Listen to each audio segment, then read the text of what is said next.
Tak ada hari tanpa mabar.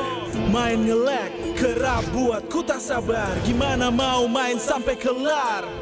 Ini waktunya ku bersinar. Okay, let's do it. Game smash andalanku bikin mainku semakin hebat. Pin stabil main makin mulus, rankku fix naik terus. Tukar DG rings, diamond dan voucher game kau dapat. Cuma game smash makin no debat. Game Max Booster kini dapat DG Rings. Beli paketnya dan aktifkan boosternya di aplikasi Dunia Games.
Sabar bebek. Sabar bebek. Mau skin gratis dan battle emote dari Shiva Haju? Gampang banget. Sabar bebek. Lihat nih, emote gemas dari Shiva Haju yang wajib kamu punya. Sini Mimin jelasin cara dapetinnya. Cukup selesai misi harian ini buat kamu kumpulin itemnya, terus tinggal kamu tukerin buat dapetin border eksklusif, battle emote, sampai skin gratis pilihan kamu. Jangan sampai ketinggalan. Yuk login MLBB sekarang, selesain misinya, dapetin hadiahnya. Welcome to Mobile Legends! みんな渦巻きナルトが帰ってきたぞ。飛来神の術。俺ってば父ちゃんを越す火影になる。愚かな弟子供騙しか。行くぜ。これが俺たちの力だってばよ。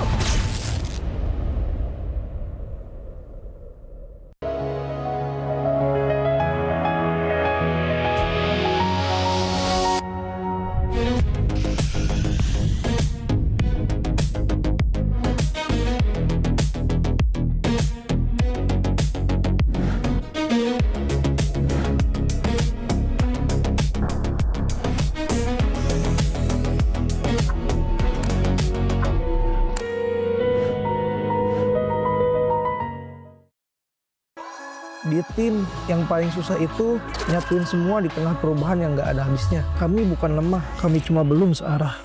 Menang atau kalah itu biasa, tapi ingat satu hal, kita itu keluarga. Waktunya konsisten saling percaya. Sejak kapan Navari jadi CEO? Hah?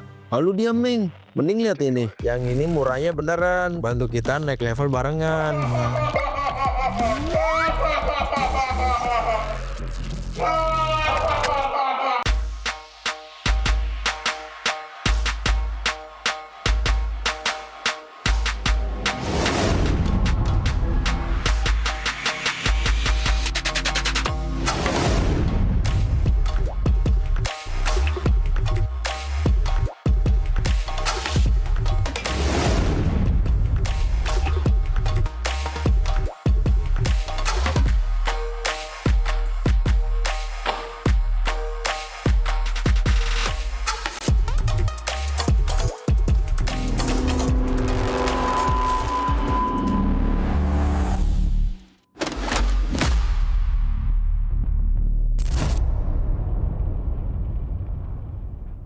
Tak ada hari tanpa mabar.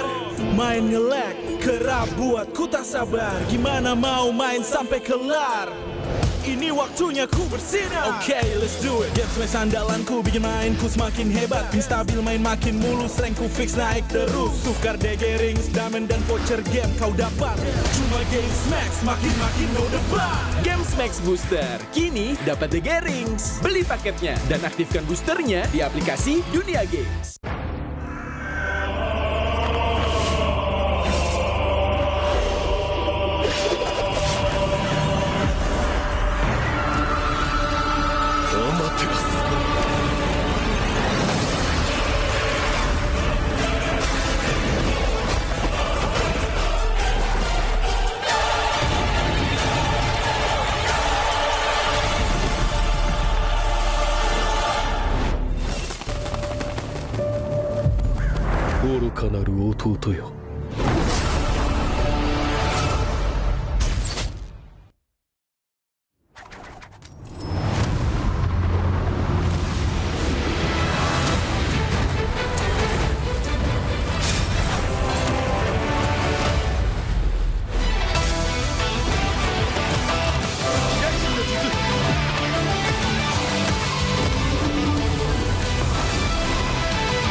Sabar bebe. Sabar bebe. Mau skin gratis dan battle emote dari Shiva Haju? Gampang banget. Sabar bebe. Lihat nih, emote gemas dari Shiva Haju yang wajib kamu punya. Sini Mimin jelasin cara dapetinnya. Cukup selesai misi harian ini buat kamu kumpulin itemnya, terus tinggal kamu tukerin buat dapetin border eksklusif, battle emote, sampai skin gratis pilihan kamu. Jangan sampai ketinggalan. Yuk login MLBB sekarang, selesain misinya, dapetin hadiahnya. Welcome to Mobile Legends! みんな渦巻きナルトが帰ってきたぞ。飛来神の術。俺ってば父ちゃんを越す火影になる。愚かな弟子供騙しか。行くぜ。これが俺たちの力だってばよ。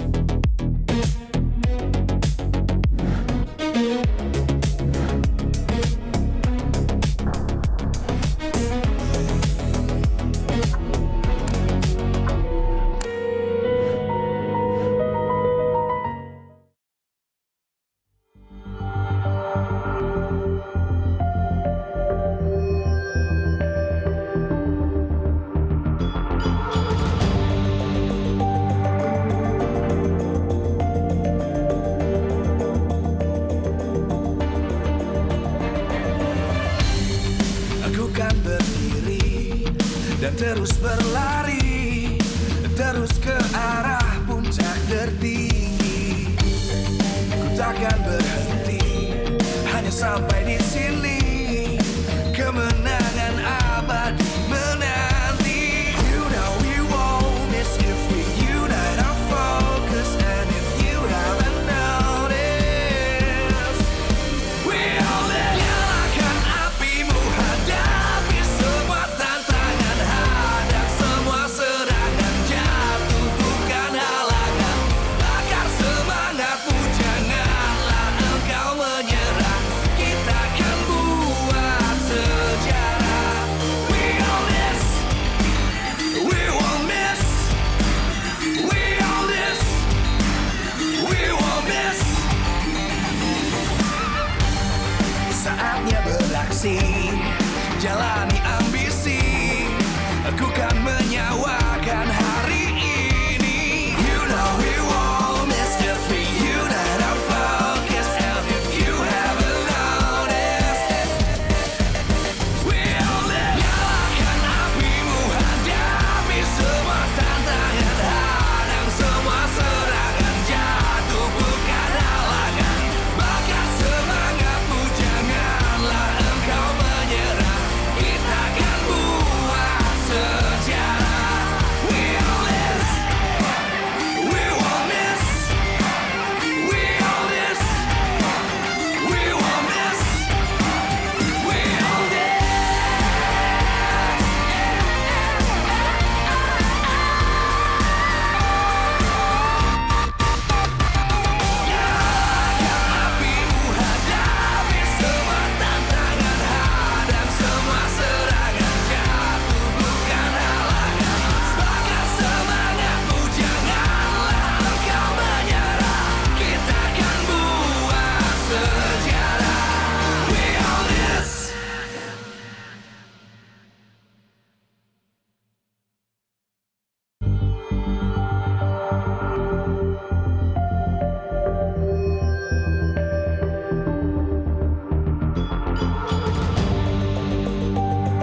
terus berlari, terus ke arah puncak tertinggi.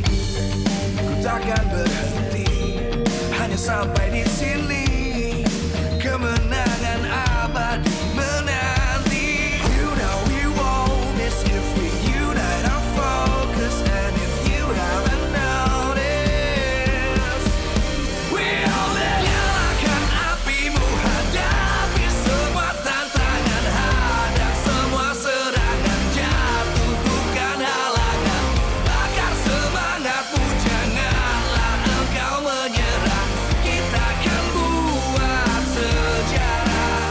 We all this, we won't miss, we all this, we won't miss.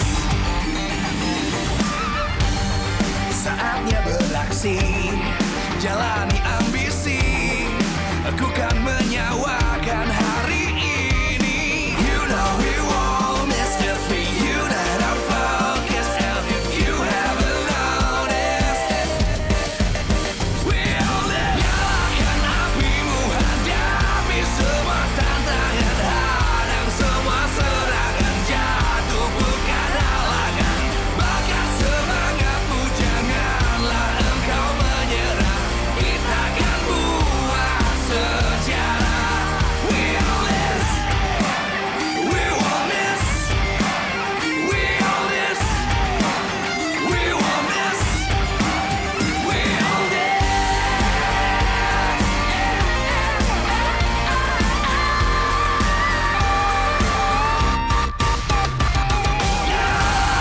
Apimu, hadapi semua tantangan, hadang semua serangan, jatuh bukan.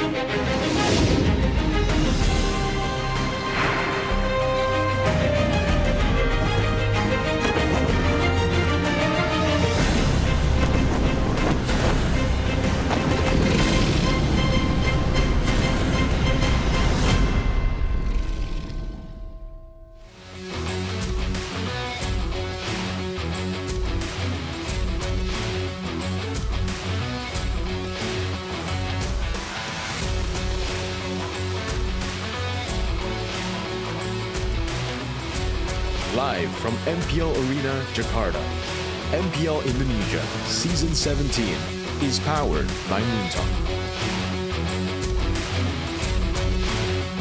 Supported by Esports Federation of Indonesia. Presented by official gaming phone, Infinix. Official e-wallet, GoPay. Official gaming chair, Toda. We own this.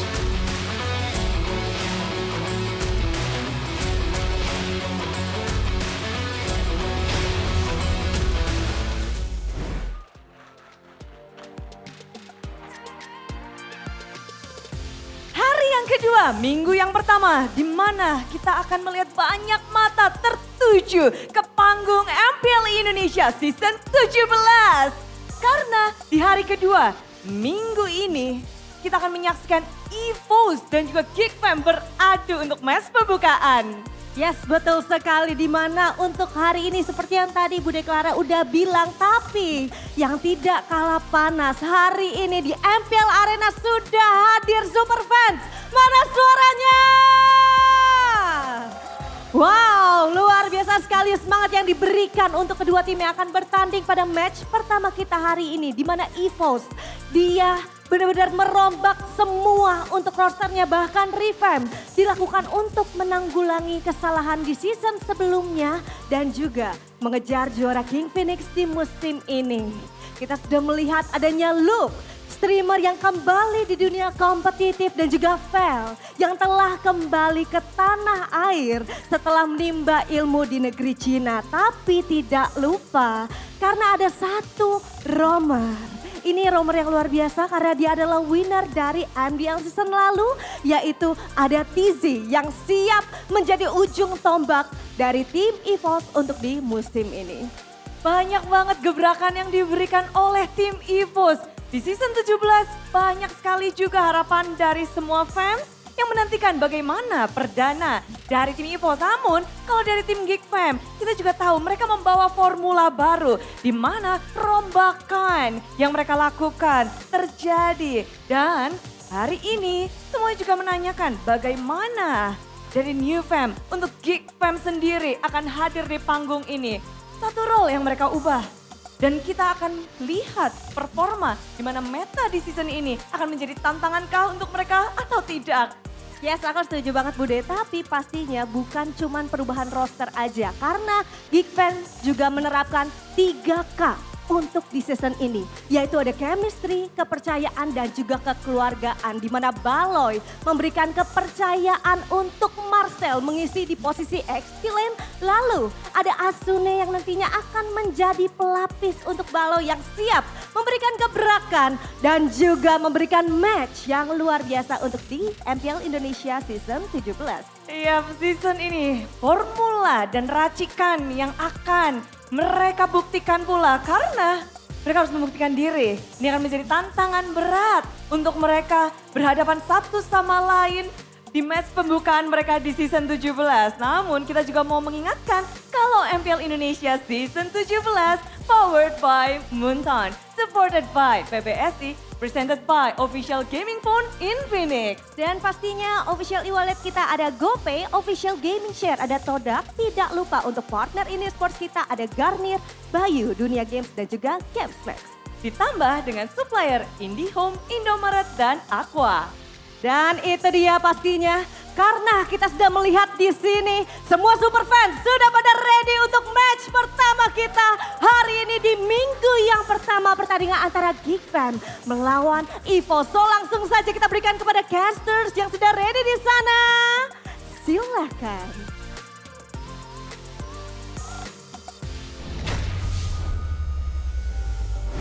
Ladies and gentlemen, welcome back to MPL ID Season 17. We are still at Week 1, Day 2. It has been realized with my amazing friend and partner, Mirko. But who is this guy? We got a legend Who on are the desk. you? Introduce yourself and maybe your accolades as well. Okay, my name is Aldo. Yeah? Yeah, and I think I'm a man of many accolades. Ah, damn! 0 win in season 15. Oh, man, we're gonna start with the lows first. Yeah, and then? Not playoffs in Alter Ego. Okay, and then? Third in BTR. Yeah. Okay. And thankfully, 2 MPL ID champions with Onyx. God The damn. man who built the Onyx ID lineup. Yeah, would it be a stretch if I say that I became a Sonic because of Aldo? Ooh. Nah. Did you become a Sonic because of Aldo? I became a Sonic because of Severo. Ah. Severo's my goat. So only season 15. You started supporting Nah, I'm season kidding. 15. Nah. I'm not a plastic fan, you know. But obviously, it is us back again. Welcome Aldo once again as our analyst. We will get the red carpet unfurled for him. But now we will take a look at the schedule for today's matches. We have a stack of matches as usual. The Saturday and Sunday matches will be comprised of 3 matches. EVOS against Geek Fam, Alter Ego against Onyx, and TLID against Navi. We talked about this, Miracle, that Aldo has coached at least 3 teams here. Alter Ego, Onyx, and Navi. Which one are you looking forward to? I'm looking forward to Navi the most because they've been looking so good. Like seriously, they're so good. Like the drafts are very, very well drafted and their gameplay is like clean. Yeah, why not effect? But this is going to be a sight to behold because Navi is on top of Bigatron. Obviously, Navi got the 2-0 against RQ. Bigatron, they were a little bit struggling in game 1, but they made the comeback happen, and then they were able to secure the 2-1. Miracle, what do you think about Navi? Navi, just like Coach Aldo said, I think the drafts were amazing. I think the play style is great. I think a lot of people back at home as well have mentioned that, man, Mirko, Navi looks like a Filipino team now. You know, the way they play, the way they move, the way they draft. And yeah, sure, with Why Not there, it makes sense. But most importantly, I think the biggest change for Navi is the fact that Ukir and Andoryu speaks Indonesian now. We heard from the mic check yesterday, everyone was speaking Indo. And Andoryu was so vocal, man. Yeah. That was what was missing from Navi last season, yeah? I agree a lot. Feels like the Filipinos are so easy to learn Indonesian, but we Indonesian, I don't think we can learn Filipino. We'll take a look Savero's learning quite quick. Savero. We'll take a look at Savero later on, but obviously this is the audience topic voting by Infinix. Rebuilding XP lane becomes EVO's new formula to be a champion. A, Luke and Vel will bring changes. B, it's not that significant. Or C, depends on their gameplay. What do you think, Coach Aldo? Will, Luke and Vel bring the changes? Or will it be just another, EVO season? Randy was good, but he was inexperienced. Yeah. Luke and Fel brings experience. Fel was both of them has been to the M series, right? Yeah. Fel with DFYG and Luke with Geek. They both will bring experience, especially with the mid lane rookie, Tricky. Yeah, Tricky. I think they will help a lot. Yeah, obviously a short notice for the EVOS fams. That few My is still goat. yet to make a debut, but that is Mirko's GOAT, Barat's XP, by the way, in playoffs. Luke is there.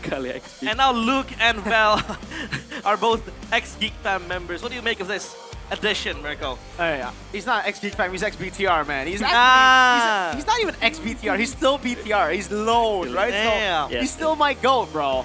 And man, I just gotta say, Luke is a phenomenal talent, right? Back when he was in Geek Fam, already amazing. He was, I think, the shining light with the team, with a boy, with Beloy, and in this lineup, it was with Niall as well. Unfortunately, that M5 incident happened for Niall, and they couldn't really go too far, but it really shows you how good the team was, man. Just looking back at Season 12, Luke was ridiculous with the Terizlas, the Lapu. I think the Aldo was on the receiving end of that Lapu outplay. You remember that? So Rizzo, got cooked hard in the bottom lane, man. Cooked hard. But then again, is it justifiable to move Randy back to MDL? Because Randy was, popping off. He was great. He was bringing a new color to EVOS. Even Vin, multiple times in interviews, praised him. Is it justifiable to put him down to MDL and then bring Luke and Vel? I think if the name is Luke and Fel, I think it's kind of justifiable, but it's kind of questionable because Luke has been streaming and Fel has been in China. So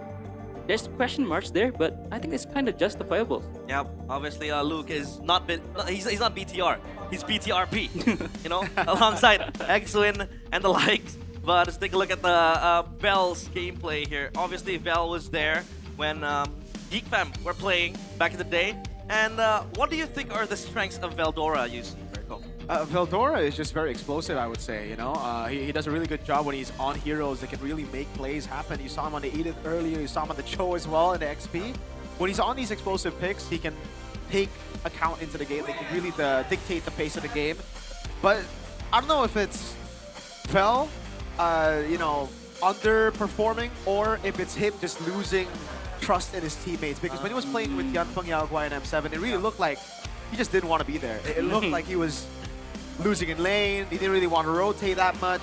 I met him at the hotel at M7, and I heard that it's more of a, man, I don't really care anymore. My team isn't doing too well.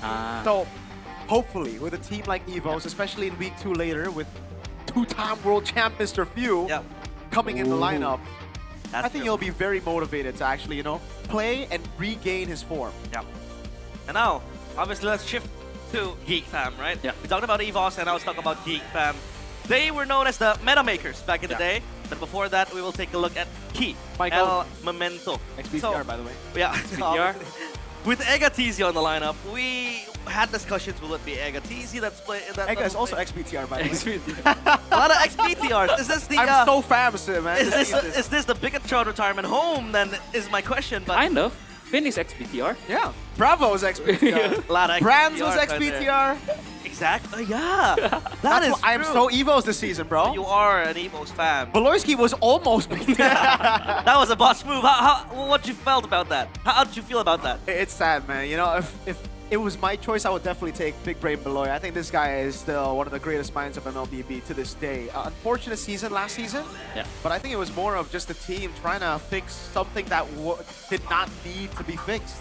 They try to go, they try to split the shot calling. They try to split it, create a division of labor within the team, but you don't need it when you already have someone as talented as Beloy. Just give him the control for the team. Shot call all you want, have as much of a say in drafts as well, because that guy, when he first joined MPL ID, I remember asking, what do you think about Beloy? He's like, he's mini, yeah, bro. He's like he's like me. If I could play, I can't play. I can coach. Yeah. Mini version who can play is Beloy. That's true. A bit sad because on the off season, Beloyski was selling Pempe. If you look at the clips, you know, he was helping his fiance. W Beloy. W Beloy. Family business. Yeah, W Beloy. You know, doing wonders in and out of the game. Yes. But yeah, back to my question again, right? Geek Fam were the meta makers. In this meta, do you think there is space for Geek Fam to do that? You know, picking up the Gatot back in the day when it wasn't even favored. Of course. I mean, we see Afro on Belrek yesterday. So if Afro can pull out a Belrek, what will Beloy pull? That's true. That's true. You gotta remember that Beloy is a pioneer, man. Yeah, he the is. Gatot Kacha was him. He debuted the Gatot Kacha. No one played Gatot Kacha until he played it. And everyone was calling him a madman. He was. Look where Gatot Kacha is now, bro. He's been relevant for like a whole year now, or maybe even more. That's true. And the Hellcurt as well. Hellcurt as Obviously, Hellcurt is Beloy signature. We didn't get to see the Natalia and the Saber. You know, last season. But it is what it is. And now we will welcome the teams into the stage. We'll take a look at Geek Fam and EVOS. Who is going to play? Which teams will they field? And now we'll take a look at the away team, Geek Fam. It is going to be Marcel Makins, Aboy, Beloyski, and Kenziski. So Marcel, the rookie, is gonna make his debut in this match. Yeah, Marcel making his debut for the Kingslayers. Season 15, they made it to top 3 with a rookie in the jungle, a rookie in the gold lane. Today, they debut their new star. Can the Kingslayers rise back to the top? Welcome, ladies and gentlemen, Geek Fam! Once a geek, always a fam. With minimal changes they made, they will walk proudly into the stages as the drums do thump to welcome them onto the stage. Let's take a look if they're able to make the comeback happen. And now, welcoming the White Tigers, the ones with the EVOS fams behind their backs. Will they roar back to life in Season 17? It is going to be Luke, Albert, Trekkie, Key, and Adelan. No Egatizi, no Vel, no Few. That will be a disadvantage, but we'll see if they can pounce on the stage. The last time the White Tigers struck fear into the hearts of their opponents, into the hearts of their competition, was a whole 10 seasons ago. But for some reason, this season feels like it could be the new beginning for this lineup. Hashtag 2-man EVOS, only EVOS! They've been the only team to ever bring the Indonesian MPL to the heights of a world champion victory. And in this season, they've stuck with their lineup, only changing a few things, still sticking with Vin and Bravo at the helms. They were once known as legends. They will try to rewrite their new story. It is EVOS! Back then when their name was the EVOS Legends, they became a legend with that M1 win under their belts, but that was seasons ago, that was years ago. Now irrelevant, and they will look to restore their former glory. And man, what is this music? So cool. It's like an anime entrance. They got aura, man. They got that main character aura for sure. Well, now we will welcome the coach onto the stage with our marshal, Mr. Gary. And there was an announcement from Geek Fam saying that the coach, their coach, wasn't able to make it to the stage because, you know, a few procedures. And so it'll be Ayanami on the stage for Geek Fam, and Vin with a Bravo too will lead the charge for EVO. I mean, this is basically a Finn against Baloy during the draft session, because I think Baloy has blatantly said that he's a player coach now, right? Yeah. So I think this is a very, very like brainiac kind of matchup, because Vin is also very smart. I coach him, and I always know that when he retired, he always going to be a very great coach. Yep. Obviously, Vin with the draft last season, he was proven. Even if EVOS did fall short, but remember how EVOS were quite crazy in the playoffs. They made it to top 3, and that was very, very beautiful. Now, let's talk about the rookies first before we go to the winning conditions. We have Marcel, we have Trekkie as well. Trekkie is EVOS' I'd say rookie, right? Rookie, yeah. He was playing in Lignas alongside EVOS Holy. Do you think he's ready for the stage? Do you think that experience will be enough for him to blaze the stage? I think he was in the same team as Marcel. Ah, okay. He was the same from the VL. VL team, yeah. PL team. Both with Kuroki and also Ega. Not Kuroki, Tricky, and Marcel. They're both in the same team. I think they're a strong team because all of them got picked up to the MPL. Even Jaskar in MPL Malaysia. Yeah. I think they're all very strong team, and I don't think maybe there will be first game jitters.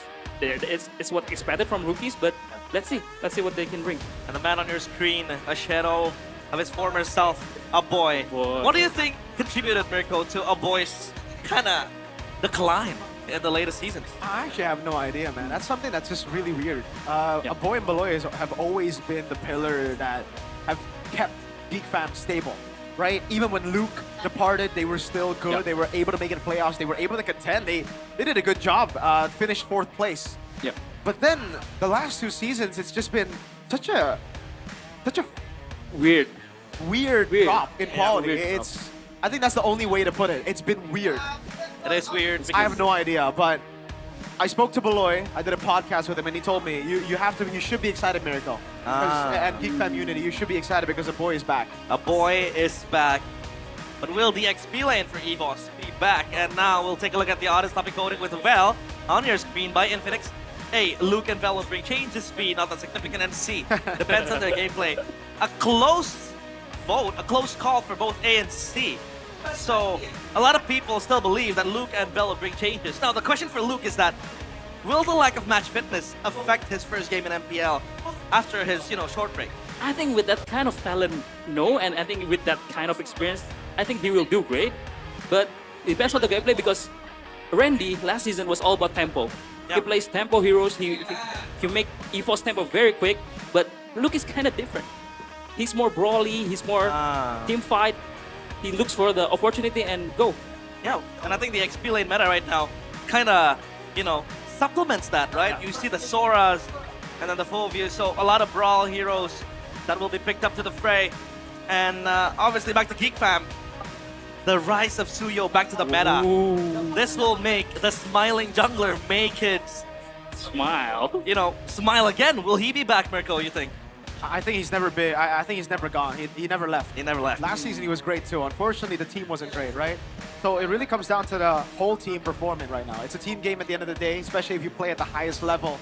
You have Marcel. I think Gops was a big factor as to why they weren't able to perform last season. He just underperformed heavily. Yeah. Now you have Marcel in the lineup. Should be an improvement there. You have a few heroes coming back from Make-Its. You have a boy back in form, allegedly. Beloyski back in control. Yeah. Kenzie with his arc last season. This looks like a very strong Geek Fam if all of those lines up. Yeah, and aside from that, I think Kenzie stand out too, right? Kenzie was one of the main pillars of Geek Fam.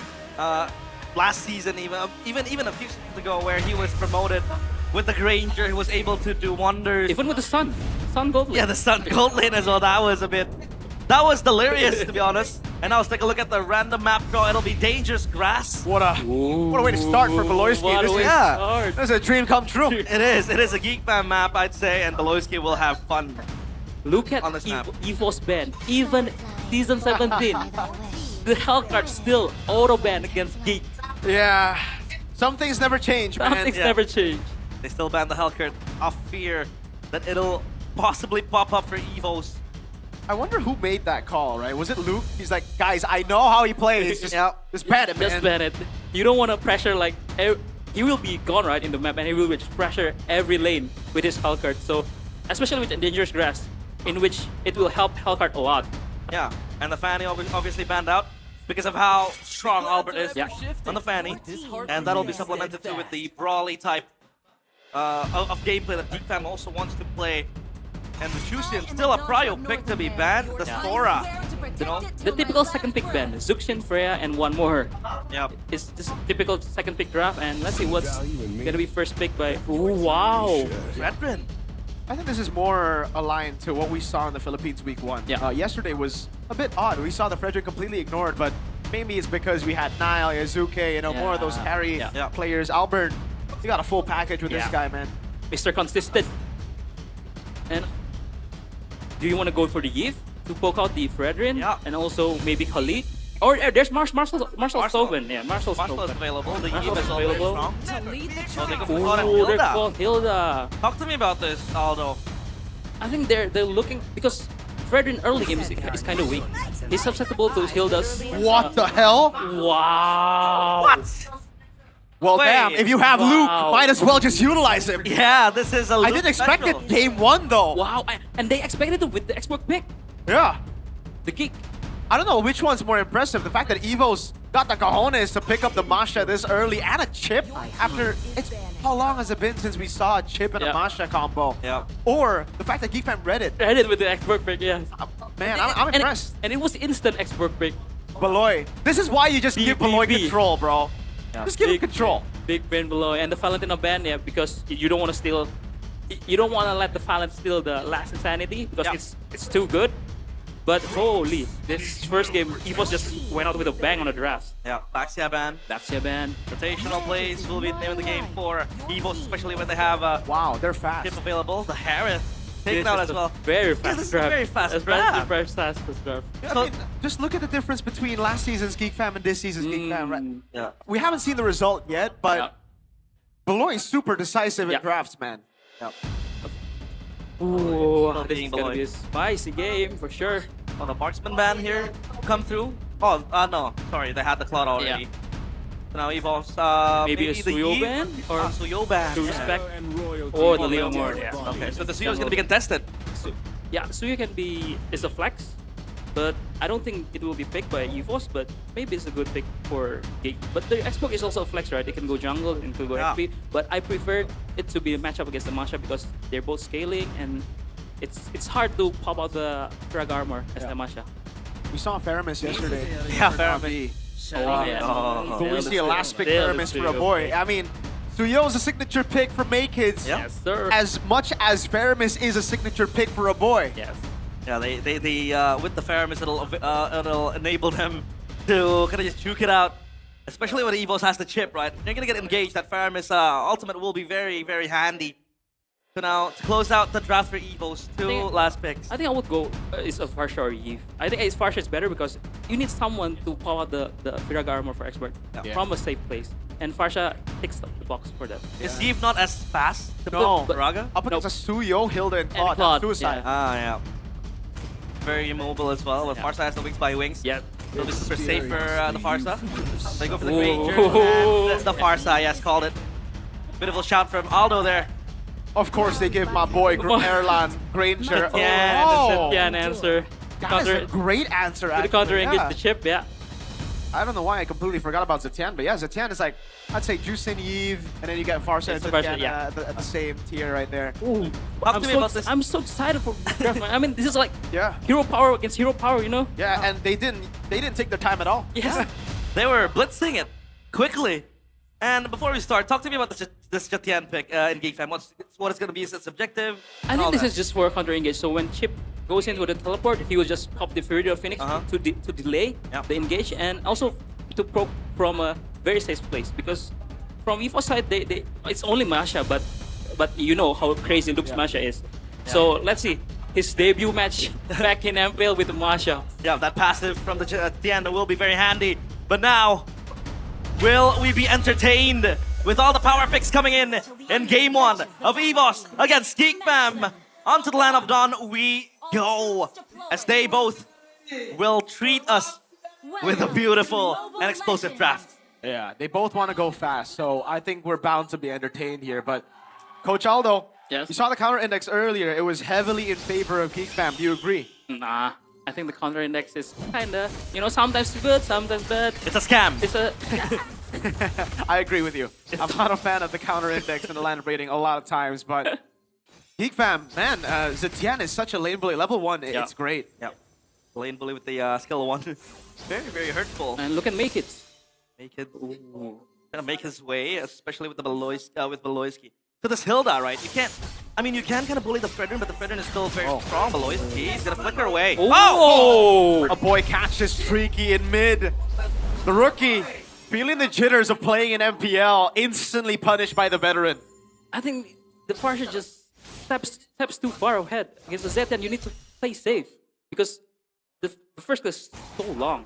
Yeah, emblems by Bayou though. Talk to me about the Suyo emblem because a lot of the Suyos in PH, they pick up that marksman emblem, right? That's gonna be the meta, but now make it sticks with the assassin. I think if you go assassins, yes, you just want early damage, early pressure, kill pressure, to ganks more, and to pressure the side lane and the mid lane more. So yeah, it's quite normal too. Oh. Flickers away. It's gonna be fine, but at least a spell trade is there. Let's take a look at the XP battle though. Luke a bit bullied. Yep. But Marcel is still strong with that Faraga armor too. You just cannot lose this lane against a Masha with an export. This is a pure counter, man. Yeah. And the fact that you have a Fredrin as well, this export is going to have so much value. The true damage as well, just going to be bursting down the Fredrin. But now take a look at the Turtle Prio. Who's going to have that priority, Coach Phil? I think GFAM has the priority, right? Because he hasn't have he's not level 4 yet. He doesn't have his ultimate, and yeah. They're just gonna bully Luke. Luke is completely bullied. This is gonna be a dive Mirko. Yeah, this is a very harsh welcome back to MPL from his ex-teammate, a boy. Make it Marcel. Yeah, they make quick work out of that Masha. Yeah, feels like coming back to your toxic ex. Welcome back, Luke. Wow, completely demolished up top. I think now, as an EVOS, you want to bank more on Ireland. Because I think Luke is not having a great time at XP lane for sure. Some predictions by GoPay though. As usual, Papulong doing Papulong things. You know, going against the consensus. With Geek Fam and the rest of us, you know, 2-0, 2-1. It's only 2-1 with KB. EVOS is going to be, you know, the winner. But looking at how Luke is... hold on a minute. Soloisky. Uh-oh, I don't know if they want to go up against Makis like this. The stun of the Fury of the Phoenix catches them key. Pops in the shortcut, now the full taunt. A big bomb coming down. Makis taken out by Luke. That's revenge. That's the power of the shortcut. You turn things around quickly in the blink of an eye. So does this kind of compensate for what Luke lost up top? Yeah, I was waiting to say like, just wait for the chip shortcut. When the chip has the shortcut, they will be explosive. But before that, they will be playing passive. Yeah. So it's a good thing that GeekFam punished the Masha first. But yeah, as you can see, if they have the shortcut, it's kind of very fast. Yeah, you can have match tempo as well. Yeah. Well, I think that's the first time we saw the shortcut being utilized by EVOS. And yeah, that is actually an X factor that we completely kind of disregarded. And yeah, they were able to turn things around. Obviously, the gold lead is still not surmountable for EVOS. But for Geek Fam now, what are their main goal? How do they want to play when that chip shortcut is always available? I think they just want to delay the shortcut. I mean, if they don't have the shortcut, they want to go. But when they have the shortcut, they just want to kite back and wait for the Fury of Phoenix to counter-engage the shortcut. But I think the Turtle Prio is still on Geek Fam because they're so quick. Yeah, the Suyo is going to go to that turtle, especially when you have a mini retry with the skill 2 of the Suyo. And now Key, He's dead, but he puts down the shortcut in time. Marcel's doing... Oh, Albert wins the retry battle against a Suyo. Big bomb coming down. The Fury of the Phoenix will stop them from pushing it further. Now, that Fury of the Phoenix will be the key to kind of stop the engages from EVOS, especially when they want to brawl, when you have a shortcut, and then you have a Masha. A Fredrin coming at you, just taunting you and bursting you down. It feels like EVOS has everything complete. They have a front line, they have the people that can poke from the back line and make it to the Sky Piercer Fury Hammer build, completely neglecting the Hunter Strike first item. This is the way I built my Suyo. Tricky! Way too aggressive in mid, no flicker. Do you think it was worth saving the flicker, Coach? I'm not too sure. I think should have flickered, no? I think it's fine because there's no objectives in the so I think I may be saving it for the next turtle, but yeah, I think maybe this the rookie jitters, man. Yeah, I think saving that for playoffs might be the cue for Tricky, if he is going to play on playoff. But if we were gonna talk back like for the second turtle, I thought EVOS was gonna give because they have 2 scalings, right? Ranger and a Masha. Yeah. But when the shortcut is up, they're just gonna go for sure. Now look at the damage though. Yeah, back to my point, like I said, they have a complete all-rounded draft. Like EVOS, they have brawlers that can just run into you and then beat you down. And then they have people who can poke from behind you to the far side in the Granger for a front to back. That could be very, very strong. And then you can kind of play around, Marcel with the Faraga armor. You can kind of tone it down and then just make it completely unavailable on the team fight. As we take a look at the players scored by Todak, Erlan still leading. So Erlan, he's going to be a sleeping giant, Mirko. This is your GOAT. I was about to say, man, the scariest Erlan is when he's forgotten. That's why I gave him the moniker, the Forgotten Tiger. What? Hold on, Tricky, finally. There you go, that's the flicker. The taunt coming down as well. Feather airstrike. Interesting. This is, I don't think this is the right time, though, because you look at the turtle and it'll be spawning in 3 seconds. Albert already recalling. Beloy gets away. It's kind of an anomaly to see how much they brought on mid, but yet none of the tier 1 turrets are taken down. It's still standing strong, and now they want to fight for the turtle. It feels like GeekFam want to contest, but it's a bit far for Masha, for Luke. Obviously, they have the shortcut, and Make It will be ready to pounce around this turtle. Yeah, Albert wants to go with 50-50. Beloyski in the back line just jumps in through the Phoenix, and it's still Albert wins out the Rectory battle. Plays into it from Kenziski over on Key as Beloy tries to hold 2 members down. Appraiser's wrath coming down as Erlan goes for the gun down. Beloyski very low, still able to escape, but Erlan snipes him out. Luke. A boy with a flicker out. Luke's gonna die over 2 Make It's. And Evos, do they still get the win there? It's 2 for 1. They got the turtle though. Yeah, Luke went for the smash onto a boy, but the Jetian passive again, knocking him back. That's gonna be the safety key for a boy. Yeah, but I think it's a 2-minute cooldown. But yeah, it's weird for me to see EVOS playing chip, but they don't play the side lanes. They play in the mid lane. It's kind of weird because if you want to play chip, you want to pressure the side lanes. Yeah. I feel like, you know, Luke has been extending up top to kind of push around, but there isn't anything accomplished yet. I mean, Evos were able to get that bottom side turret, and a lane swap will be done, obviously, for Marcel. He's doing great, I think. Yeah, this is a very good state game for EVOS because they have Masha scaling. Masha having 2 kills and 2 deaths it's fine because he will just be like a suicide bomber in the late game. He's just gonna be running at the players of GeekFam and then just exploding. Yeah. And he doesn't really care if he dies because the follow-up will be there. Beloyski crashed onto. Oh, I don't know if Beloyski's the right target though. Erlan, everyone's the right target for his Sky Piercer, I guess. And that makes it 2. I think the Fury of the Phoenix is a defensive tool. But when you want to go on the offense, it feels like GeekFam are lacking follow-ups to kind of just, you know, capitalize on the Fury of the Phoenix. I think they just haven't hit their power spikes. They gotta wait a bit longer for Kenzie. Yeah. They need to wait longer for Kenzie and also... Hey! Dia turun, dia naik. You know that song? Imbangi gua, imbangi gua! Imbangi gua, imbangi gua. Mr. Booty. How do you say that? Imbangi gua. You know, match me. And then he's like, hebat kamu, bud. Man, it's great to see Chidera doing well, man. Yeah. Very funny guy. Definitely fits the streaming business. Yes, sir. But I still miss, you know, seeing him in the land of Dawn here. MPL. Yeah, he has been farming clips on TikTok. And how funny he is. He's a very funny guy. But now back to the game. The Lord is available. And yeah, I think up top they're still staying on the long lanes, or the side lanes. But obviously that's going to be the accomplishment for Luke to kind of just push and shove away the minions. Uh-oh! Flanked by Beloy. Kids! Straight up with a surge. He's gonna die there. Luke's gonna walk up. Erlan picks up another Sky Piercer, and slowly but surely, Erlan's gonna snowball out of control. Luke, Kids! Oh, great dash away. Great dodge. I think, yeah, for the long lanes, EVOS will not have a problem because they have a chip with a shortcut. Yep. But the smart thing is, GeekFam just want to find a skirmish, small skirmishes, to bait out the teleport. Because Kenziski wasn't joining the fight. He just farms top lane, get the tower up top, and yeah, scale more. Yeah, scaling is gonna be the name of the game. Both teams, let's take a look at the items by Dunya Games.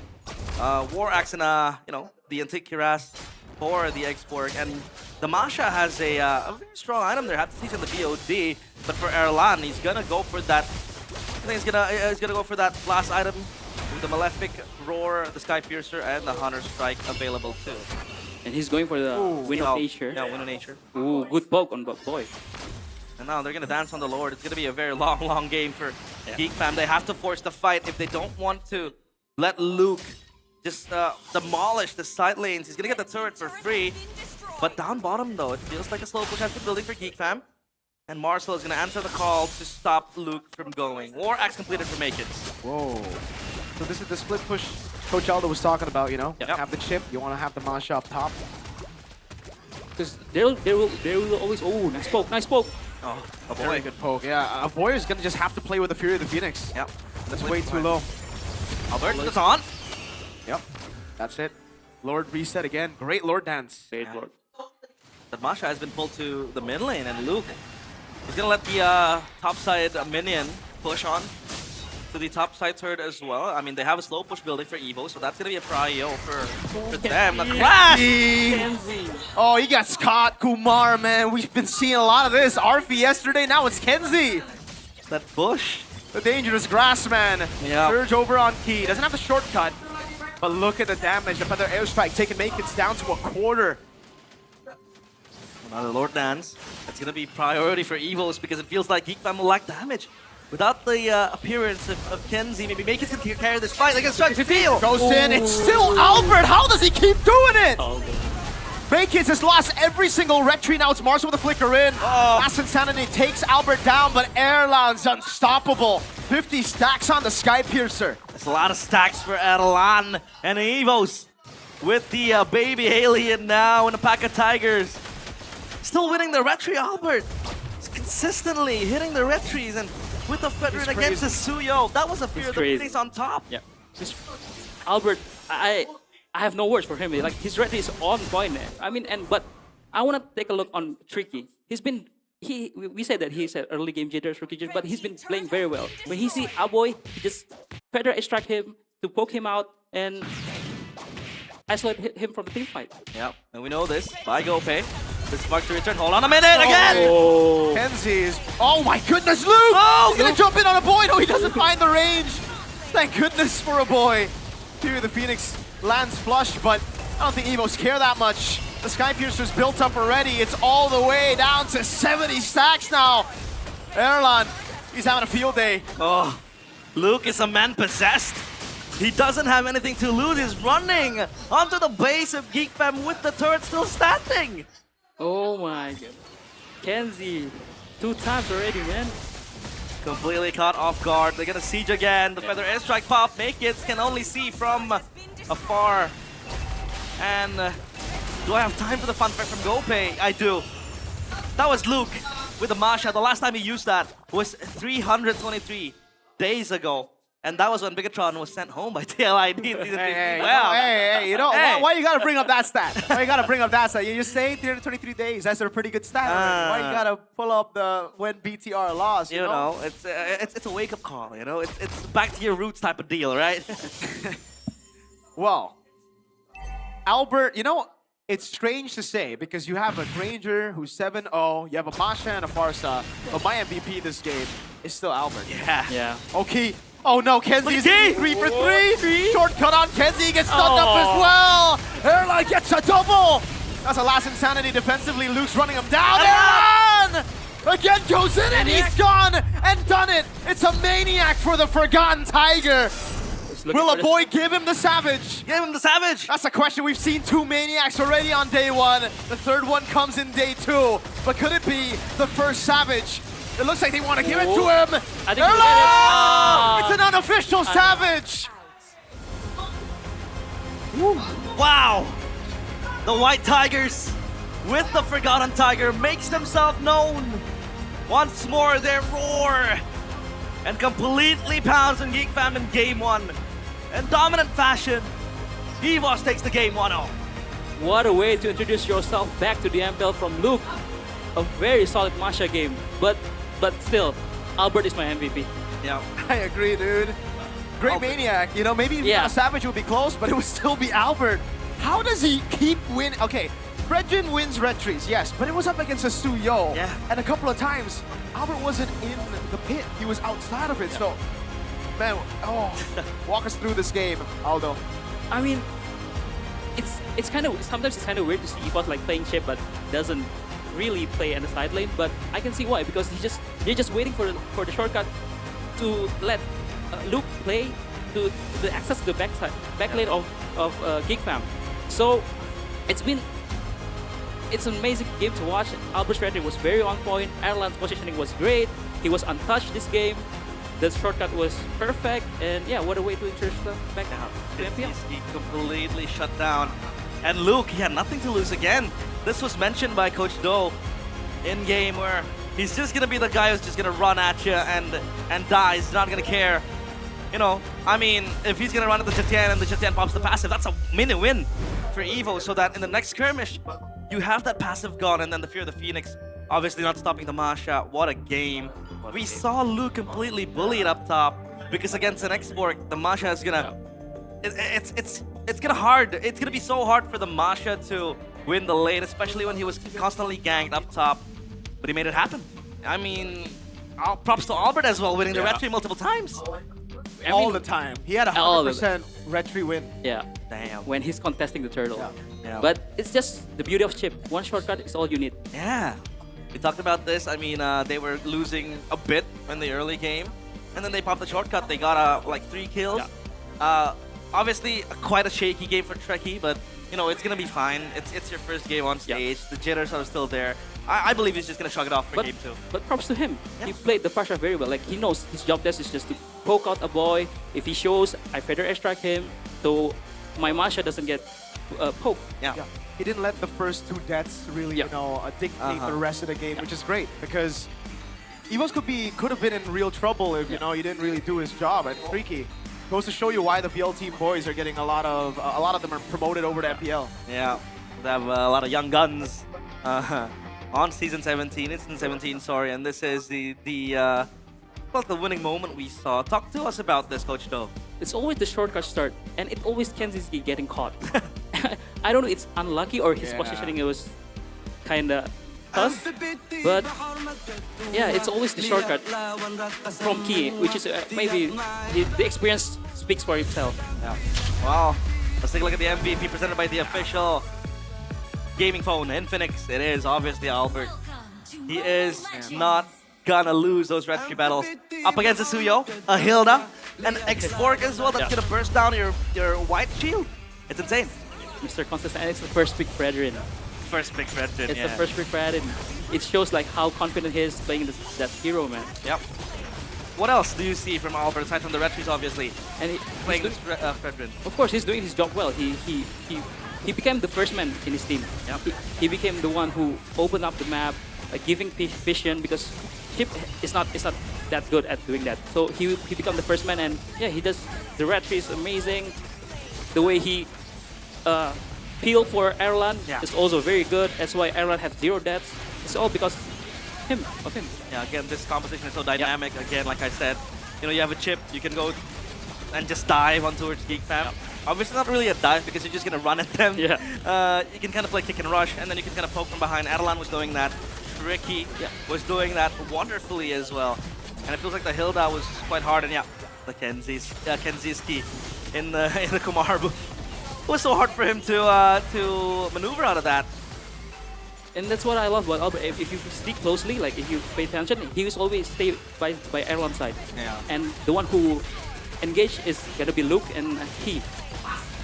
Oh my god. My expectation was you pop the Fear of the Phoenix defensively, and then you can have kind of like a re-engage, right? You have the Blazing Duet, maybe the Last Insanity again, and the Suyo can just poke away with the skill 2 hold, but it's just not enough. Look at Luke just running at them. Albert and Erlan just holding hands, man. Yeah, they are. They're just holding hands. In unison.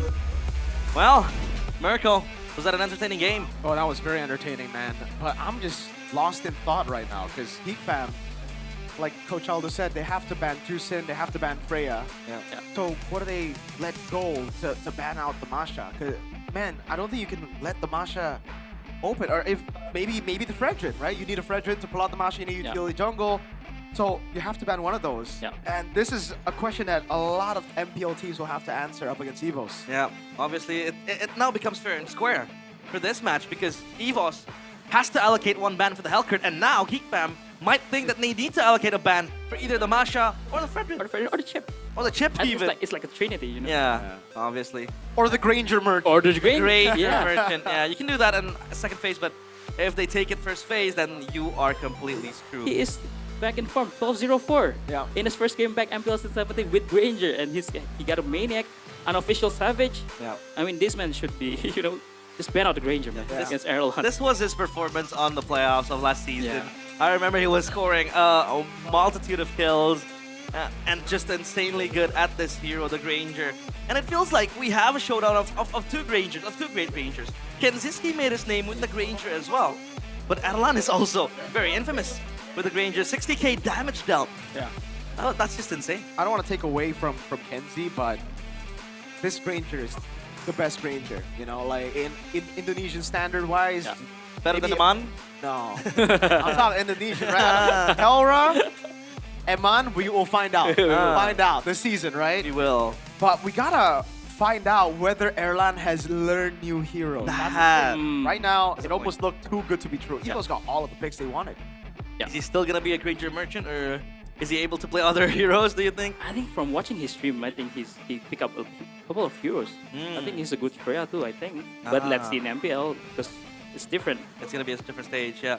But I think a few of other remarkable heroes that he has is also the Moskov, which I think kind of suits this meta, even if it hasn't been picked that much. But with the high tempo we see for most games, that could be, would have thought for EVOS. But yeah, what a game! They did not hide their cards, just completely showing their power picks. Granger, Chip, Masha, and Geek Fam too. With the instant counter, that was a treat for us viewers. They tried to answer the draft, but they failed. They completely dominated the lane of Dawn. They completely shut down the players of Geek Fam, and they do that with Infinix. Because if you want to dominate the lane of Dawn like EVOS, you can do that with a game-changing performance on the Infinix Note 60 Pro. More savage, faster with the Qualcomm Snapdragon 7S Gen 4 5G processor. You can get more MVPs with a combination of an immersive display and high refresh rate. I think this is the most important part, the high refresh rate. Because I've been playing Mobile Legends on 60 Hz phones. What the heck? And I switched... In 2026, bro. That's true. And then I switched to a 120, 144 Hz phone. It feels very smooth. When I go back to the 60 Hz, it feels like my phone is lagging. Yeah. Infinix, with the Note 60 Pro, solves all that. It's like back in the day when you play PC games, back when you only had 60 Hz, 75 Hz. That's true. The jump to 144 was like, whoa. And that's what we're seeing on mobile phones now. The fact that MLBB, you get a lot of value from it, all the competitive games. If you want to rank up smooth gameplay, MVP every match, let's go. Get the Infinix Note 60 Pro. Yeah. Beautiful, beautiful phone. And look at this guy with the Infinix Note 60 Pro. This is why my Senshin has been doing very good in ranked games. I've been carrying my team. I've been carrying my girlfriend as well. She's a Sicilian merchant. That's cap, bro. Are you sure? That isn't cap. I feel it's cap. She told me that KB told her that she's been the one carrying me. That's false. I heard the same thing from KB and from everybody who's played with you. I remember in the offseason I carried Mirko's party. That party is very insane. Did you get MVP? I did. No, you did not. I did. 22 kills. I'm gonna pull up the receipts. Pull out the receipts.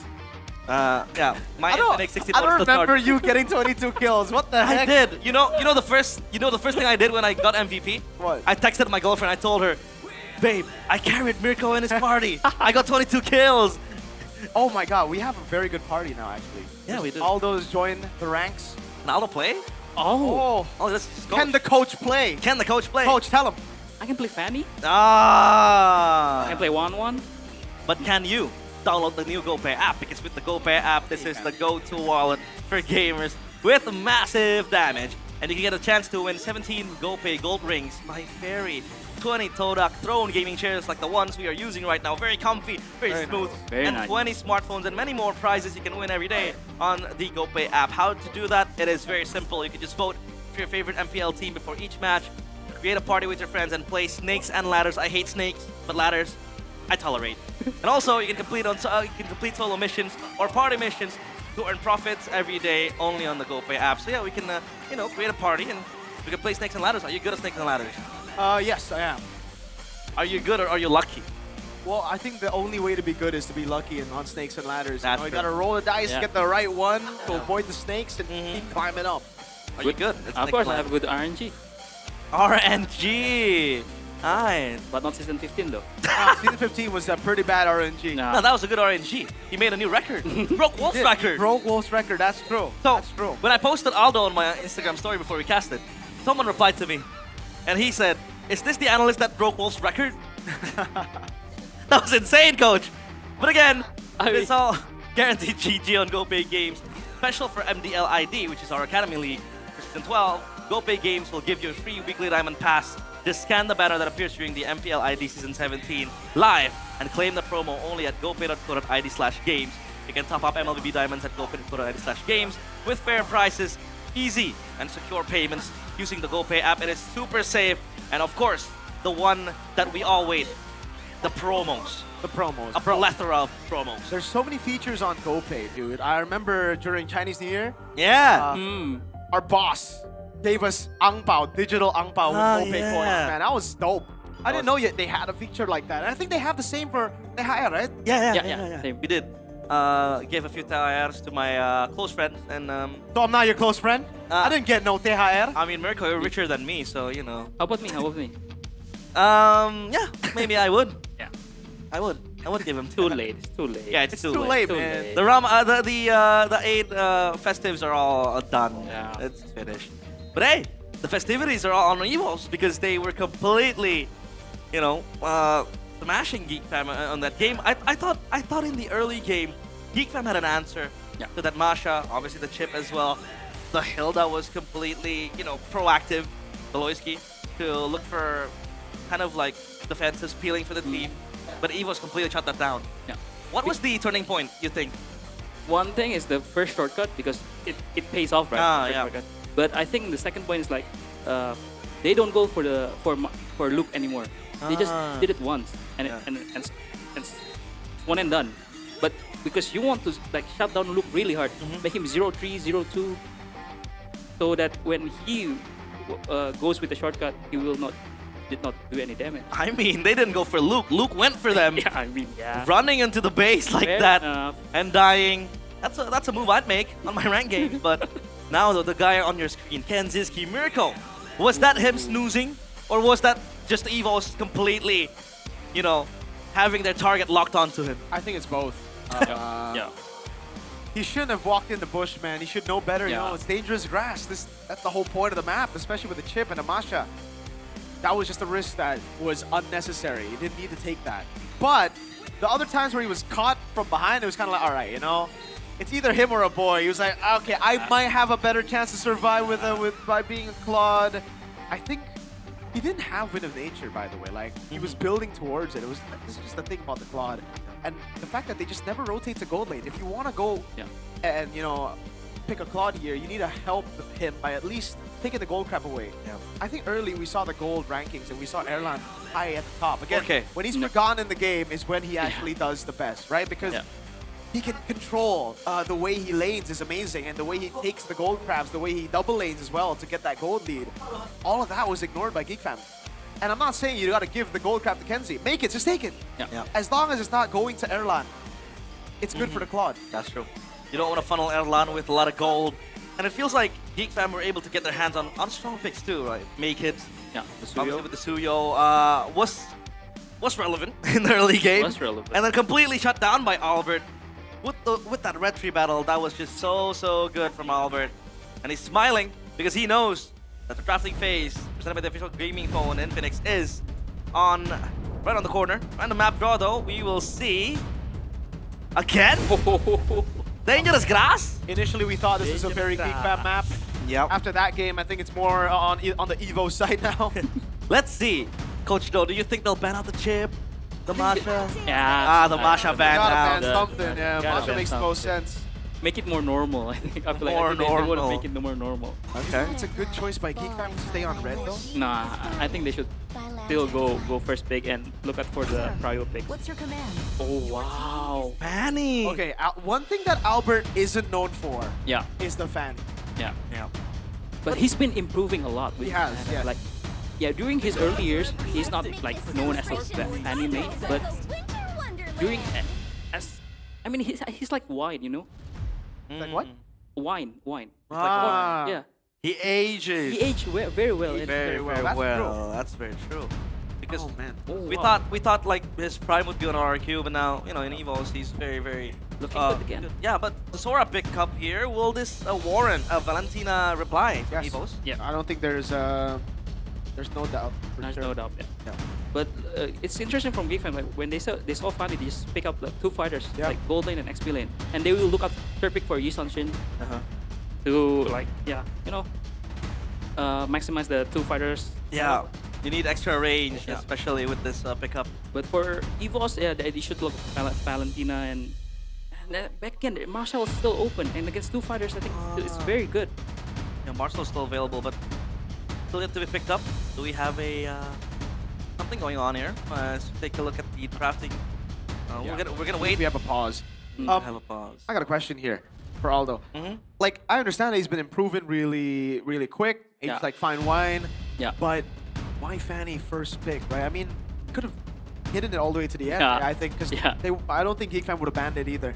I think. Oh, maybe Geek Fan would have picked it actually. Yeah, maybe. Maybe. Or maybe they just want to select, Albert's gonna be the boss. He'll first pick every hero. Yeah. For those of y'all at home, fun fact. Ooh, oh, it's got the fun fact. Albert was the guy who asked you, yo, you want to join Evos? And then they got the deal done. So, hey, Albert's the boss. Agent Albert. the boss. Agent Albert. But now, with the Gatot Gacha, the Marcel's still available. Do they want to pick it up here? Against a Fanny? Don't you want to just go like a hard CC? That's true, but don't you stop the Fanny when it's cabling around, right? Is that a possibility? I mean, Kelra is quite good because with the sustain do with the heals and everything, but Detective Fredrin on the oh, they just go to Fredrin. Yeah. Wow. So the matchup against the Fanny, what do you think about this? Fanny against the Fanny. I think Fanny in MPL is just all about like the long lane pressure, you know? Yeah, I agree. Because you cannot like, especially with these three drafts that have been picked, 3 heroes that have been picked by Geek Fam, like all 3 tanky heroes, man, beefy boys. Beefy boys. And with the Harith ban from, I think Geek's just gonna ban Erlan's hero for sure now. And but I feel I feel something fishy in defense trap. I think fishy. Yeah, I think Balo is gonna pull out something, a damage, a roamer, or because they kind of lack of damage. Yeah, what do you think will be the most suitable, pick up there? I'm thinking of a Badang, to be honest. A Badang? Yeah. A Badang is a very good answer for the Fanny, but the Kimi for sure goes in because they need the DPS as a 2-fighter lineup. But this is the last pick, Balo. Yeah, you can still smell something cheesy. Yeah, here. bro, I'm smelling something being picked up by Baloyski there. But for EVOS, I think Fallen is still flex because he can go against a Sora. Ah, that's true. So, but the Sora is also flex because he can just go around with the CC. Yeah. So it's just like a mind game now. Yeah, that's right. I feel like Valentina up against a Kimi in mid doesn't really have that much prio. Yeah. I mean, sure you have dashes, but the Kimi is just gonna constantly bully you. Yeah. With the auto attack. So the Valentina's gonna need help with that Claude. And the Selena, wow! Selena Gatot. Selena mid. Yeah, Selena Gatot is a beautiful combo. You can play with the stuns and all that. But now Erlan will be the one picking up that Claude. Last pick though. What is it gonna be? It's Baloy, man. It's Baloy's hero. Wait, what if it is a Sora roll? Unlike, very unlike. I'm thinking of things that are crazy. If he was thinking about picking Nata, Selena's kind of countered that because he can put out traps. Yeah, traps. Traps, obviously. To lead the charge. It's just still a Hilda. It's just a Hilda. Oh well. Oh well. We thought. We completely thought. We were sold dreams. We thought that Baloyski is gonna pick up something that is cheesy, something fishy. But at the end of the day, it's just a Hilda. And we did hover up to the draft. It's gonna be the Sora gold lane. Oh, Sora gold lane? Yeah, Sora gold lane on the hands of Kanziski. So that's not gonna be a direct matchup with the Valentina. So the Valentina XP kinda loses the prio then. But Valentina is a very good laner. Actually, especially with the new patch, the new buffs, the early game damage is a very good buff for him, and I don't think he will have a hard time against the CC. But wow, do you trust this lineup rating? 10.2 that is for Geekfam. Wow, that's crazy. How like. Is that an all-time high? I think that might be. I've never seen a 10.2 before. Well, we'll have to see if the lineup rating translates into a win. They did it last game. They did it last game. They lost. And now let's see if Geek Fam are able to turn the tables around and produce an equalizer, or will EVOS finally be able to celebrate their maiden win in MPL ID Season 17? It is Game 2 of EVOS against Geek Fam. Yeah, they're gonna swap. I mean, with the swap, like Aldo mentioned, it'll be alright. I just thought, how good is Sora Gold now is the question. I think right now, this is a very difficult game for the Fanny, man. Yeah, because it's all beefy boys. Go straight to the orange buff. Oh, no way. Okay, Makids finally wins the red tree here, right? But Albert? He didn't quite catch it. Oh, now he's going to be punished by Baloyski. Risky moves by Albert. Is that a worth it trade? You get the flicker from Baloyski? No. Because he loses a tempo as the Fanny, because you want to play with tempo with Fanny. That's true. But if he get the red buff, oh my. Yeah, you get the red buff, you get the flicker too. Yeah, make it. think Maloyski is gonna be fine. You know, he's a quick woman with an axe. But now the emblems by Bayou. Anything out of the ordinary for you? No, I think it's all normal with the Sora with the fighter emblem. The gold lane is fine, but the impure on Sora is kind of because we've been seeing oh wait, hold up! Oh, wow! All right, even I didn't expect that much damage. I thought Baloyski would. Hey, this is normal though. I think if Baloyski gets first blooded, Geek Fam are en route to a better game. Yeah, the 0-10 power spike from Baloyski. He's gonna need to die a lot of times though. Yeah. But now I feel like there's an angle for this Fanny to work because you have the stun, you have a lot of CCs, and the Fanny can just come flying in. You know, with the cables, it's almost like when an Alice ults, right? And the Fanny just goes pss, pss, pss, all the time. Yeah, but we're seeing that EVOS has a better mid prio because with the Gato Selena, it is much stronger. Yep. But yeah, as a Fanny, you just wanna prio the purple buff. Yep. Hold on now. Naked's on it. This will be free. Doesn't look like they'll contest key though. Still caught in a really bad spot. Kenzie! Solo kill! Up top in the gold lane. Fanny coming down to go for a trade, and he will be able to find a trade. Yeah, he's paying dividends right there after losing horribly in game 1. But is the Sora expected to dominate the lane against a Claude? Yeah, Sora is a lane bully, especially with the Impure Rage with the early damage. Yeah, but I still think it's a very hard, funny game for Albert. But let's see, because back, if I'm all beefy boys, man, 4 beefy boys. Yeah, very very strong. So then when you have a lot of tanks, I'm thinking of a Sky Piercer from someone, you know, maybe from the Selena, because you're gonna want to burst them down, right? And I think when you talk about burst damage, there isn't really much. Maybe the Fanny could kind of do that. Tricky too can kind of do that, but he's going to itemize with the glowing wand. So does the Sky Piercer come in hand here for EVOS? No, I think they just want to scale out for Ireland to deal damage because the beefy boys will get shredded out by the Cloud with the Trinity. Oh! He's gonna steal the XP grab. He's gonna go in for more. Yeah, he wanted more. Bench is not used though. Marcel just survived that. Baloyski getting caught again by Tricky. Baloy Spike, I think he's looking for the Baloy Spike. Yeah, 2 deaths already. He has a kill though.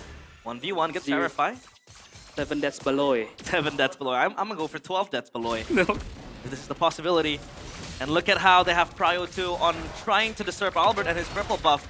This might be a skirmish here. They're going in with the taunt. Yeah, Naked's already there. Double taunt coming down and the AOG, but it doesn't land flush. He tried to go for the back line, and now he gets punished. It's a boy who picks up the kill. Oh, Shifting Skies coming down. Luke going for the same thing, and now Kenzie bursted out by Luke. He goes to the skies. He's doing so much damage. Tricky with a follow-up. Luke with the flicker out. Now goes onto a boy. Luke! Oh my goodness! Now it's Erlan with the cleanup. Make kids gun down. Erlan gets a double. He returns. He's back like he never left. Luke with a beautiful outplay right there. Gets out unscathed. And if you want to narrow it down, it feels like Valentina is not a Luke hero. We haven't seen him much with the Valentina. I mean, back then it wasn't even a meta, but now he plays it wonderfully. Yeah, I mean, he's Valen, but he's Sora. It's a Sora in disguise. Yeah, that's true. But that was a perfect layering team fight from EVOS. Like, Luke goes in first, and then Erlan follow up with a blazing duet. It's a beautiful thing to watch. Very, very Man, beautiful. okay, yeah. No wonder, you know, we were asking a question. Where's Rendy? Why didn't they trust the pro? Yeah, Luke. That's true. Rendy replaced by someone better, you could say, Baloyski. And this is a fun fact, guys. If you're playing Valen against Sora, who ulted first loses. Ah, yeah, that's true, because the timer, you know, kind of runs out. So you're gonna have to wait. It's a waiting game. Yeah, and Luke was the one who ulted the later. Yeah, but then we're gonna have to get. Oh my god, Baloyski. Oh, and the arrow from Tricky. It's just beautiful, man. EVOS. The mid control, man. This is, again, presumably not their main lineup, and they're playing like this. Yeah. They still got Few next week. Imagine if Few is Selena? You Selena? Exactly. We got Few on the Selena, and maybe even Egatizi. Egatizi. But hold on a minute. I want to give props to Tricky. A rookie playing his second game on stage, pulling out the Selena. Right? This is him with big balls. This is him with big confidence. You know, a Selena is kind of hard to pull out. When you're playing like this. Hold on a minute. Albert. Yeah, he gets caught in the power wilderness, but that's it. Luke, I think he's gonna be chased down, making the retribution as well. He's gonna go for the taunt. Goes for it. But yeah, I don't think Luke really cares. And Geek Fam, they're too afraid. They don't want to go on Luke. They get chain CC'd. Feels like I'm having a fever dream. Valentina, that tanky. Only seen in XP lane. Well, so far, Evos, they are holding the tempo. But now, Coach Do, what does Geek Fam need to do to kind of get back to the game again? I think they need to, like, because they're playing like fighters, BP boys, I think they just need to go on airline, or go on the back line, because it's hard for them to like shut out Key and also Luke, because Luke is very tanky. Luke is super tanky, especially with the Oracle completed. Extra shielding too, they want to go for the turtle. Yeah, Luke's already preparing the ult. Ah! Brings out the retry against the Fredge with the help of Luke. Kenzie, the back line, goes in, but it's not really the position you would want to be in. You would want to try to dive in the back line. Kenzie now no ult. And they're going to go for the siege in the mid lane. A missile arrow dodged away from by Marcel. He throws out the curtain call, and man, Albert, doesn't matter, I guess. This guy. He's just him. The longevity. Fine wine. Fine wine. Fine wine. Ages like fine wine. Albert is beautiful on the retribution. Game 1, game 2, no different. And that's up against a Fredrin. And a Sora popping the white ult. It's his 10th season, I think, if I'm not mistaken, and he pulls out the Fanny. Oh my god, oh Another wow. fight. Look at Luke. Already has the ultimate again. Will go out this time. He goes for the damage. Oh boy, he's gonna be the guy who gets sacrificed. Luke! Luke's in forward now. That's the Luke. That's the Luke that Beloy speaks of. Oh, the arrow almost landed. But yeah, when Luke gets ahead, that's what you can expect, you know? He goes in a bit too aggressive a lot of times. Yeah, stun lands, but it's not gonna really matter. And it feels like watching Luke do that, pull those moves off, it feels like watching a rookie. When he's doing well, Marcel! Wow. Clean Fanny, man. Yeah. Back to my point. A rookie, why I said a rookie, because it feels like, you know, when rookies are ahead, they overheat. They tend to be overconfident, they feel like they can take on the world. And Luke does that a lot, which I think isn't really bad, because he pulls out the moves, but, you know, to a certain degree, you kind of have to stop, right? Yeah. I mean, look at how Keyfam are able to convert on objectives now because of that death. Yeah. Luckily, no shutdown. So, you know, you can still be like, all right, Luke, that's all right. And luckily, Albert is able to make up for it. He got a tier 2 down below. And a kill on Marcel. Yep. Queen's Wing, second item, though, for this aura. What do you think of that, Coach, though? Yeah, it's for the cooldown reduction and also the damage reduction, when he's low, and yeah, for the spell count too. But as we talked about before, like, this Fanny will have a good time in the long lane, right? Yeah. And there's no one stopping him for sure. Yeah, the long lane. With 2-0-2 ahead, I think he just want to burst out the Lord. Okay. Albert. Cutthroat, no way. He goes for the retry here. And the Lord? Oh no. He's gonna be tucked low, retry! And it's Makekids who gets it. Now it's Kenzie going to the skies, going for the damage again. Into the backline he goes, but Makekids Kenzie got bursted by Tricky. Kenzie, did he not use the ultimate? Now he tries to go for Tricky. Flickers out the safety, and Kenzie gets caught by Key. Tricky's unstoppable. It is a disaster for Geekfam. They got the Lord, but that's about it. They lose 4 of their members. It was late for Kenziski. He had no stacks to pop the ultimate. And he lost out on the team fight with Geekfam. They did get the Lord, but look at the prio on the lanes. They have a long lane pushing up top. Beloyski gets the red buff. At least a small win for Geekfam. Had been win. Oh my lord! Through a vengeance and a curtain call. That's a CC, by the way, Miracle. That's a CC. Yeah, they picked this hero so that the Fanny won't have kill pressure. But seriously, Albert's Fanny is looking very good. Like very, very good. I'm surprised. Like seriously, I'm surprised. Surprised, not surprised, but he's never been this good as a Fanny before. Mirko, a bit of a fun fact. My last Fanny game I casted in MPL ID was Pikachu Ron. And you know what happened? That was a great game of Fanny. Beautiful game. Beautiful game of Fanny. No. But yeah, Indonesia, we have a lot of good Fannies, right? Yeah. We talked about back then Favian. I think the best Fanny in MPL ID. The Nile. Nile, obviously. To an extent, Ray as well? Yasuke. Yasuke. Yeah, good Fannies here and there. And now Albert pulls it off. Kind of refreshes his own hero pool to get the Fanny onto the pocket. Yeah. This is concerning, dude, because now what can't he play, right? Oh my goodness gracious, Luke with the kill steal. No, I'm joking. That was kill secure. But my goodness, an Abyssal Arrow, AOG, a boy has to flicker out. Luke doesn't care. He brings the flicker too. The mechanics on Evos shining through, and Luke wants more. He will be the sacrificial lamb. He took one too many turret shots. Beautiful engage from Evos again, playing to the strength of their craft. You have a Fanning that can just kind of get in, burst down, and if there is no kill, there's gonna be the cleanup crew. Yeah. Right, you have Valentina that's very mobile, and then you play with Shrieky, with the stun, and then you go for the AOG. A lot of ways to approach this. And by the way, this is kind of like Evos playing without Adelan really getting online, you know what I mean? Yeah. He's not really rampaging and Adelan Dawn, but they work it out. I mean, back again, as I've said it before, it's a very good layering team fights by EVOS. It's like, they know who to go first and who to go next. I mean, it's just beautiful. And talking about, it's tricky, it's 5-0 and 7. Wow. We talk about Selena's, man. Oh my god. Oh my god. Look at him go. Oh, he kills Kenzie, right? Look at him go. Goes to the skies, Albert in the 1v1 Look at him against go. Kenzie. He's gonna go to the air, Albert! Oh! Killed by Kenzie. It's a shutdown as the Lord spawns in the game. That was a risk that Albert took that might not pay off. Geek Fam have control, but they just don't have. They're way too behind to take it. That's true. They have the Lord available, and Albert is 25 seconds away from respawning. The boy gets the Divine Glaive, so that's going to be at least extra Magic Pen to play. The team fight arrives. Oracle though for Marcel. So now, will Geek Fam just juggle this? They're not going to commit to this. Are they going to commit? Oh, the arrow. Wow, I'm surprised Key didn't AOG there. They know a boy doesn't have flicker from the last time, right? Yeah. I think they're just playing it safe and, you know, discipline, I would say. guess. But yeah, Geek Fam, why they can hold the Lord? Because they will just get poked out. Yeah. By the Claude, by the Selena. Selena poke, man. Especially with Claude with 4 items already. I think, yeah, they cannot hold the Lord. Tricky is 5-0-8.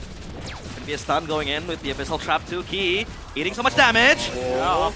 Goes back in, AOG gets cancelled. He can't go for the AOG. What the hell? He's still alive, gets a big taunt before he dies.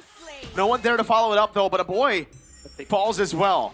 That's Luke stealing away the ultimate. Now he's gonna go in to the backline. He goes, and the backline is a very tanky May Kids. But Luke is gonna make quick work out of him. Goes for the flicker as well as Albert follows it up. Luke goes in, doesn't land the last shot. Marcel's gonna take him out as Kenzie goes with shifting skies. The Abyssal Arrow doesn't land. Now Evo set their sights on the Lord as the bottom lane wave crashed in.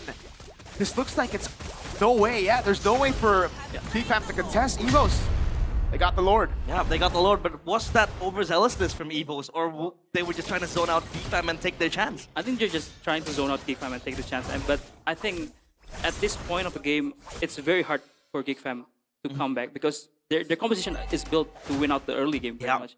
And looking at Erland's full item now, oh my, this Claude will hit like a truck. Yeah, Claude late game. I've been saying that I don't really care when an enemy picks up a Claude on the ranked games, but late game, Claude is a monster, man.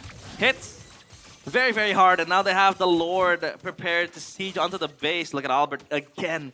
No way. No way. He's tries it the second time, right? No purple buff. Especially under current, no purple buff. He's just gonna go with Chunk, you know, a bit of poke here against Kenzie. He's aura maxing. He's just dueling everyone in the long lane. Yeah. He's dueling everyone. He doesn't care. And there isn't really anyone to respond to the long lane pressure coming in from Evos. I mean, they have a Hilda that can run, but the Hilda won't be the one to clear the waves. Make it. Yeah, Erlan doing so much damage. Luke comes in, blazing duet from Erlan! And the EOG to lock a boy. He has to flicker out. Erlan still doing damage with the Elfic gun. He has so much range. And now Albert comes in with the cleanup in the backline. He goes. The boy no flicker. Albert with the assassination. 3 members down. I think it's GG. 2-0 to Evos. Marcel's trying to clear out the way. Baloyski's trying to do the same thing. There's just one casterman in the mid lane. But it'll be enough now with another wave crashing down. Evo starts season 17 with a bang. They start season 17 with a bang and a roar too. Evos, clean house, and a very, very dominant 2-0 against Geek Fam. Again, the standout performer, Albert, the baby alien. But everybody took part in this win. And Luke is back like he never left. I mean, the layering is so perfect. I've been repeating this word, the layering, but it's just amazing to watch. I'm lost for words. Very beautiful team fights coming in from EVOS. And you would make a case for EVOS. Maybe it's still Geek Fam, you know what I mean? If we're gonna take a look at the power rankings, right, from previous season, well, Geek Fam is obviously gonna be a bit down bottom. But this is still a statement game from EVOS. The way they played, maybe with minimal blunder. And I think the only blunder that I was able to see was, Luke just flashing out, just going in, That's still fine for Luke. Because that is his job, right? This is just his playstyle. Yeah, that's his playstyle. It's just Luke. Are you proud, Mirko, seeing Luke like this? Hey, but he's not even ex-BTR, he's still BTR. He's alone, Yeah. I'd love to call him back. No, I'm joking, Shogun's pretty good too, but man, the combo. Look at this layering, man. Look at this layering. The layering was beautiful, and all that, right as they deplete all the resources. Oh. Yeah. So, I feel like it's like juggling. It's a juggling role for Albert. Either you come in and you kind of like poke down people, and then your team's gonna clean house. Yeah. Or you are the one cleaning house. Yes. Insane. But we are on stage with the White Tigers, Bude and Sabila. Take it away. Kemenangan yang tentunya langsung dirayakan. Match pembukaan dari EVOS berbuah bersih dan manis. Luar biasa sekali, dan pastinya kita berdua udah nggak sabar banget ya untuk langsung menanyakan saja We can't wait to ask questions to the winner of this match, EVOS. Mungkin aku pengen tanya dulu nih sama Luke kali ya, Bude ya. Luke. Hai Luke. Gimana rasanya setelah How does it feel, kembali lagi di scene MPL? kompetitif? Back to the competitive Jujur scene. grogi sih. Grogi Honestly, tapi nervous. I was nervous. mainnya tidak menunjukkan kalau grogi You're sih. nervous, Bude. but it doesn't look like you were nervous in game. Ya main lepas aja sih. Yeah, I don't know. When I started Cuma playing, I grogi just, tipis-tipis adalah. Grogi it was tipis-tipis free. ada. A little bit nervous Tapi in game, keputusan but ketika kamu kembali play. ke pro scene, ada yang bilang kalau Really. udah live stream itu akan sulit balik ke dalam pro scene, tapi a lot of people kamu think that after masuk playing, kembali after going ke dalam to sebuah tim. Gimana sih on a Luke break, untuk kamu sendiri? streaming, now coming back to the competitive scene will be terinspirasi difficult. dari What do Skylar you aja think? sih. Balik I just took pro scene inspiration from terus juara Skylar kan. because Semoga he went Jadi Luke out of season ini udah pro langsung play, went to streaming, comeback, came back and ngincer became a juara champion. langsung. So that's what I'm Iya looking dong. to get to. Wow, comeback langsung ngincer juara. Tapi aku so pengen he's coming tanya back, lagi sama Luke nih, di mana nih? become a champion. Apa pendapat kamu Luke pada saat tadi Masya What's kamu your opinion, dikasih Luke? di game yang pertama? Because at game one, itu they left mereka your testing dong Masha kayaknya. open. I think they were just Enggak, testing. maksudnya ya kasih sekali abis itu They were testing. They Oke. Oh gave ternyata my masih Masha jago once gitu and then ya? that's it. They banned it. They respected it game two. Enggak tahu sih. Biasa aja kayak masnya. Oh no, my Masha's not that good. My Masha's alright. Dengan Albert. Tapi I got carried by Albert. match pembukaan udah langsung ketemu sama mantan-mantan terdahulu. So, your first match yang back sempat and you're kamu up against juga your beradu bersama. ex-team, Geek Gimana? Fam. You played for Geek Fam, you Beradu kali debuted ini for Geek melawan Fam. mereka di How match does it feel going up pembukaanmu? against Geek Fam in your first match? Masih sama sih mereka. Awal-awal kan emang gitu. Yeah, they're still the same, Geek Fam are always like Kasarnya this ada at the kayak start. gitu ya? Aduk Ya, dulu. pertengahan baru kuat kayaknya. Yeah, they're always strong in the middle of the season, Jadi so kalau we'll dari see. Luke sendiri memang pengalamannya juga kita sudah tak ragukan lagi We dan know comeback di sini Luke's experience. ternyata mendapatkan sorak-sorai juga langsung dari EVOS fans. Got a Yes, big betul roar from the sekali. EVOS Tapi fans as Bude, well. di sini juga ada yang baru lagi nih, yaitu ada Tricky. Tricky? Hai. Got a new player in the roster as Gimana well. Tricky? Rasanya bermain How does it feel, di Tricky? panggung MPL To play Indonesia? in MPL ID. Alhamdulillah senang. Deg-degan Thank nggak? God it's good. Deg-degan nggak? Deg-degan. Deg-degan. Tapi tadi ditenangin sama gendut katanya.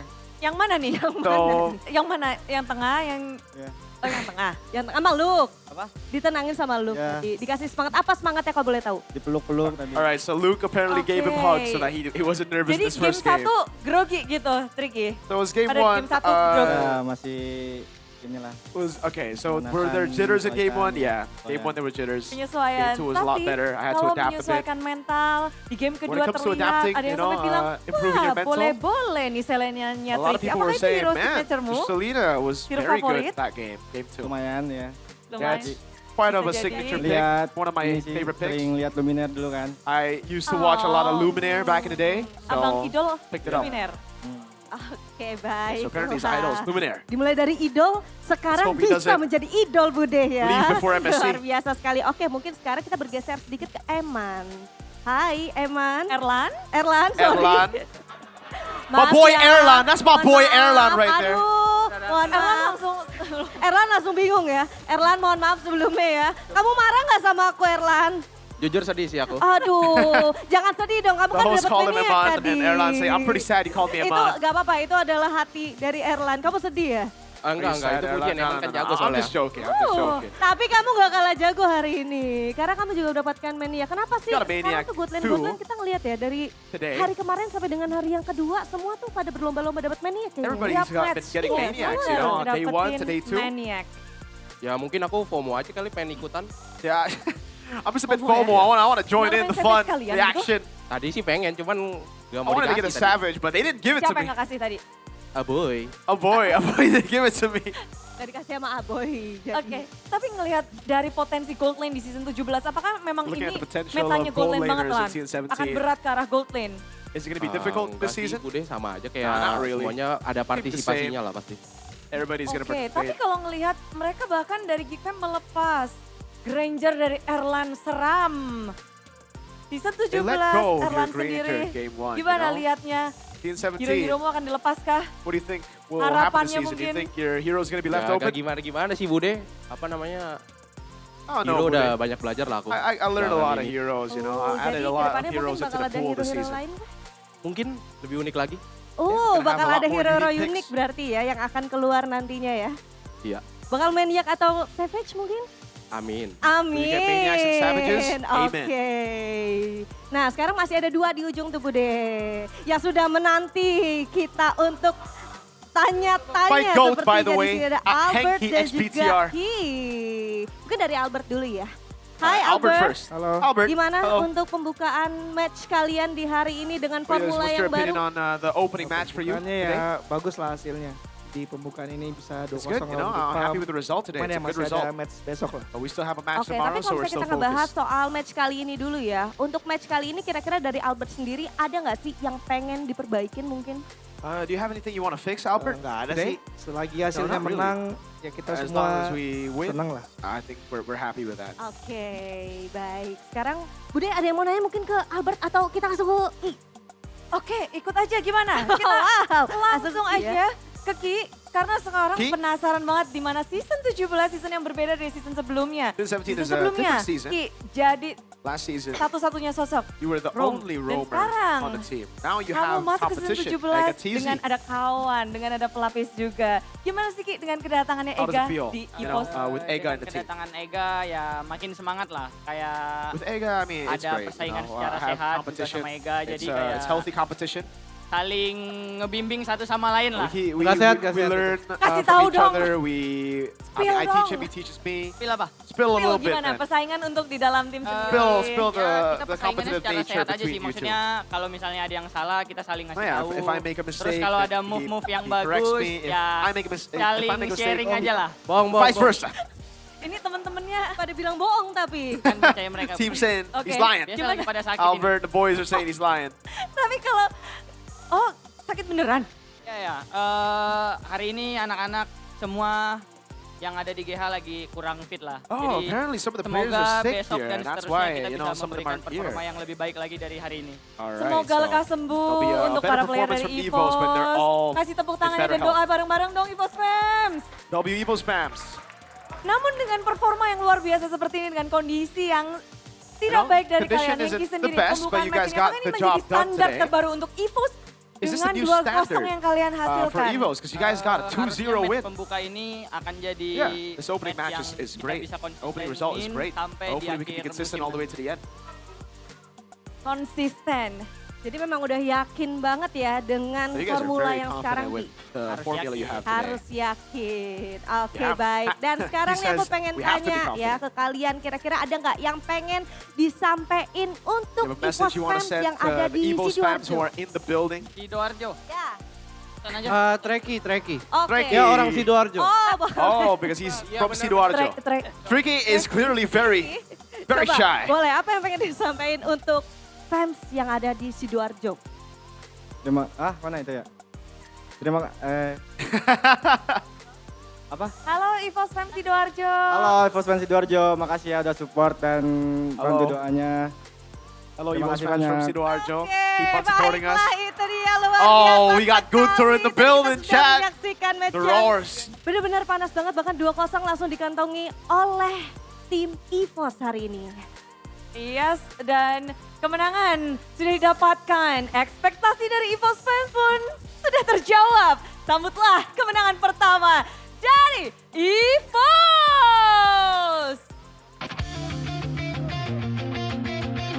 That's my boy, bro. Airline. That's my boy.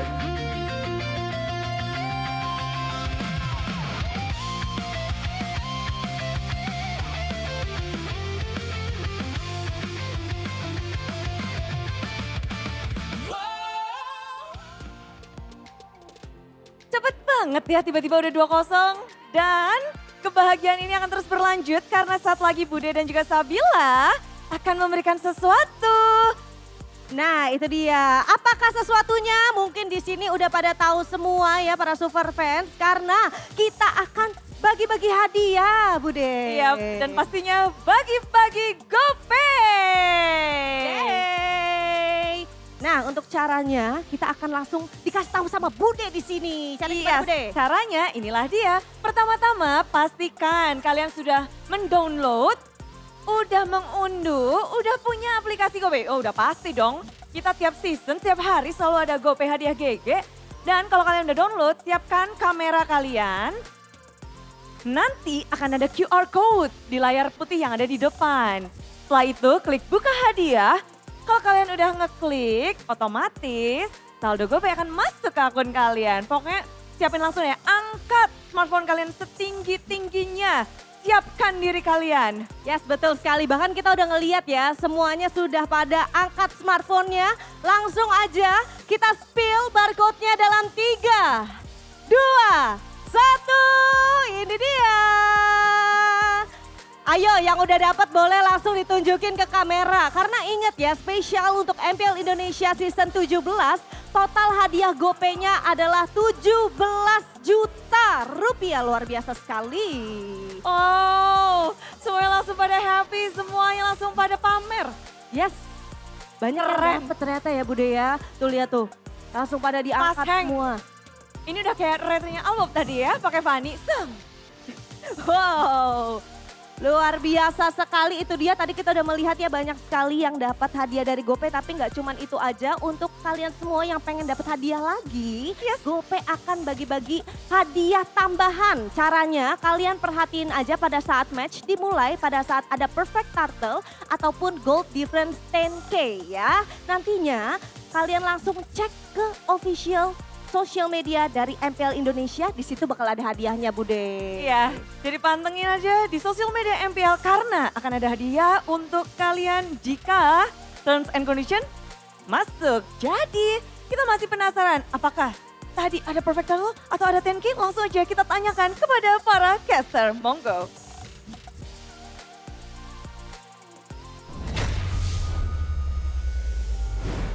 Tricky is obviously not from Sidoarjo.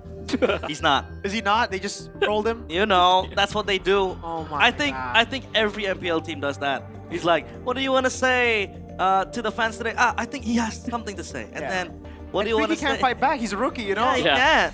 Who's he gonna give the mic to? Erlan? Yeah. Albert, Luke? Nah, they're all veterans, man.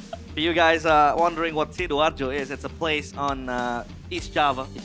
In Surabaya, basically. But yeah, that was a beautiful game from EVOS, from everybody. I would say Tricky, even as the rookie, was able to show up big time with the Selena. But what do you think about this game, Coach Aldo? Do you want to have something else to point out?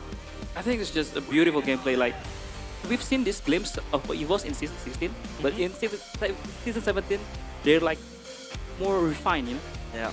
Yeah.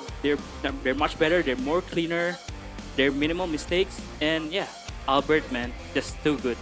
Yeah. Well, thumbs up from Tricky. Luke is very cold, but the MVP still presented by official gaming phone Infinix. It is going to be Albert 517 Nofani.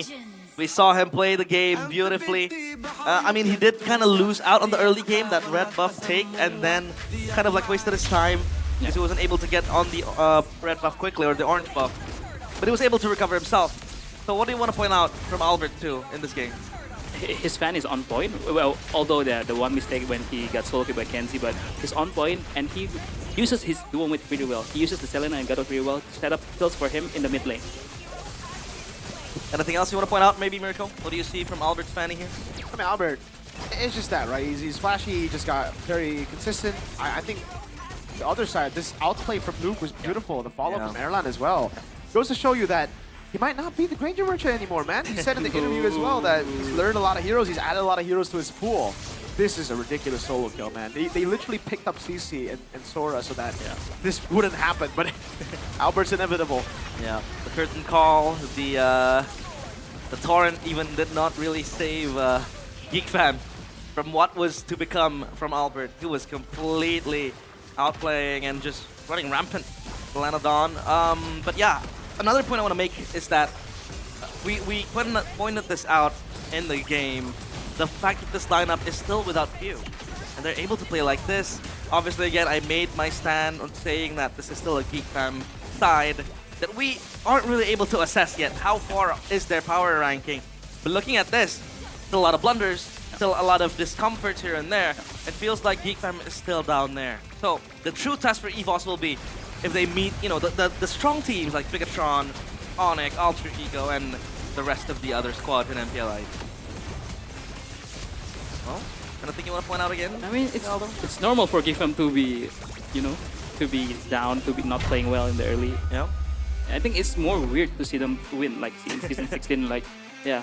So I hope, yeah, this is like the trajectory that they're going with. They're going with this season. Like, yeah, we just start slow and then we keep building, being like we used to, rather than just winning it all in the first weeks and then dropping from there. Yeah. So yeah, I think this is just a more normal GeekFam for me, but an amazing EVOS. Yeah, 20-8. Beloyski did not achieve the 7-death power spike, so maybe that could be the reason why they had lost. But Tricky is 6-0-9 on the Selena. Maybe anything you want to kind of scout from the builds or maybe the emblems? I think Tricky plays the Selena pretty well. He uses the Gatot pretty well, and he uses the angles to throw his Abyssal Arrow. He uses like from the right side and left side. He always changes so that the enemy wouldn't notice that and will get caught. And it's an easy combo with the Gatot, right? It's in either Abyssal Arrow OEG or Ton to an Abyssal Arrow, and yeah, it shows that they're connecting very well. Yeah, a lot of combos, but Mirko, is his Selena better than Moreno's Selena? Oh, I don't think we can say that yet, dude. Moreno's pretty good on Selena, dude. What about Renz? I'm not sure, actually. we'll have to see. This is one game, right? Yeah. One game so far, not even 2 games, just one game of the match. And I Another feel combo was the Valentina, by the way. Like Valentina Sora, right? Takes away the Sora ult, Sora Gatot. Combo we saw a lot on M7. And so they got both Selena, Gatot, and Sora Gatot. Yeah, three combos to play with.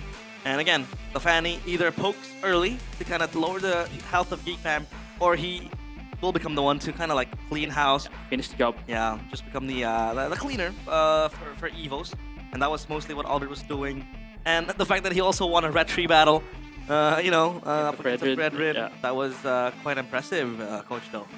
Yeah, and speaking of Selena, I think Tricky also learns from the best, no? He got few in the back. That is true. I mean, imagine if your mentor is Few, a world champion, or maybe your mentor is Kelra, but I don't think Onyx needs mentors, do they? So, you know, we'll save that for later because we will have Onyx against Alter Ego in the second match. But another part I want to say is that, I mean, sure, they have the Fredrin, they have the CC and the Sora to kind of stop the Fanny. But what happened? Why did the Fanny become unstoppable? I think it's because of the connection in the mid lane. Selena Gatot always picks off below early game that gives the Fanny kills the items that he needs to snowball the early game. And from there, they're just looking for kills in the mid lane, in the side lanes, and Albert was 2-0-2 at some point in the mid game, and he was unstoppable in the long lanes, and nobody was stopping the Fanny when he's far ahead. And GeekFam's composition is a very early game composition, I might say. 2 fighters, 4 beefy boys, and if they go behind, it's no point of going back.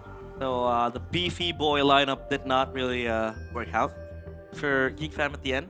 So Mirko, I saw your video your power rankings of MPL and you put Geek Fam kind of, down there. Do you still stand by your point? I think. Or will you give them more matches, more samples? Obviously, I gotta give them more sample. Geek Fam have proven time and time again that they are slow starters. So week 4, maybe we'll start to see whether or not they are gonna be rising, because this is the thing. Usually they do that, but it's because competition is kind of bad too, right? You always have like a guaranteed 8-9 slot. Yeah. Geek Fam might be a guaranteed 8 slot this season. I don't know about that though, right? Again, so we'll have to see week 4. MPL ID as well. I put them 9th place. I think most people put them 9th place just looking at the roster, but I heard that they are amazing in scrim. So we'll find out. We'll find out if they deserve 9th spot in the power rankings, or a lot of people are wrong. Man, I know playoffs is still a far way ahead, like 8 weeks. 8 weeks we still have to go through with 3 days in each week. But it feels like it'll be very exciting to see the power rankings at the end of the day, right? I mean, Navi is doing very well. Yeah, Navi's good. But that was RQ kind of like, down performing. Yeah, you were goats. You're boys. And Navi used to be the team to kind of like dawdle down in 8th or 9th. Yep. And then you see now Geek Fam dropping down, RQ as well. We still have to give them more match time, obviously. But from yesterday's performance, yeah, they need to wake up, man. Or else they'll miss another playoffs again. Ooh. I can't imagine being a Kingdom missing 2 playoffs in a row. Hey, Arashi has been doing that for like, how many seasons now? Well, one season, right? They've only not Look at this guy. This guy is a bigger trooper for like 8-9 seasons. Always making the playoffs, bro. Yeah, but like, when playoffs comes by. Yeah, early. Yeah. It's okay. We're making the playoffs though. Well, that is a flex. But we do have an interview backstage, so I think this has to be this has to be a losers interview. Obviously, we want to get more insights from Geek Fam, so we'll toss it back to the interview backstage. Take it away. Thank you, Caster, kembali bersama Alisa, dan kali kita sudah bersama Coach. Halo, Coach Pin. Thank you, Casters. Ini poin kemenangan pertama dari here. EVOS. Gimana, Coach, rasanya hari ini? Poin kemenangan pertama ya rasanya seneng lah, karena biasanya awal tuh juga salah satu yang menentukan akhir juga lah.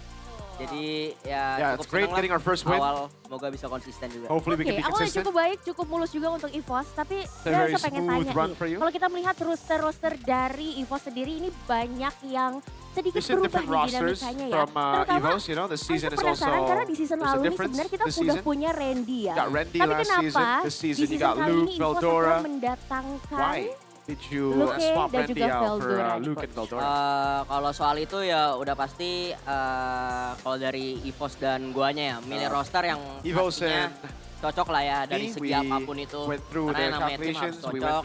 Dan juga kalau buat Randy sendiri ya gue nilai bahasanya prematur lah dia. Karena kan dia sebenarnya kemarin pertamanya dia kan. Because that was his first season last season. Main di MPL, performance-nya cukup bagus. Tapi he's good in MPL, ada beberapa hal yang harus dia latih juga di MPL. There's a lot of things that he needs to develop in MPL first before he fully jadi deserves ada an MPL improvement slot. juga dan gak masalah, tapi kalau kita melihat kan di match kali ini Luke-nya sendiri ini nih punya pool hero yang cukup banyak beragam variatif juga dan salah satunya diandalkan selalu Masha-nya nih dan juga kalian gimana buat coach sendiri melihat ini sebagai benefit dengan memiliki Luke-nya di EVOS?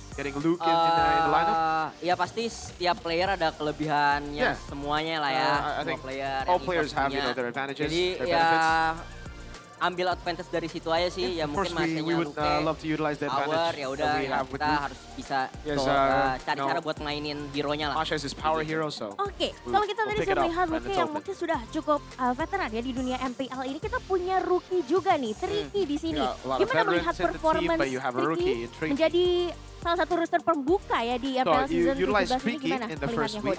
Kalau buat Tricky sendiri sih sebenarnya cukup seneng sih ngelihat, soalnya dia benar-benar rookie juga. Kayaknya dia ngetim juga baru bentar deh kayaknya. he's only Terus been playing dia masih EVOS, terus bisa buktiin juga. for a while Mentalitinya actually. juga So his mentality is sangat great. ready lah buat He's switching. ready? Jadi ya kalau dari gue sendiri sih senang sih ngeliat player kayak gitu. Oke, dari me debutnya looking sudah at it, I'm cukup very baik happy dan looking sudah at cukup players like mulus this. juga. Tapi untuk penentuannya sendiri nih Coach, gimana cara Coach memilih you strategi decide? menentukan roster antara Luke dan Vel atau Between Luke and Teki dan juga Veldora, Few yang akan Ricky, main? Few, you know, how do you Kalau decide itu ya between pasti those players? by performance It'll be di based latihan on nanti performance sih. and Ini kan ya scripts, week sure. ini berarti ya mereka yang This main week, yang terbaik dan yang paling cocok The lah players untuk week who ini. play are Untuk the week best players selanjutnya in ya script, kita lihat so aja nanti we'll see siapa yang about bakal next main. week. Ya tapi untuk pemilihannya udah pasti sangat fair lah. Semuanya punya When it comes to, kesempatan you know, me choosing, it'll be Punya kesempatan based on yang sama, data, it'll be kita akan objective and fair. menantikan juga nih.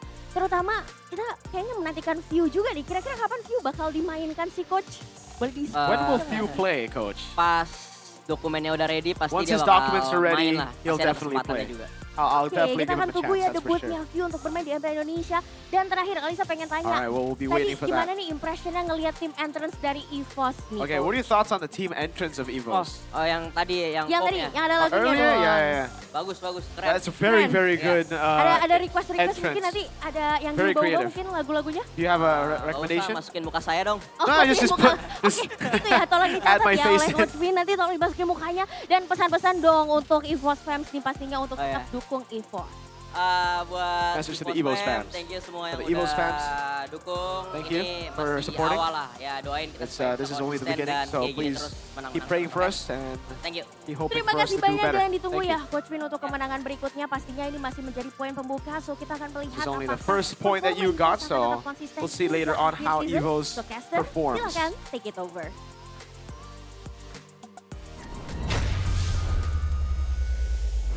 So that was not a loser's interview, that was a winner's interview with Coach Vin. Yeah.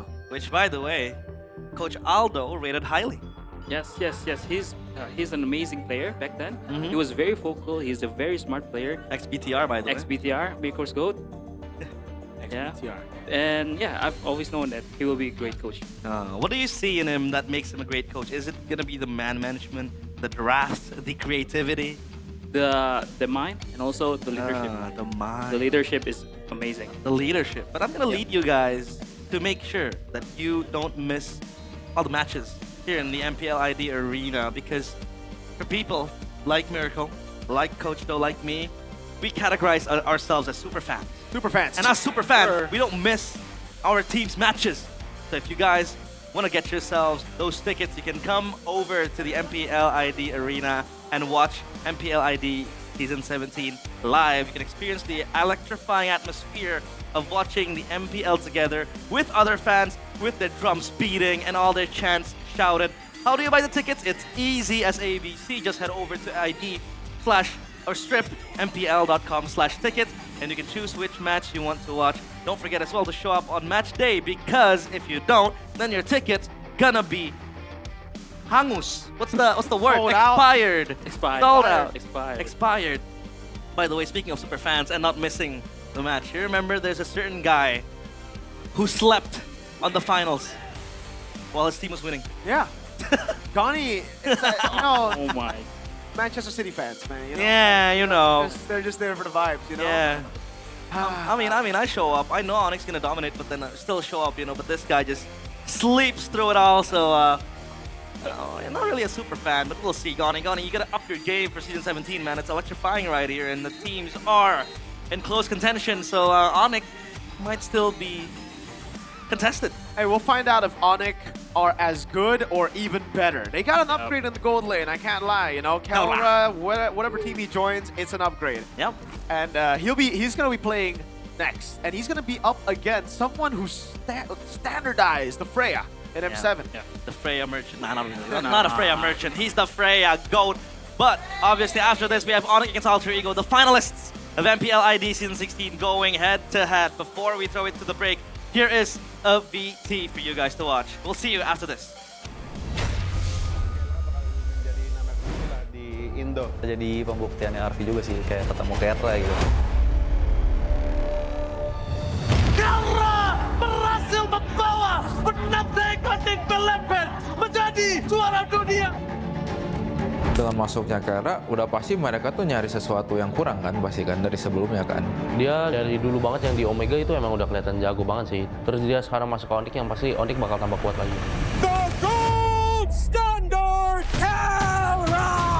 Kedatangan Kelra cukup serem ya, cuman ya kalau takut duluan ya gak mungkin bisa menang. Basically who Kelra is, he's really just a sponge. He doesn't look at himself as the best gold laner. It's not, I'm a gold standard, I'm red proven, all the people say I'm that guy, no. This is very confident, that's all I gotta say. Give one instance wherein we were playing, Snapdragon, I think, was up against RQ. RQ got the Lord against us. They were moving back.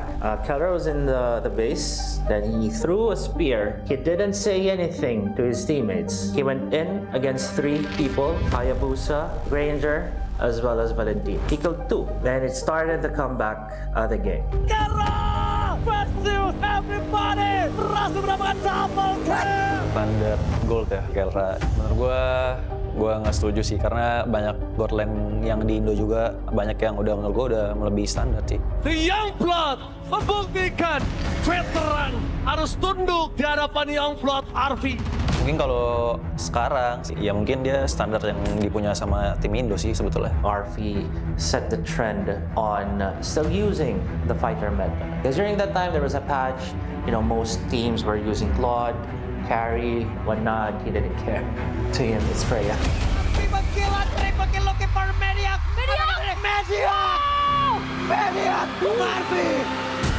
Justru itu yang bakal jadi pembuktian yang RV juga sih, kayak ketemu Kelra gitu. Pasti gue yakin dia lebih excited dan semangat lah. Karena gue yakin itu bakal jadi battle of mekanik di landing pass-nya God Lane. Dan kita bakal ngelihat kayak battle Kelra dan RV lah. Kelra, free hit, looking for triple kill. The monster from Philippines. Kelra menurut gue sih bisa dibilang monster sih. Gak heran juga kalau orang-orang banyak yang idolain dia. I see the potential of RP being a good gold laner, but he can't defeat me. Cannot defeat me. Buat lawan Kelra nanti ya gue yakin sih sama diri gue. Soalnya gue udah ngerasain juga lawan Scalar. Sebelum lawan Scalar tuh emang ngerasa kayak gimana-gimana. Tapi pas lawan tuh nggak kenapa-napa. Buat RP, siap-siap aja. Karena kita ready. Good luck ya.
Di tim yang paling susah itu nyatuin semua di tengah perubahan yang nggak ada habisnya. Kami bukan lemah, kami cuma belum searah. Menang atau kalah itu biasa, tapi ingat satu hal, kita itu keluarga. Waktunya konsisten saling percaya. Sejak kapan Navari jadi CEO? Hah? Lalu dia Ming. Mending lihat ini. Yang ini murahnya beneran. Bantu kita naik level barengan.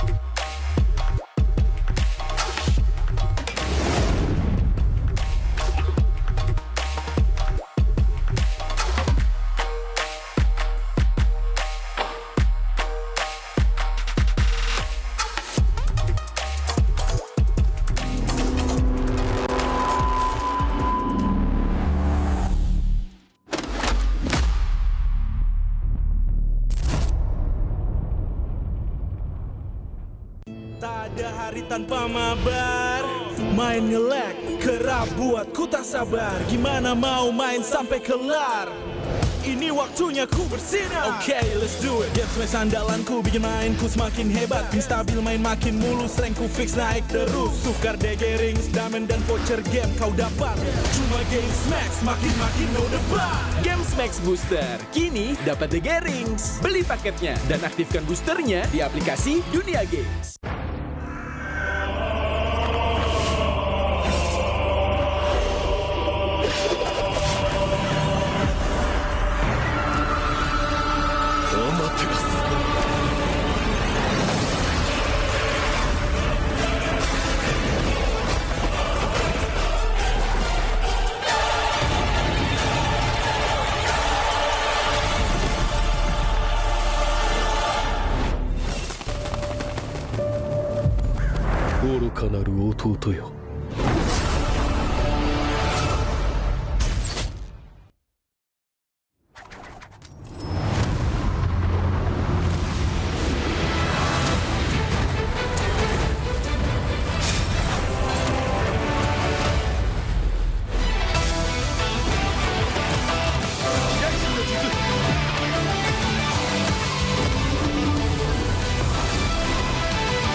Sabar bebe. Sabar bebe. Mau skin gratis dan battle emote dari Siva Haju? Gampang banget. Sabar bebe. Lihat nih, emote gemas dari Siva Haju yang wajib kamu punya. Sini Mimin jelasin cara dapetinnya. Cukup selesai misi harian ini buat kamu kumpulin itemnya, terus tinggal kamu tukerin buat dapetin border eksklusif, battle emote, sampai skin gratis pilihan kamu. Jangan sampai ketinggalan. Yuk login MLBB sekarang, selesain misinya, dapetin hadiahnya. Welcome to Mobile Legends! Minna! Uzumaki Naruto ga kaette kita zo! Hiraishin no jutsu! Ore tte wa Tou-chanを越すほかげになる！愚かな子供魂か行くぜ！これが俺たちの力だってばよ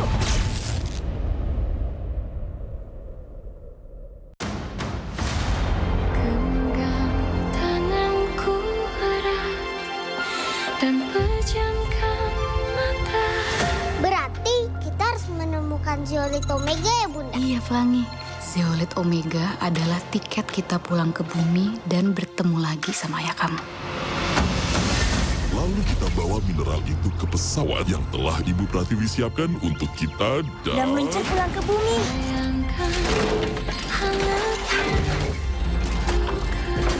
Bagaimana cara kita tahu bentuk Zeolite Omega? Semua batu di sini kan lihat sama semua. Silakan mendekat, silakan dicek out di keranjang kuningnya.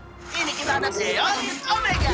Hei, Pin, ya, tidak mungkin berbohong. Rasakan vibrasi. Makanan. Ada manusia yang datang untuk mencicipi masakanku. Kimchi. Kimchi itu robot Korea. Halo. Memang aku Idura. Followersku jutaan. Sulil mau dihancurkan, Sulil hanya bisa membuat kekacauan. Ini adalah karya seni Yoman yang akan mengguncang dunia. You little liar, Flangy. There is nothing there. I will destroy you and your little friends if you don't tell me where it is. Kamu bohong, Batik? Temen tidak berbohong, Flangy. Sekarang yang harus kamu lakukan, jangan berbicara dengan siapapun. Nggak percaya lagi sama kamu. Lo tuh aku manusia, Batik. Mana ada manusia yang temenan sama robot. Bumi mengalami krisis yang paling menakutkan. Tidak ada lagi sumber air bersih. Semua mata air di dunia tercemar.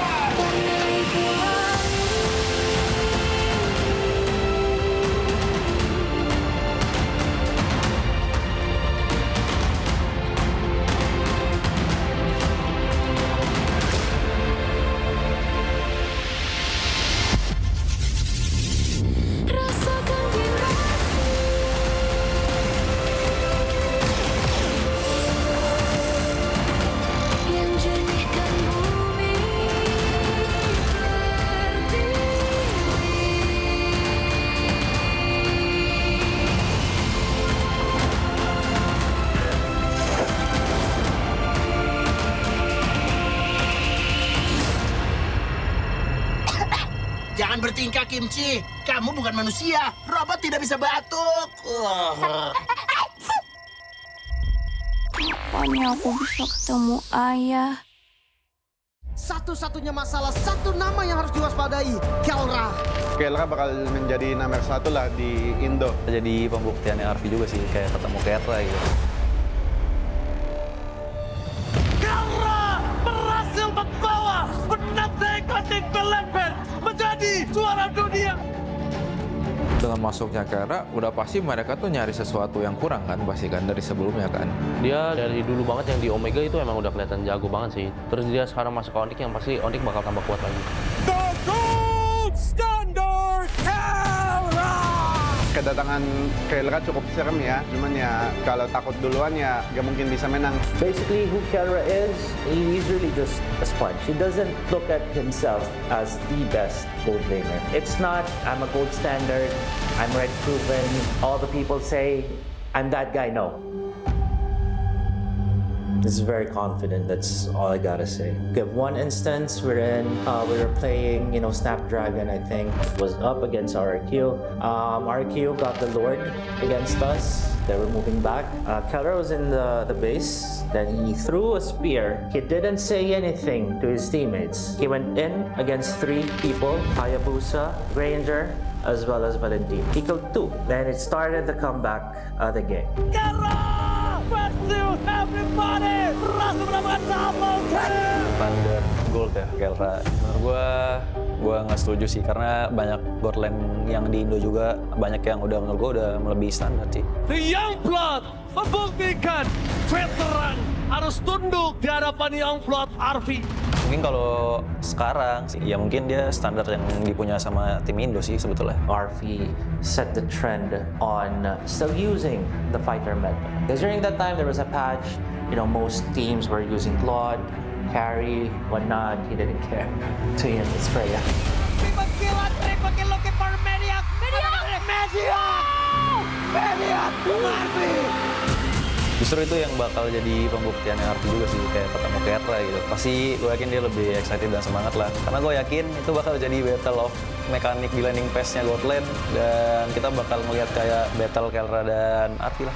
Kelra, free hit, looking for triple kill. The monster from Philippines. Kelra menurut gue sih bisa dibilang monster sih. Gak heran juga kalau orang-orang banyak yang idolain dia. I see the potential of RP being a good gold laner, but he can't defeat me. Cannot defeat me. Buat lawan Kelra nanti ya gue yakin sih sama diri gue. Soalnya gue udah ngerasain juga lawan Scalar. Sebelum lawan Scalar tuh emang ngerasa kayak gimana-gimana. Tapi pas lawan tuh nggak kenapa-napa. Buat RP, siap-siap aja. Karena kita ready. Good luck ya. Pemain kunci dari region Filipina siap untuk membawakan permainan Philippines untuk mengguncang meta. Ancaman buat season ini ya sesuai dengan tracknya juga, sama ada tambahan player baru yang berkualitas ini. Seperti waktu di season 13 aku pernah bilang, setiap orang ada eranya, tapi setiap era ada Onyx-nya. Dan masih sampai dengan sekarang. Going by the title of, King Phoenix, ever since, I was in PA, we all know. In Indonesia, it's been, Onyx. Dan apalagi kita melihat banyaknya veteran juga yang sudah mulai berpindah tim. Dan pasti kalau misalkan ada orang yang datang ke sini jauh-jauh dari negara mereka, harusnya mereka bakal bawa semangat baru buat timnya sih. Ini dia dari tim yang gagal di musim kemarin tanpa kemenangan, kembali dengan bergudang jawaban. Bakal jadi salah satu dark horse juga sih kayak season kemarin. Soalnya mereka ngambil player yang bagus sama coach-coach yang berpengalaman juga kan. Jadi pasti ada improve dari mereka. It's really something that, these players, these coaches really have to move past. Because it can't be, just on it. Somebody has to, challenge them for real this time. Sempat bongkar pasang role Navi. Mereka kembali ke posisi asal. Stabil, solid, percaya diri. Kalau dilihat dari track recordnya Yenot, ya kita lihat dia udah pernah juara dunia, terus udah bawa banyak piala buat Onyx PH sih. Banyak mungkin kultur atau enggak habit yang bagus buat Navi. Seperti sebuah peribahasa, tuntutlah ilmu sampai ke negeri China. Kalau soal Super Ken, dia tuh salah satu jungle yang bagus lah di Indo. Terus kan dia ngebuktiin juga kan, gak cuma di Cina, terus di internasionalnya juga lumayan oke tim dia. Korban Super Ken berhasil mundur, namun untuk sekarang Blazing 2 yang begitu baik dari dari lu. Kenapa berhasil diambil? Super Ken bisa imbangin RQ. Selama ada KSQ di situ, dia pasti bisa nyatu anak-anaknya. Kebakar sih, kayak gue ngeliat kompetitif di Indonesia selama setahun ini kayak seru banget, jadi gue memutuskan buat balik ke Indonesia lagi. Masuknya player-player asing membuat kita makin punya daya saing. Di panggung internasional, kita sebanding. Regional mix bagus sih. Jadi bakal bisa dapat POB dari region lainnya, tim lainnya, dan itu pun bagus buat ke depan Indo. Jadi kayak ada dua insight gitu lah. Kalau strategi justru menurut gue malah makin kompleks. Justru kita bisa ngambil ilmu dari mereka, jadi kita bisa makin improve lagi ke depan. Region yang membuktikan dominasi total dan masih menjadi region yang terkuat. Again, if you go back to all the international tournaments, it's been Filipinos. If you're gonna be some meta, you're gonna be looking for that. But, you know, someone needs to try to challenge and change that.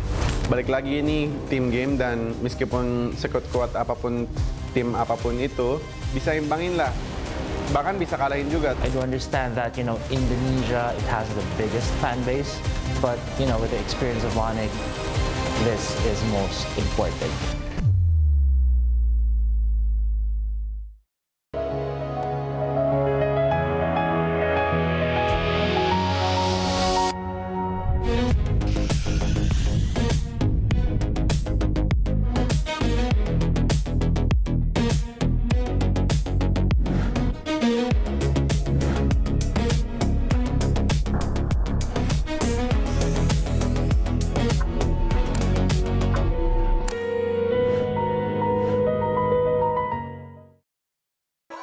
Di tim yang paling susah itu nyatuin semua di tengah perubahan yang nggak ada habisnya. Kami bukan lemah, kami cuma belum searah.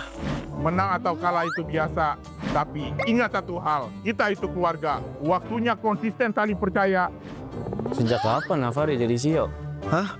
Lalu dia Ming. Mending lihat ini. Yang ini murahnya beneran. Bantu kita naik level barengan.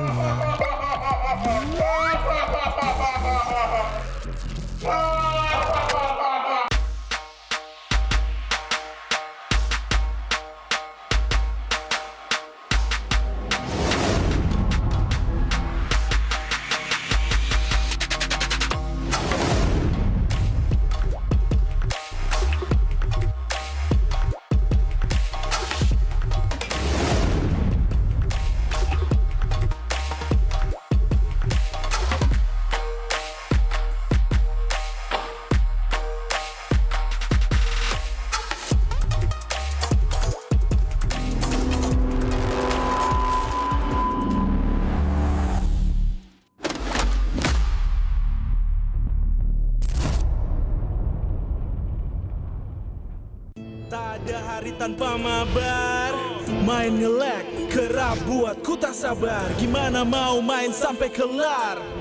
Ini waktunya ku bersinar. Oke, let's do it. Game smash andalanku bikin mainku semakin hebat. Tim stabil main makin mulus, rankku fix naik terus. Tukar DG rings, diamond dan voucher game kau dapat. Cuma game smash makin no debat. Game Max Booster kini dapat DG rings. Beli paketnya dan aktifkan boosternya di aplikasi Dunia Games.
Sabar bebek.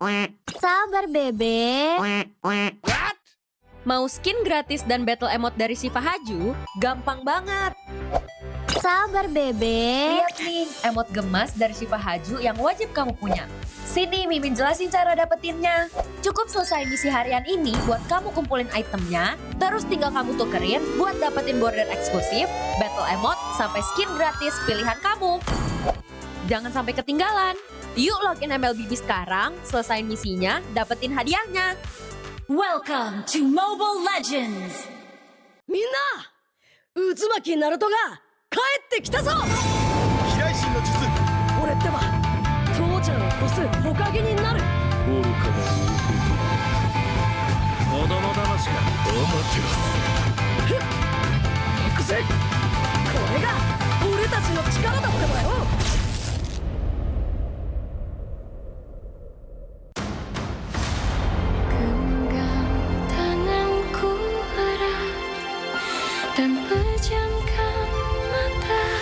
Berarti kita harus menemukan Zeolite Omega ya, Bunda? Iya, Flangi. Zeolite Omega adalah tiket kita pulang ke bumi dan bertemu lagi sama ayah kamu. Lalu kita bawa mineral itu ke pesawat yang telah Ibu Pratiwi siapkan untuk kita dan meluncur pulang ke bumi.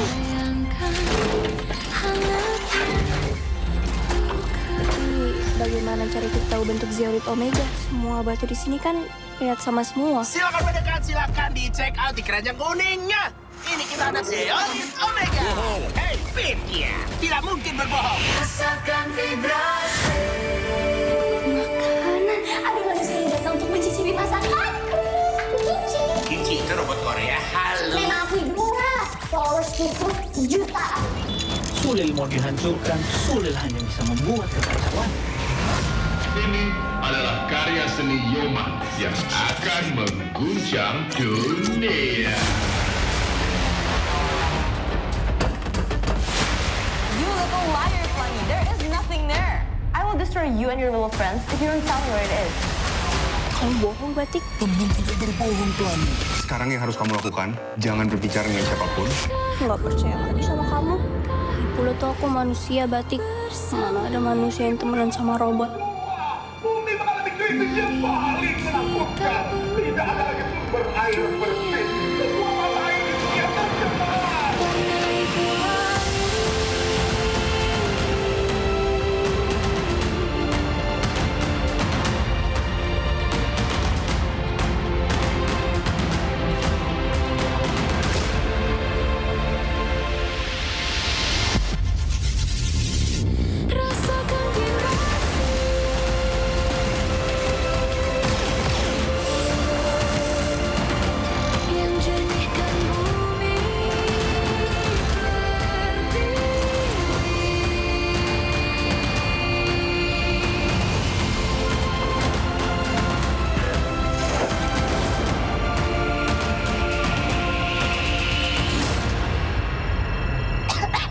Jangan bertingkah, Kimchi. Kamu bukan manusia. Robot tidak bisa batuk.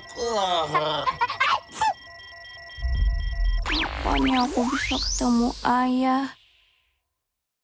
Satu-satunya masalah, satu nama yang harus diwaspadai, Kelra. Kelra bakal menjadi nomor 1 lah di Indo. Jadi pembuktiannya Arfi juga sih, kayak ketemu Kelra gitu. Kelra berhasil membawa penata ikonik Belepen menjadi juara dunia. Dengan masuknya Kelra, udah pasti mereka tuh nyari sesuatu yang kurang kan, pasti kan dari sebelumnya kan.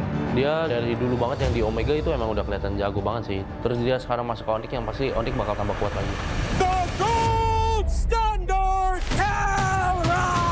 Kedatangan Kelra cukup serem ya, cuman ya kalau takut duluan ya gak mungkin bisa menang. Basically, who Kelra is, he's really just a sponge. He doesn't look at himself as the best gold laner. It's not, I'm a gold standard, I'm red proven, all the people say, I'm that guy, no. He's very confident, that's all I gotta say. We have one instance wherein we were playing, Snapdragon, I think, was up against RQ. RQ got the Lord against us. They were moving back.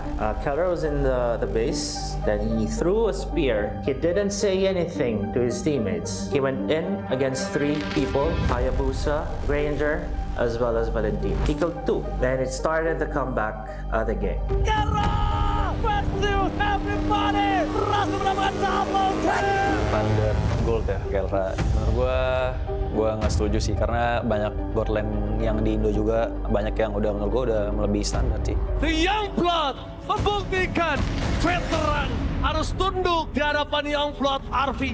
Mungkin kalau sekarang sih, ya mungkin dia standar yang dipunya sama tim Indo sih sebetulnya. RV set the trend on still using the fighter meta. Because during that time there was a patch, most teams were using Claude, carry, whatnot. He didn't care. To him, it's Freya. Triple kill looking for Mediac.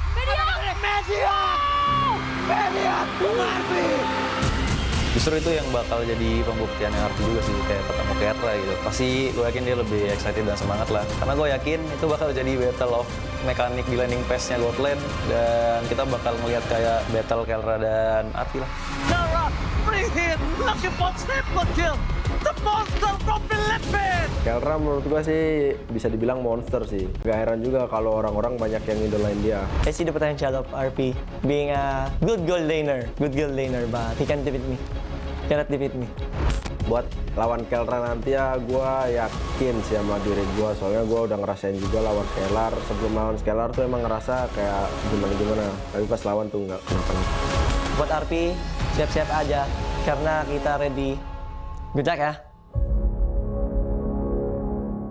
Pemain kunci dari region Filipina siap untuk membawakan permainan Philippines untuk mengguncang meta. Ancaman buat season ini ya, sesuai dengan tracknya juga, sama ada tambahan player-player baru yang berkualitas ini. Seperti waktu di season 13 aku pernah bilang, setiap orang ada eranya, tapi setiap era ada oniknya. Dan masih sampai dengan sekarang. Going by the title of, King Phoenix, ever since, I was in PA, we all know. In Indonesia, it's been, Onyx. Dan apalagi kita melihat banyaknya veteran juga yang sudah mulai berpindah tim. Dan pasti kalau misalkan ada orang yang datang ke sini jauh-jauh dari negara mereka, harusnya mereka bakal bawa semangat baru buat timnya sih.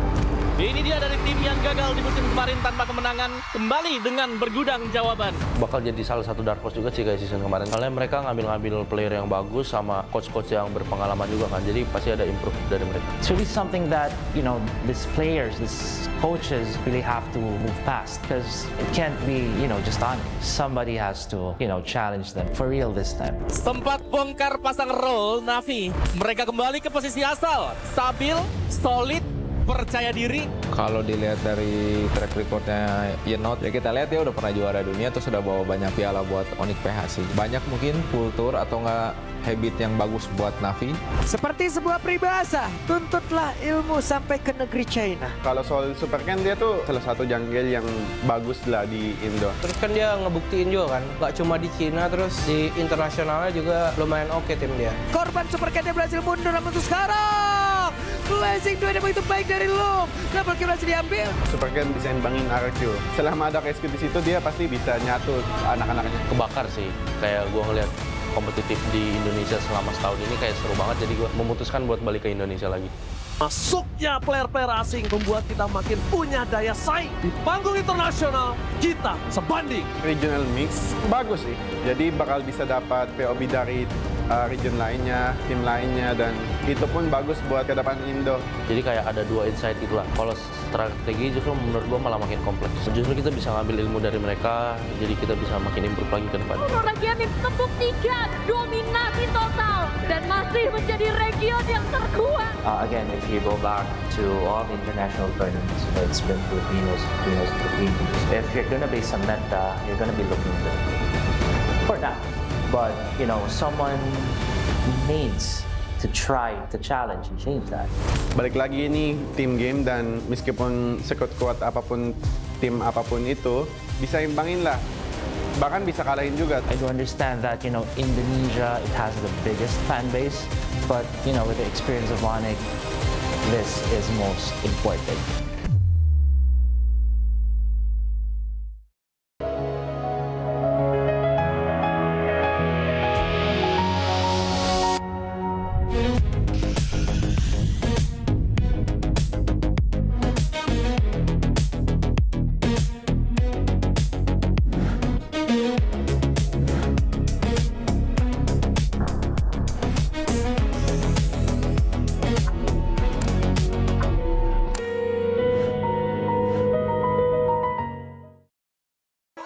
di tim yang paling susah itu nyatuin semua di tengah perubahan yang nggak ada habisnya. Kami bukan lemah, kami cuma belum searah. Menang atau kalah itu biasa, tapi ingat satu hal, kita itu keluarga. Waktunya konsisten saling percaya. Sejak kapan Navari jadi CEO? Hah? Lalu diam, Ming. Mending lihat ini. Yang ini murahnya beneran. Bantu kita naik level barengan.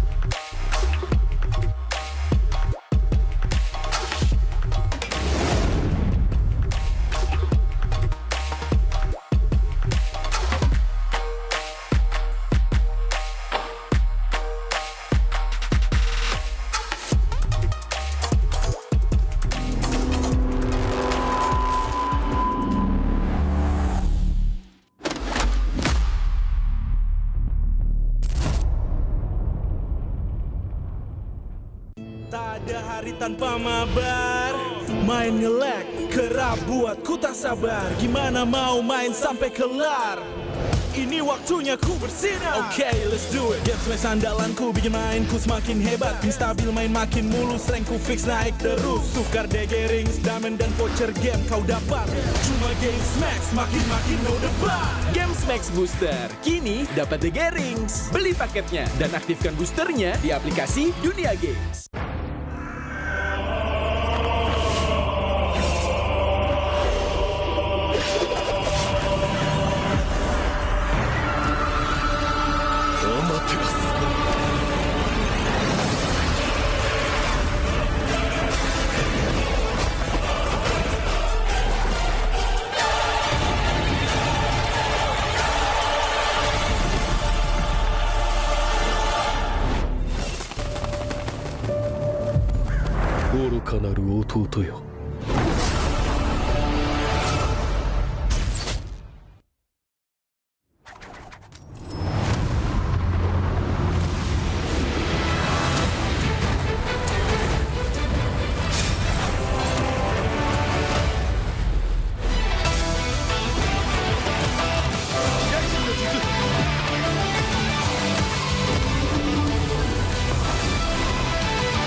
Sabar bebek. Sabar bebek. Mau skin gratis dan battle emote dari Siva Haju? Gampang banget. Sabar bebek. Lihat nih, emot gemas dari Siva Haju yang wajib kamu punya. Sini Mimin jelasin cara dapetinnya. Cukup selesai misi harian ini buat kamu kumpulin itemnya, terus tinggal kamu tukerin buat dapetin border eksklusif, battle emote, sampai skin gratis pilihan kamu. Jangan sampai ketinggalan. Yuk login MLBB sekarang, selesain misinya, dapetin hadiahnya. Welcome to Mobile Legends! Minna! Uzumaki Naruto ga kaette kita zo! Hiraishin no jutsu! Ore tte wa Touchan o kosu Hokage ni naru! Oruka na Ufuto. Kodomo damashi ga Amaterasu. Iku ze! Kore ga ore tachi no chikara datte wa yo!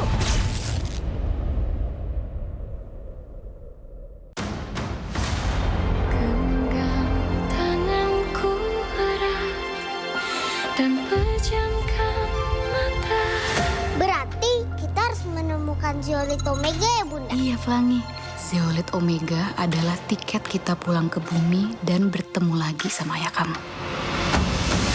Lalu kita bawa mineral itu ke pesawat yang telah Ibu Pratiwi siapkan untuk kita Dan meluncur pulang ke bumi.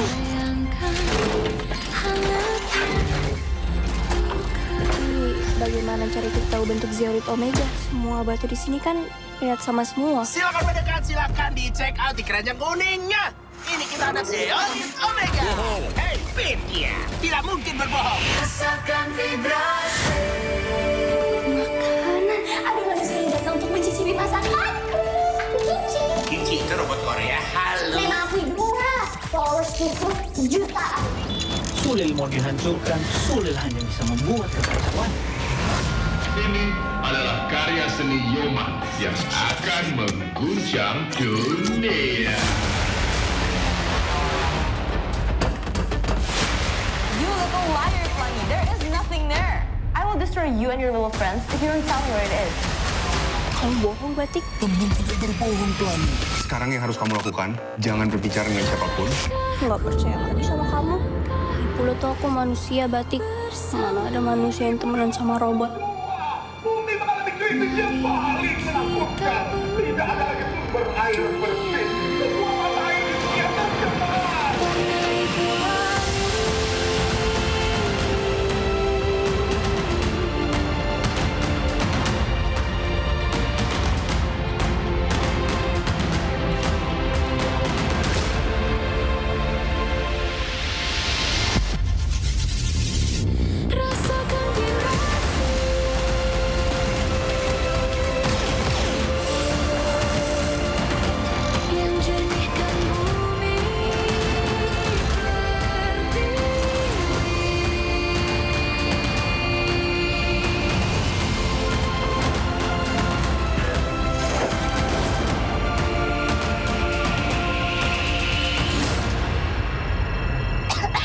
Jangan bertingkah, Kimchi. Kamu bukan manusia. Robot tidak bisa batuk. Pokoknya aku bisa ketemu ayah. Satu-satunya masalah, satu nama yang harus diwaspadai, Kelra. Kelra bakal menjadi nomor 1 lah di Indo. Jadi pembuktiannya Arfi juga sih, kayak ketemu Kelra gitu. Kelra berhasil membawa penantang ikonik Philippines menjadi juara dunia. Dengan masuknya Kelra, udah pasti mereka tuh nyari sesuatu yang kurang kan, pasti kan dari sebelumnya kan. Dia dari dulu banget yang di Omega itu emang udah kelihatan jago banget sih. Terus dia sekarang masuk ke Onyx yang pasti Onyx bakal tambah kuat lagi. The Gold Standard Kelra. Kedatangan Kelra cukup serem ya, cuman ya kalau takut duluan ya gak mungkin bisa menang. Basically, who Kelra is, he's really just a sponge. He doesn't look at himself as the best gold laner. It's not, I'm a gold standard, I'm red proven. All the people say, I'm that guy. No. This is very confident. That's all I gotta say. Give one instance wherein we were playing, Snapdragon. I think was up against RQ. RQ got the Lord against us. They were moving back. Kelra was in the base. Then he threw a spear. He didn't say anything to his teammates. He went in against 3 people: Hayabusa, Ranger, as well as Valentine. He killed 2. Then it started the comeback of the game. Versus everybody, berhasil mendapatkan double kill. Standar gold ya Kelra. Menurut gua nggak setuju sih karena banyak gold lane yang di Indo juga banyak yang menurut gua udah melebihi standar sih. The Youngblood membuktikan veteran harus tunduk di hadapan Youngblood Arfi. Mungkin kalau sekarang sih, ya mungkin dia standar yang dipunya sama tim Indo sih sebetulnya. RV set the trend on still using the fighter meta. Because during that time there was a patch, most teams were using Claude, carry, whatnot. He didn't care. So he has the spray. Triple kill looking for Maniac. Maniac, Arfi. Justru itu yang bakal jadi pembuktian yang Arfi juga sih, kayak ketemu Kelra gitu. Pasti gue yakin dia lebih excited dan semangat lah. Karena gue yakin itu bakal jadi battle of mekanik di landing pass-nya God Lane. Dan kita bakal ngeliat kayak battle Kelra dan Arfi lah. Kelra, free hit, looking for triple kill. The monster from Philippines. Kelra menurut gua sih bisa dibilang monster sih. Gak heran juga kalau orang-orang banyak yang idolain dia. I see the potential of RP being a good gold laner, but he can't defeat me. Cannot defeat me. Buat lawan Kelra nanti ya gua yakin sih sama diri gua, soalnya gua udah ngerasain juga lawan Scalar. Sebelum lawan Scalar tuh emang ngerasa kayak gimana, tapi pas lawan tuh nggak kenapa-napa. Buat RP, siap-siap aja karena kita ready. Good luck ya. Pemain kunci dari region Filipina siap untuk membawakan permainan Philippines untuk mengguncang meta. Ancaman buat season ini ya sesuai dengan tracknya juga, sama ada tambahan player baru yang berkualitas ini. Seperti waktu di season 13 aku pernah bilang, setiap orang ada eranya, tapi setiap era ada oniknya. Dan masih sampai dengan sekarang. Going by the title of, King Phoenix, ever since, I was in PH, we all know. In Indonesia, it's been, Onyx. Dan apalagi kita melihat banyaknya veteran juga yang sudah mulai berpindah tim. Dan pasti kalau misalkan ada orang yang datang ke sini jauh-jauh dari negara mereka, harusnya mereka bakal bawa semangat baru buat timnya sih. Ini dia dari tim yang gagal di musim kemarin tanpa kemenangan, kembali dengan bergudang jawaban. Bakal jadi salah satu dark horse juga sih kayak season kemarin. Soalnya mereka ngambil player yang bagus sama coach-coach yang berpengalaman juga kan. Jadi pasti ada improve dari mereka. It's really something that, these players, these coaches really have to move past. Because it can't be, just on. Somebody has to, challenge them for real this time. Sempat bongkar pasang role Navi. Mereka kembali ke posisi asal. Stabil, solid, percaya diri. Kalau dilihat dari track recordnya Yenot, ya kita lihat ya udah pernah juara dunia, terus udah bawa banyak piala buat Onyx PH sih. Banyak mungkin kultur atau enggak habit yang bagus buat Navi. Seperti sebuah peribahasa, tuntutlah ilmu sampai ke negeri China. Kalau soal Super Ken, dia tuh salah satu jungle yang bagus lah di Indo. Terus kan dia ngebuktiin juga kan, gak cuma di Cina, terus di internasionalnya juga lumayan oke tim dia. Korban Super Ken berhasil mundur, namun untuk sekarang Blazing 2 yang begitu baik dari Loom. Double kill berhasil diambil. Super Ken bisa imbangin RQ. Selama ada Rescue di situ, dia pasti bisa nyatu anak-anaknya. Kebakar sih, kayak gue ngeliat kompetitif di Indonesia selama setahun ini kayak seru banget, jadi gue memutuskan buat balik ke Indonesia lagi. Masuknya player-player asing membuat kita makin punya daya saing. Di panggung internasional, kita sebanding. Regional mix bagus sih, jadi bakal bisa dapat POB dari region lainnya, tim lainnya, dan itu pun bagus buat ke depan Indo. Jadi kayak ada dua insight gitu lah. Kalau strategi justru menurut gue malah makin kompleks. Justru kita bisa ngambil ilmu dari mereka, jadi kita bisa makin improve lagi ke depan. Lagi membuktikan dominasi total dan masih menjadi region yang terkuat. Again, if you go back to all the international tournaments, it's been Filipinos. If you're gonna be some meta, you're gonna be looking good for that. But, someone needs to try to challenge and change that.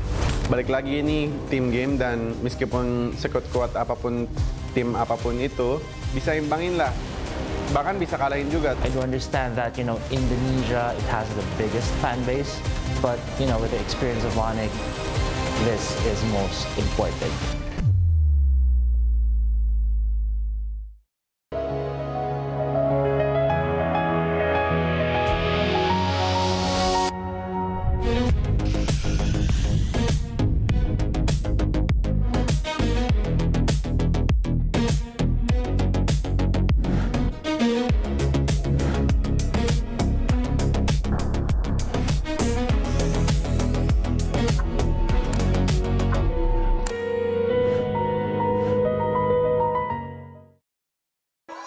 Di tim yang paling susah itu nyatuin semua di tengah perubahan yang nggak ada habisnya. Kami bukan lemah, kami cuma belum searah. Menang atau kalah itu biasa, tapi ingat satu hal, kita itu keluarga. Waktunya konsisten saling percaya. Sejak kapan Navari jadi CEO? Hah? Lalu dia Ming, mending lihat ini. Yang ini murahnya beneran, bantu kita naik level barengan.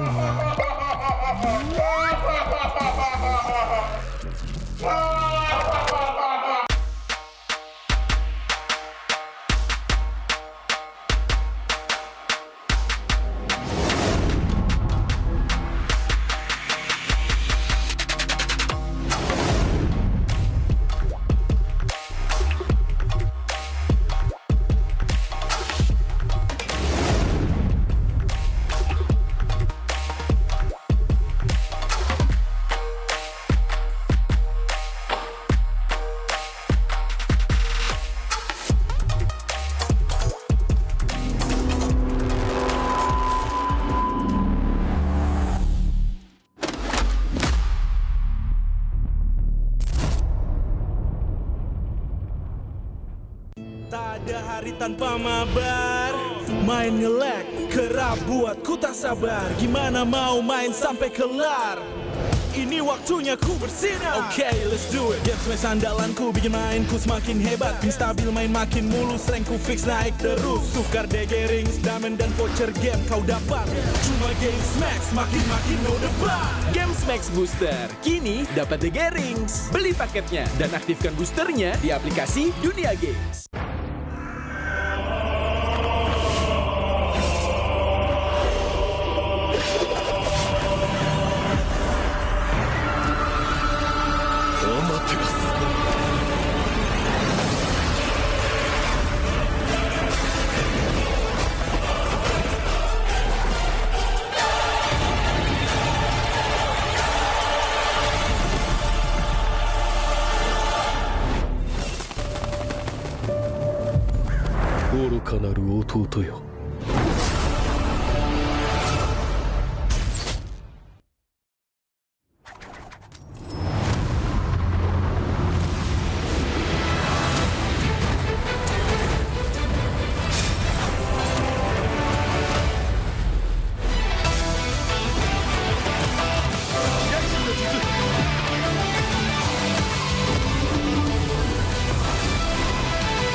Sabar bebe.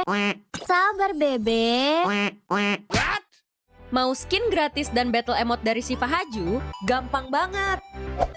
Sabar bebe. Lihat nih, emote gemas dari Shiva Haju yang wajib kamu punya. Sini Mimin jelasin cara dapetinnya. Cukup selesai misi harian ini buat kamu kumpulin itemnya, terus tinggal kamu tukerin buat dapetin border eksklusif, battle emote, sampai skin gratis pilihan kamu. Jangan sampai ketinggalan. Yuk login MLBB sekarang, selesain misinya, dapetin hadiahnya. Welcome to Mobile Legends! Minna! Uzumaki Naruto ga kaette kita zo! Hiraishin no jutsu! Oreってば、父ちゃんを越す火影になる！愚かな弟。子供騙しかアマテラス。ふっ！行くぜ！これが俺たちの力だってばよ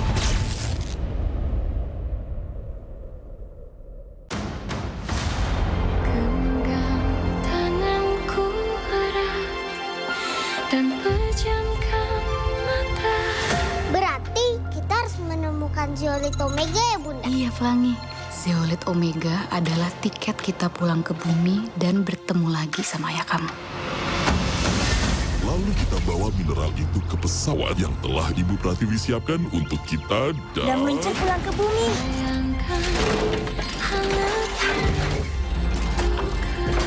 Bagaimana cara kita tahu bentuk Zeolite Omega? Semua batu di sini kan lihat sama semua. Silakan mendekat, silakan di check out di keranjang kuningnya. Ini kita ada Zeolite Omega. Hei, Pitya, tidak mungkin berbohong. Rasakan vibrasi. Makanan. Ada manusia yang datang untuk mencicipi masakanku. Aku Kimchi. Kimchi itu robot Korea. Halo. Memang aku ibu murah. Followersku juta.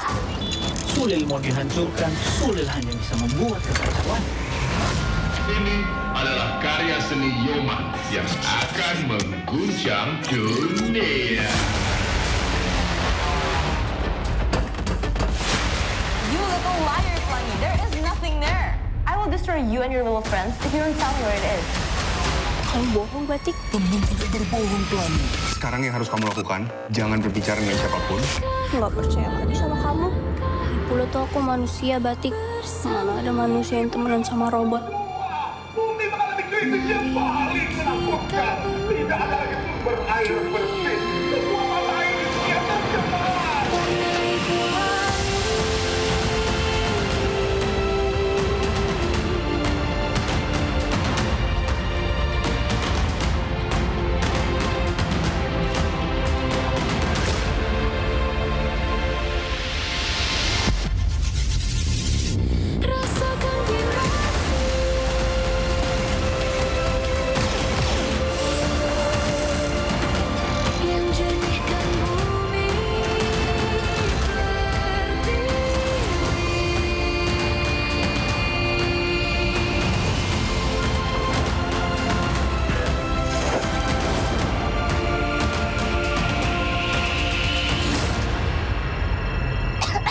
Jangan bertingkah, Kimchi. Kamu bukan manusia. Robot tidak bisa batuk.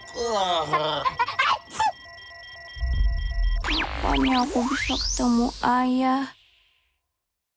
Satu-satunya masalah, satu nama yang harus diwaspadai, Kelra. Kelra bakal menjadi nomor 1 lah di Indo. Jadi pembuktiannya Arfi juga sih, kayak ketemu Kelra gitu. Kelra berhasil membawa penantang MPL menjadi juara dunia. Dengan masuknya Kelra, udah pasti mereka tuh nyari sesuatu yang kurang kan, pasti kan dari sebelumnya kan. Dia dari dulu banget yang di Omega itu emang udah kelihatan jago banget sih. Terus dia sekarang masuk ke Onyx yang pasti Onyx bakal tambah kuat lagi. The Gold Standard Kelra. Kedatangan Kelra cukup serem ya, cuman ya kalau takut duluan ya gak mungkin bisa menang. Basically, who Kelra is, he's really just a sponge. He doesn't look at himself as the best gold laner. It's not, I'm a gold standard, I'm red proven. All the people say, I'm that guy. No. He's very confident. That's all I gotta say. We have one instance wherein we were playing, Snapdragon. I think was up against RQ. RQ got the Lord against us. They were moving back. Kelra was in the base. Then he threw a spear. He didn't say anything to his teammates. He went in against 3 people: Hayabusa, Ranger, as well as Valentine. He killed 2. Then it started the comeback of the game. Everybody, berhasil mendapatkan double kill. Standar gold ya Kelra. Menurut gue nggak setuju sih, karena banyak gold lane yang di Indo juga banyak yang menurut gue udah melebihi standar sih. The Youngblood membuktikan veteran harus tunduk di hadapan Youngblood Arfi. Mungkin kalau sekarang sih, ya mungkin dia standar yang dipunya sama tim Indo sih sebetulnya. RV set the trend on still using the fighter meta. Because during that time there was a patch, most teams were using Claude, carry, whatnot. He didn't care. To him, it's Freya. Triple kill looking for Mediac. Mediac, Arfi. Justru itu yang bakal jadi pembuktiannya Arfi juga sih, kayak ketemu Kelra gitu. Pasti gue yakin dia lebih excited dan semangat lah. Karena gue yakin itu bakal jadi battle of mekanik di landing phase-nya gold lane. Dan kita bakal melihat kayak battle Kelra dan Arfi lah. Kelra, free hit, looking for triple kill. The monster from Philippines. Kelra menurut gua sih bisa dibilang monster sih. Gak heran juga kalau orang-orang banyak yang idolain dia. I see the potential of RP being a good gold laner, but he can't defeat me. Cannot defeat me. Buat lawan Kelra nanti ya, gua yakin sih sama diri gua. Soalnya gua udah ngerasain juga lawan Scalar. Sebelum lawan Scalar tuh emang ngerasa kayak gimana-gimana. Tapi pas lawan tuh nggak kenapa-napa. Buat RP, siap-siap aja. Karena kita ready. Good luck ya. Pemain kunci dari region Filipina siap untuk membawakan permainan Philippines untuk mengguncang meta. Ancaman buat season ini ya, sesuai dengan tracknya juga, sama ada tambahan player baru yang berkualitas ini. Seperti waktu di season 13 aku pernah bilang, setiap orang ada eranya, tapi setiap era ada Onyx-nya. Dan masih sampai dengan sekarang. Going by the title of, King Phoenix, ever since, I was in PA, we all know. In Indonesia, it's been, Onyx. Dan apalagi kita melihat banyaknya veteran juga yang sudah mulai berpindah tim. Dan pasti kalau misalkan ada orang yang datang ke sini jauh-jauh dari negara mereka, harusnya mereka bakal bawa semangat baru buat timnya sih. Ini dia dari tim yang gagal di musim kemarin tanpa kemenangan, kembali dengan bergudang jawaban. Bakal jadi salah satu dark horse juga sih kayak season kemarin. Soalnya mereka ngambil player yang bagus sama coach-coach yang berpengalaman juga kan. Jadi pasti ada improve dari mereka. It's really something that, these players, these coaches really have to move past. Because it can't be, just on. Somebody has to, challenge them for real this time. Sempat bongkar pasang role Navi. Mereka kembali ke posisi asal. Stabil, solid, percaya diri. Kalau dilihat dari track recordnya Yenot, ya kita lihat dia udah pernah juara dunia, terus sudah bawa banyak piala buat Onyx PH sih. Banyak mungkin kultur atau nggak habit yang bagus buat Navi. Seperti sebuah peribahasa, tuntutlah ilmu sampai ke negeri China. Kalau soal Super Ken, dia tuh salah satu jungle yang bagus lah di Indo. Terus kan dia ngebuktiin juga kan, gak cuma di Cina, terus di internasionalnya juga lumayan oke tim dia. Korban Super Ken berhasil mundur, namun untuk sekarang Blazing 2 yang begitu baik dari Loom.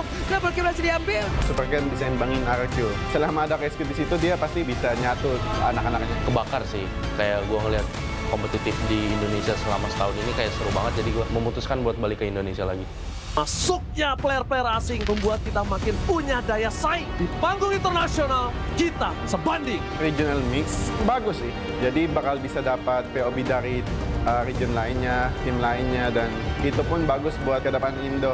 Jadi kayak ada dua insight gitu lah. Kalau strategi justru menurut gua malah makin kompleks. Justru kita bisa ngambil ilmu dari mereka, jadi kita bisa makin improve lagi ke depan. Region membuktikan dominasi total dan masih menjadi region yang terkuat. Again, if you go back to all the international tournaments, it's been Filipinos.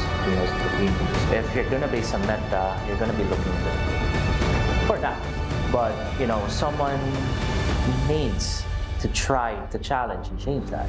Balik lagi ini tim game, dan meskipun sekuat-kuat apapun tim apapun itu, bisa imbangin lah. Bahkan bisa kalahin juga. I do understand that, Indonesia, it has the biggest fan base, but, with the experience of Onyx, this is most important.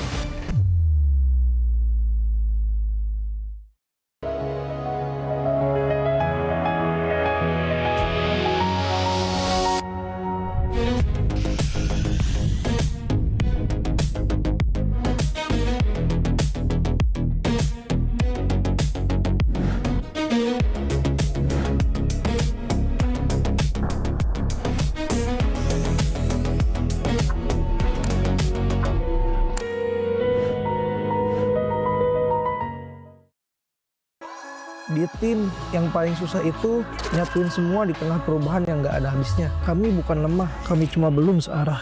Menang atau kalah itu biasa, tapi ingat satu hal, kita itu keluarga. Waktunya konsisten saling percaya. Sejak kapan Navari jadi CEO? Hah? Lalu dia Ming. Mending lihat ini. Yang ini murahnya beneran. Bantu kita naik level barengan.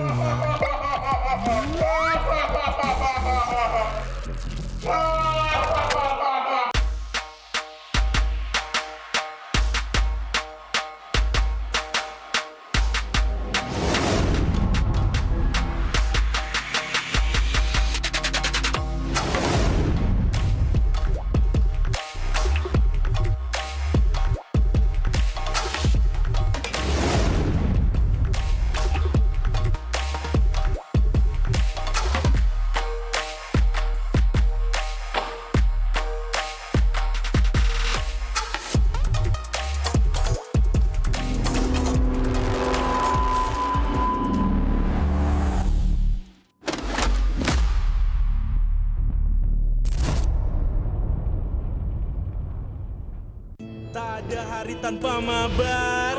Main nge-lag, kerap buat ku tak sabar. Gimana mau main sampai kelar? Ini waktunya ku bersinar. Okay, let's do it. Games main sandalanku, bikin mainku semakin hebat. Tim stabil main makin mulus, rankku fix naik terus. Tukar DG rings, diamond dan voucher game kau dapat. Cuma Games Max, makin no debat. Games Max Booster, kini dapat DG rings. Beli paketnya dan aktifkan boosternya di aplikasi Dunia Games.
Sabar bebek. Sabar bebek. Mau skin gratis dan battle emote dari Siva Haju? Gampang banget. Sabar, Bebe. Lihat nih, emot gemas dari Syifa Haju yang wajib kamu punya. Sini, Mimin jelasin cara dapetinnya. Cukup selesai misi harian ini buat kamu kumpulin itemnya, terus tinggal kamu tukerin buat dapetin border eksklusif, battle emot, sampai skin gratis pilihan kamu. Jangan sampai ketinggalan. Yuk login MLBB sekarang, selesain misinya, dapetin hadiahnya. Welcome to Mobile Legends. Minna, Uzumaki Naruto ga kaette kita zo. Hiraishin no jutsu. Ore tte wa Touchan o kosu hokage ni naru. Oruka ga Kodomo damashi ga amaterasu. Ikuze. Kore ga ore tachi no chikara datte da yo.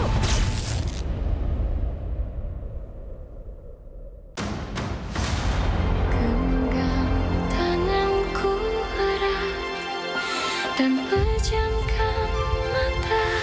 Berarti kita harus menemukan Zeolite Omega ya, Bunda? Iya, Flangi. Zeolite Omega adalah tiket kita pulang ke bumi dan bertemu lagi sama ayah kamu. Lalu kita bawa mineral itu ke pesawat yang telah Ibu Pratiwi siapkan untuk kita dan meluncur pulang ke bumi.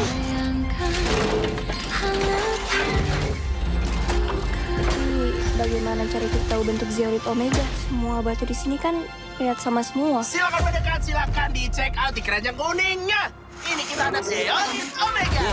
Hei, Pitya, tidak mungkin berbohong. Rasakan vibrasi.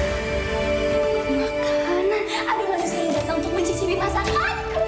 Kimchi. Kimchi itu robot Korea. Halo. Memang aku Ibura. Followersku jutaan. Sulil mau dihancurkan, Sulil hanya bisa membuat kekacauan. Ini adalah karya seni Yoman yang akan mengguncang dunia. You little liar, Flangy. There is nothing there. I will destroy you and your little friends if you don't tell me where it is. Kamu bohong, Batik. Teman tidak berbohong, Pelangi. Sekarang yang harus kamu lakukan, jangan berbicara dengan siapapun. Nggak percaya lagi sama kamu. Dulu tuh aku manusia, Batik. Mana ada manusia yang temenan sama robot. Bumi mengalami krisis yang paling menakutkan. Tidak ada lagi sumber air bersih. Semua mata air di dunia tercemar.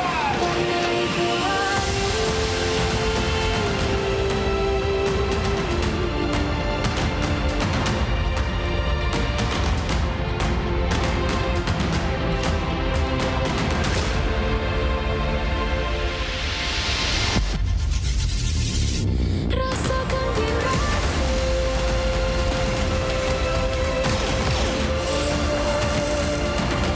Yang jernihkan bumi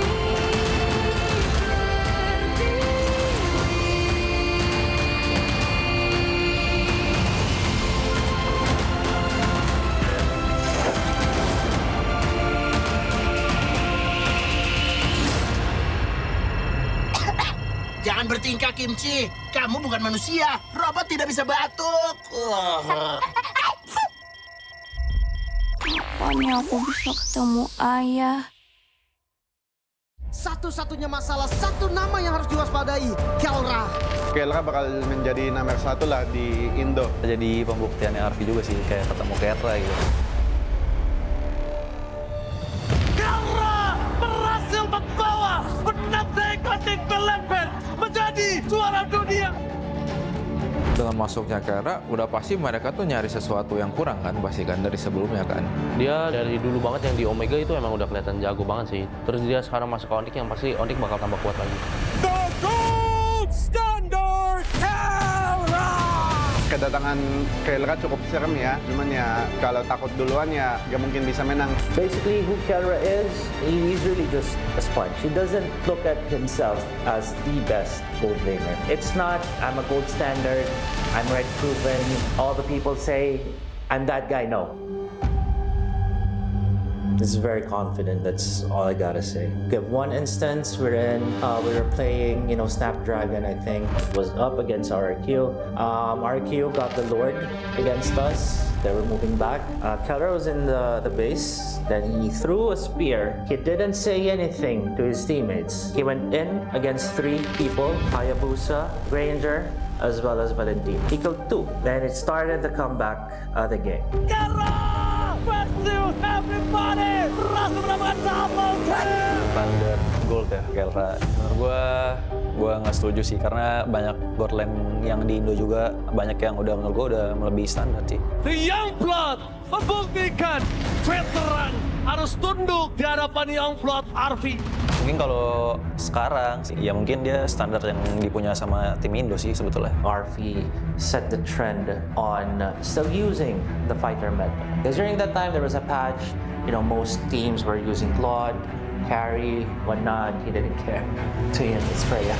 Triple kill looking for Mediac. Mediac, RV. Justru itu yang bakal jadi pembuktian yang arti juga sih, kayak ketemu Kelra gitu. Pasti gue yakin dia lebih excited dan semangat lah. Karena gue yakin itu bakal jadi battle of mekanik di landing pass-nya God Lane. Dan kita bakal ngeliat kayak battle Kelra dan Arti lah.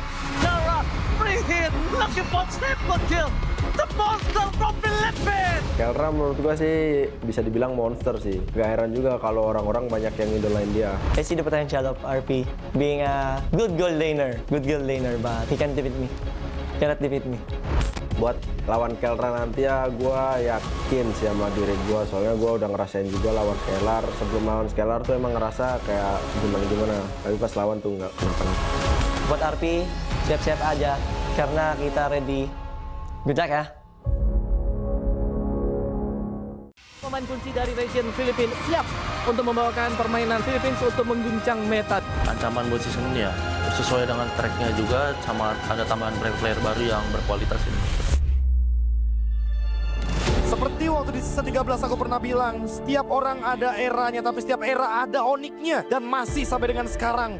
Going by the title of, King Phoenix, ever since, I was in PA, we all know. In Indonesia, it's been, Onyx. Dan apalagi kita melihat banyaknya veteran juga yang sudah mulai berpindah tim. Dan pasti kalau misalkan ada orang yang datang ke sini jauh-jauh dari negara mereka, harusnya mereka bakal bawa semangat baru buat timnya sih. Ini dia dari tim yang gagal di musim kemarin tanpa kemenangan, kembali dengan bergudang jawaban. Bakal jadi salah satu dark horse juga sih kayak season kemarin. Soalnya mereka ngambil player yang bagus sama coach-coach yang berpengalaman juga kan. Jadi pasti ada improve dari mereka. It's really something that, these players, these coaches really have to move past. Because it can't be, just on. Somebody has to, challenge them for real this time. Sempat bongkar pasang roll Navi. Mereka kembali ke posisi asal. Stabil, solid, percaya diri. Kalau dilihat dari track recordnya Yenot, ya kita lihat dia udah pernah juara dunia. Terus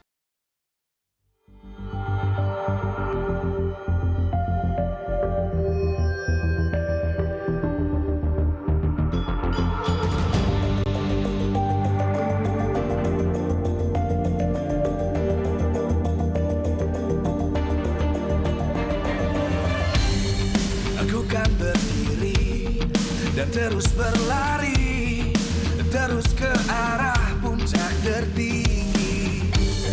Ku takkan berhenti, hanya sampai di sini. Kemenangan abadi menanti. You know we won't miss if we unite our focus. And if you haven't noticed, we all nyalakan apimu, hadapi semua tantangan, hadang semua serangan, jatuh bukan halangan, bakar semangatmu, janganlah engkau menyerah, kita akan buat sejarah. We all this, we won't miss, we all this, we won't miss. Saatnya beraksi, jalani ambisi, aku kan menyawakan hari ini. You know we won't miss if we unite our focus. And if you haven't noticed, we all live. Nyalakan apimu, hadapi semua tantangan, hadang semua serangan, jatuh bukan halangan, bakar semangatmu, janganlah engkau menyerah, kita akan buat sejarah.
terus berlari, terus ke arah puncak tertinggi. Ku takkan berhenti, hanya sampai di sini. Kemenangan abadi menanti. You know we won't miss if we unite our focus. And if you haven't noticed, we all in. Nyalakan apimu, hadapi semua tantangan, hadang semua serangan, jatuh bukan halangan. Bakar semangatmu, janganlah engkau menyerah. Kita akan buat sejarah. We all this, we won't miss. We all this, we won't miss. Saatnya beraksi, jalani ambisi. Aku kan menyawakan hari ini. You know we won't miss if we unite our focus. And if you haven't noticed, we all live. Nyalakan apimu, hadapi semua tantangan, hadang semua serangan, jatuh bukan halangan. Bakar semangatmu, janganlah engkau menyerah. Kita akan buat sejarah. We all this, we won't miss. We all this, we won't miss. We all this.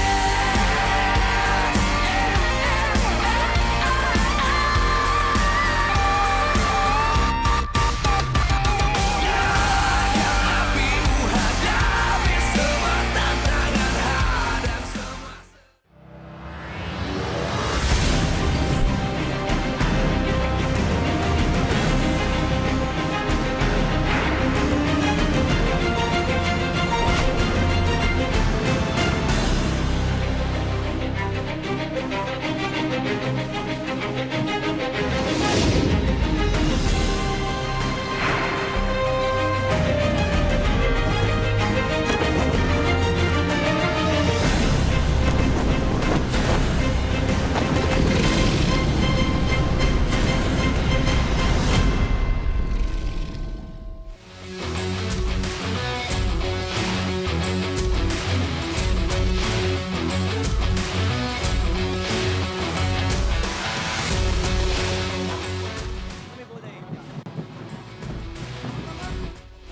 Live from MPL Arena, Jakarta, MPL Indonesia Season 17 is powered by Moontalk. Supported by Esports Federation of Indonesia. Presented by official gaming phone, Infinix. Official e-wallet, GoPay. Official gaming chair, Toda. We own this.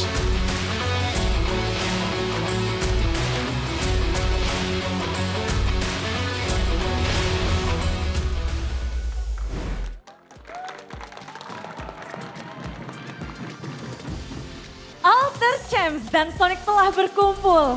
Semua super fans berdebar-debar karena sesaat lagi partai ulangan Grand Final MPL Season 16 akan terjadi di mana tim Onyx dan Alter Ego akan bertemu.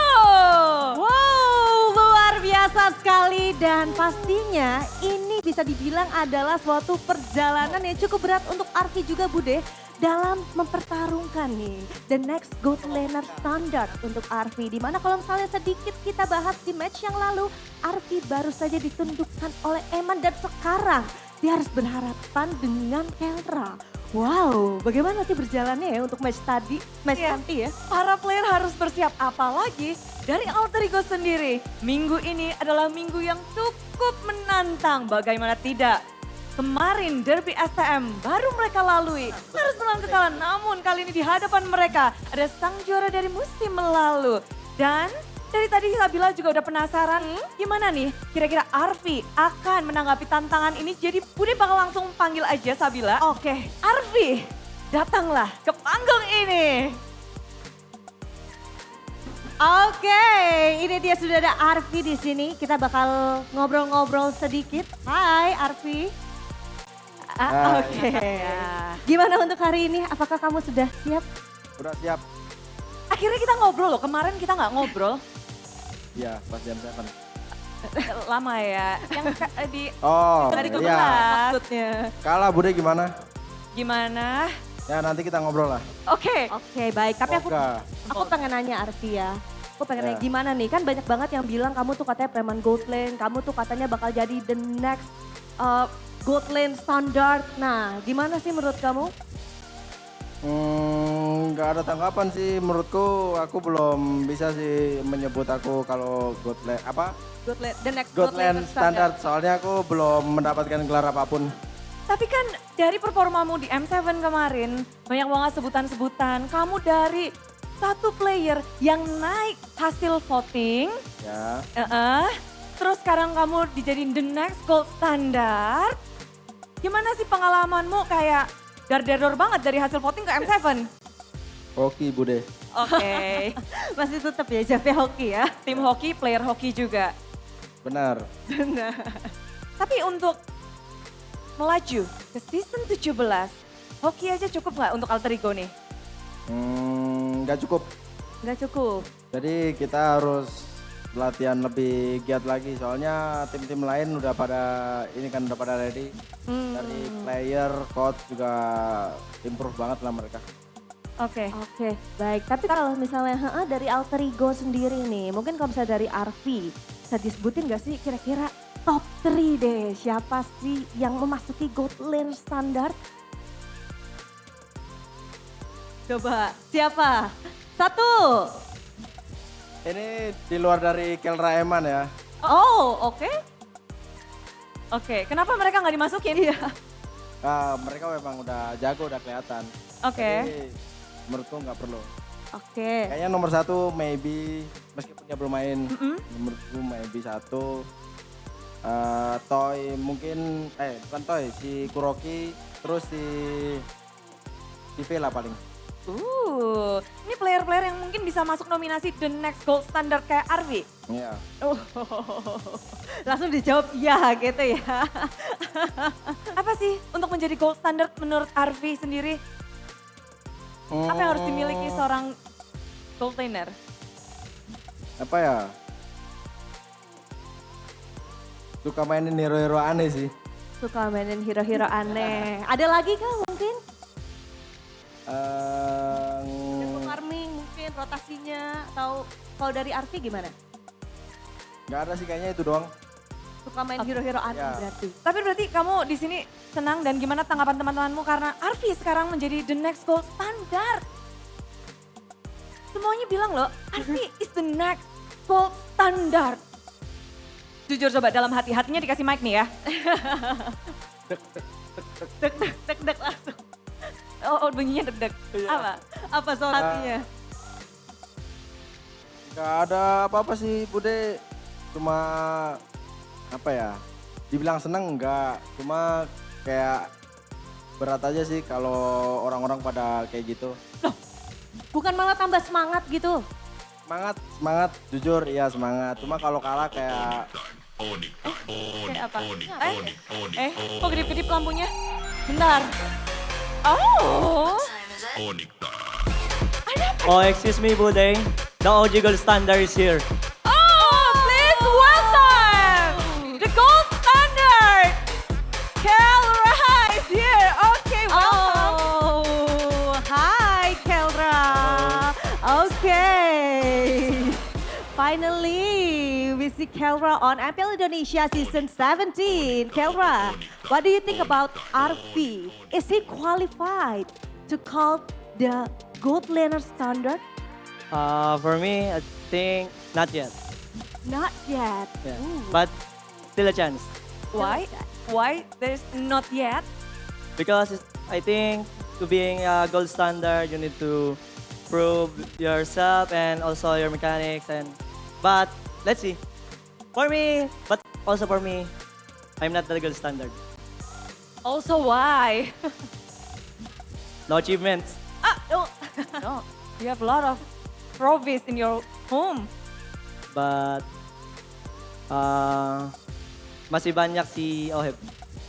Oke, baiklah. Tadi tuh kita nanya ya sama Kelra, gimana nih kalau menurut Kelra, apakah Arki sudah terkualifikasi untuk bisa dibilang ataupun mendapatkan gelar the next gold standard? Katanya belum, tapi kesempatan itu pasti masih ada. Karena untuk menjadi the next gold standard itu mekanismenya atau mekanik itu harus berjalan banget. Terus masih banyak lagi, tapi tadi yang bikin kita terkejut ya Bude ya. Tadi Kelra bilang bahwa dia juga bukan the next gold standard. Gimana tuh Bude jadinya? Belum, katanya karena tropinya masih nggak sebanyak kawan di Philippines. But you're here in Indonesia. Welcome Kelra. Are you happy being here? Yes. Gua try bahasa ya. Boleh. Boleh. Gua happy karena gua happy makanan di Indo enak banget. Terus yang gua udah nyaman sama mereka karena semua teman-teman baik banget. Jadi gua langsung dekat sama mereka. Lancar banget, gak perlu ditranslatein ya. Hebat loh, makasih Kelra. Udah langsung lancar sekali ya, keren banget ya. Tapi kalau saya dari Arfi nih. Arfi, keringetnya makin banyak Arfi. Iya itu. Apa yang dirasa sebelahan sama Kelra? Deg-degan. Kenapa sih deg-degannya coba boleh? Gak tahu, nervous. Nervousnya karena kenapa nih? Nervousnya karena apa? Orang. Dilihat banyak orang. Apa sendirian sih Bude? Oh, sama sendirian. Tapi udah kenalan sama Kelra belum sih? Belum. Kenalan dulu boleh? Malu dia. Boleh dong kenalan dulu coba sama Kelra. Arfi. Kelra. Oke, baiklah mungkin last question untuk Arfi dulu ya. Apa nih yang pengen disampaikan buat Alter Champs yang lagi nonton di Surabaya? Buat Alter Champs yang di Surabaya ya. Tetap dukung kita meskipun kita kemarin kalah. Semoga hari ini kita mendapatkan hasil yang terbaik. Terbaik berarti akan menang. Berarti kamu langsung kasih tau Kelra, we will win gitu. Coba sampaikan sesuatu buat Kelra langsung. Untuk Kelra. Say something to Kelra. Gitu Abu deh. Loh. Coba say something to Kelra before you met. Jadi bahasa Inggris. Sampaikan sesuatu untuk Kelra sebelum ketemu nanti. Buat Kelra, apa ya? Good luck Evan. Good luck Evan. Good luck Evan. Oke Kelra, is there anything you wanna say to our... Buat gua, good luck Evan. Terus jangan pakai Freya lawan gua ya. Jangan pakai Freya. Arfi jawab dong. Jangan pakai Freya katanya. Aku nggak mau pakai Freya. Oke, langsung dijawab ya. Aku nggak mau pakai Freya. Oke. Baiklah, itu dia memang udah semangat banget kayaknya dari kedua god laner kita, dari kedua tim yang luar biasa yang sesaat lagi akan bermain. Dan pastinya kita juga mempersilahkan kepada Arfi dan juga Kelra untuk dapat bergabung bersama teman-temannya. Dipersilahkan. Yes. Mereka harus bersiap-siap tentunya karena ini akan menjadi pertandingan yang dinantikan di mana debut Kelra akan kita saksikan di panggung MPL Indonesia. Pemain dengan segudang pengalaman, namun ia adalah player anyar di panggung ini. Yes, betul sekali. Pastinya kita juga menantikan ya bakal berjalan seperti apa nih untuk match kita di kali ini. Benar, karena MPL Indonesia season 17 ini begitu meriah karena ada dukungan dari para super fans yang hadir di sini. Mana semangatnya super fans? Dan juga pastinya tak lekang karena MPL Indonesia season 17 powered by Moonton. Supported by, kita juga punya supported by PBSI, lalu presented by Official Gaming Phone, ada Infinix. Serta untuk official e-wallet kita ada GoPay, official gaming chair ada Todak, dan tidak lupa untuk partner in esports ada Garnier, Bayu, Dunia Games, dan Gamesmax. Ditambah dengan supplier ada IndiHome, Indomaret, dan Aqua. Hari ini match pertama telah kita lalui, tinggal match yang kedua dan ketiga. Yes, betul sekali kalau begitu. Tanpa menunggu lebih lama lagi, sekali lagi MPL Arena, mana tepuk tangannya?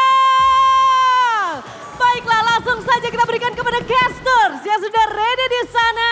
Silahkan.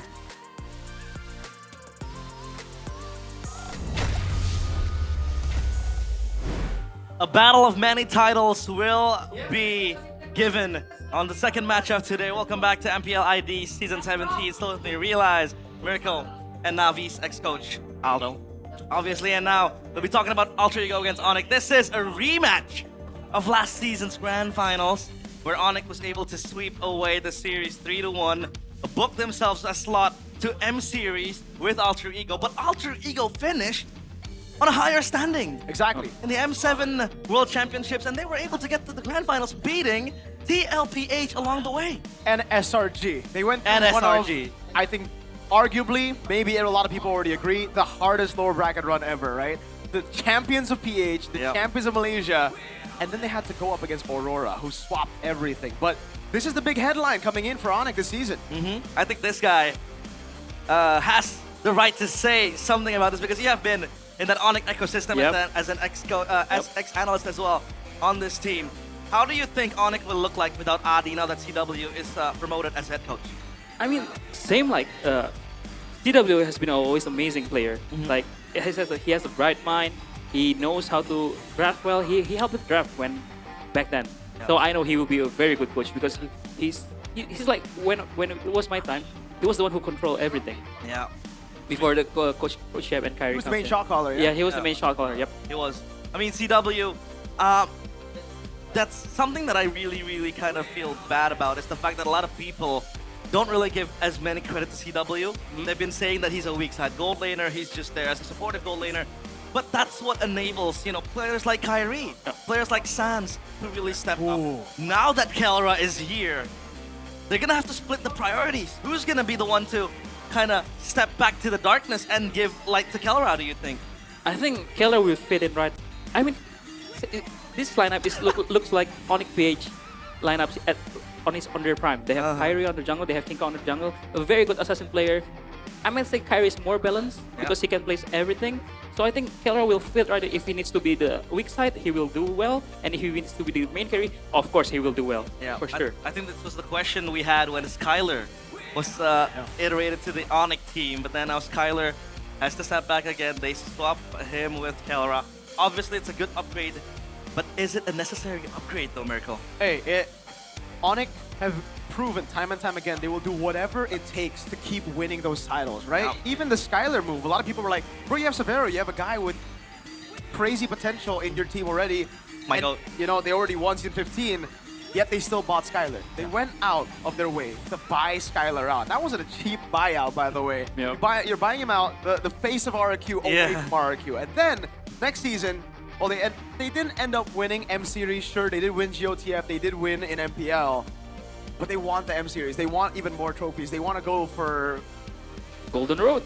Greatest runs, right? That's what they're looking for, Onyx here as an organization. So, getting Kelra, Severo going to PH as well. They're trying to look for the best formula for both of these teams. Unfortunately for Onyx PH, right now it doesn't look too good. They're 1-2, right? They lost to TNC. They lost to TNC 2-0, which was surprising. I didn't get to watch that one yet. That was a very surprising result. But Kelra to Onyx ID, I think, will be much smoother of a transition than Severo to Onyx Philippines. Yeah. You can put Kelra in any team and he'll perform. This guy was single-handedly carrying Omega in their dark days, bro, with Chaknu, right? Yeah. They were so bad, but Kelra was always good. Yeah. There's obviously a reason why he's called the gold standard.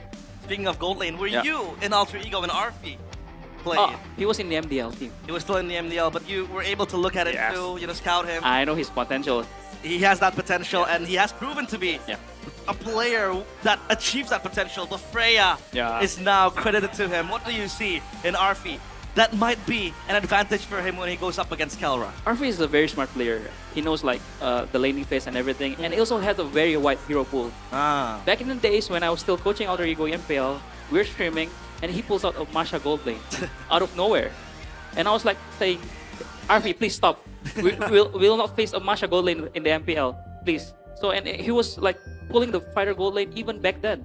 So, him picking up with Freya, making Uranus gold lane works, it's not a surprise for me. Yeah, I think they're looking, he has that, he's playing 4D chess. He looks ahead of the timeline, especially after that gold lane minion nerf, right? Everybody thought that, it's gonna be a fighter meta because why would you bother trying to scale to late game and farm? You can just fight and brawl around, and that was what kind of brought Alter Ego, To M7. Yeah, to M7 and to go as to get to the grand finals as well. And that is actually something very, very beautiful from Arfi. Obviously now, today, his opponent won't be as easy because it's gonna be Kelra, but we will call out the teams onto the stage. Onyx will be your team in the away side. It is still the same five: Ludwig, Kyrie, Sans, Keyboy, and Kelra. No playtime for Samuel just yet. It's still Keyboy. Can he create more moments to supplement Kelra? Every season we ask the question, it's in their motto. What time is it? But it really just feels like it's always Onyx time. This team has won 8 out of 16 MPL ID seasons, and it might be 9 out of 17 because they still are the final bosses of ID. Here are the Sky Kings now with the God in the gold lane, Onyx. Here we go. Onyx with a much more strong lineup on paper.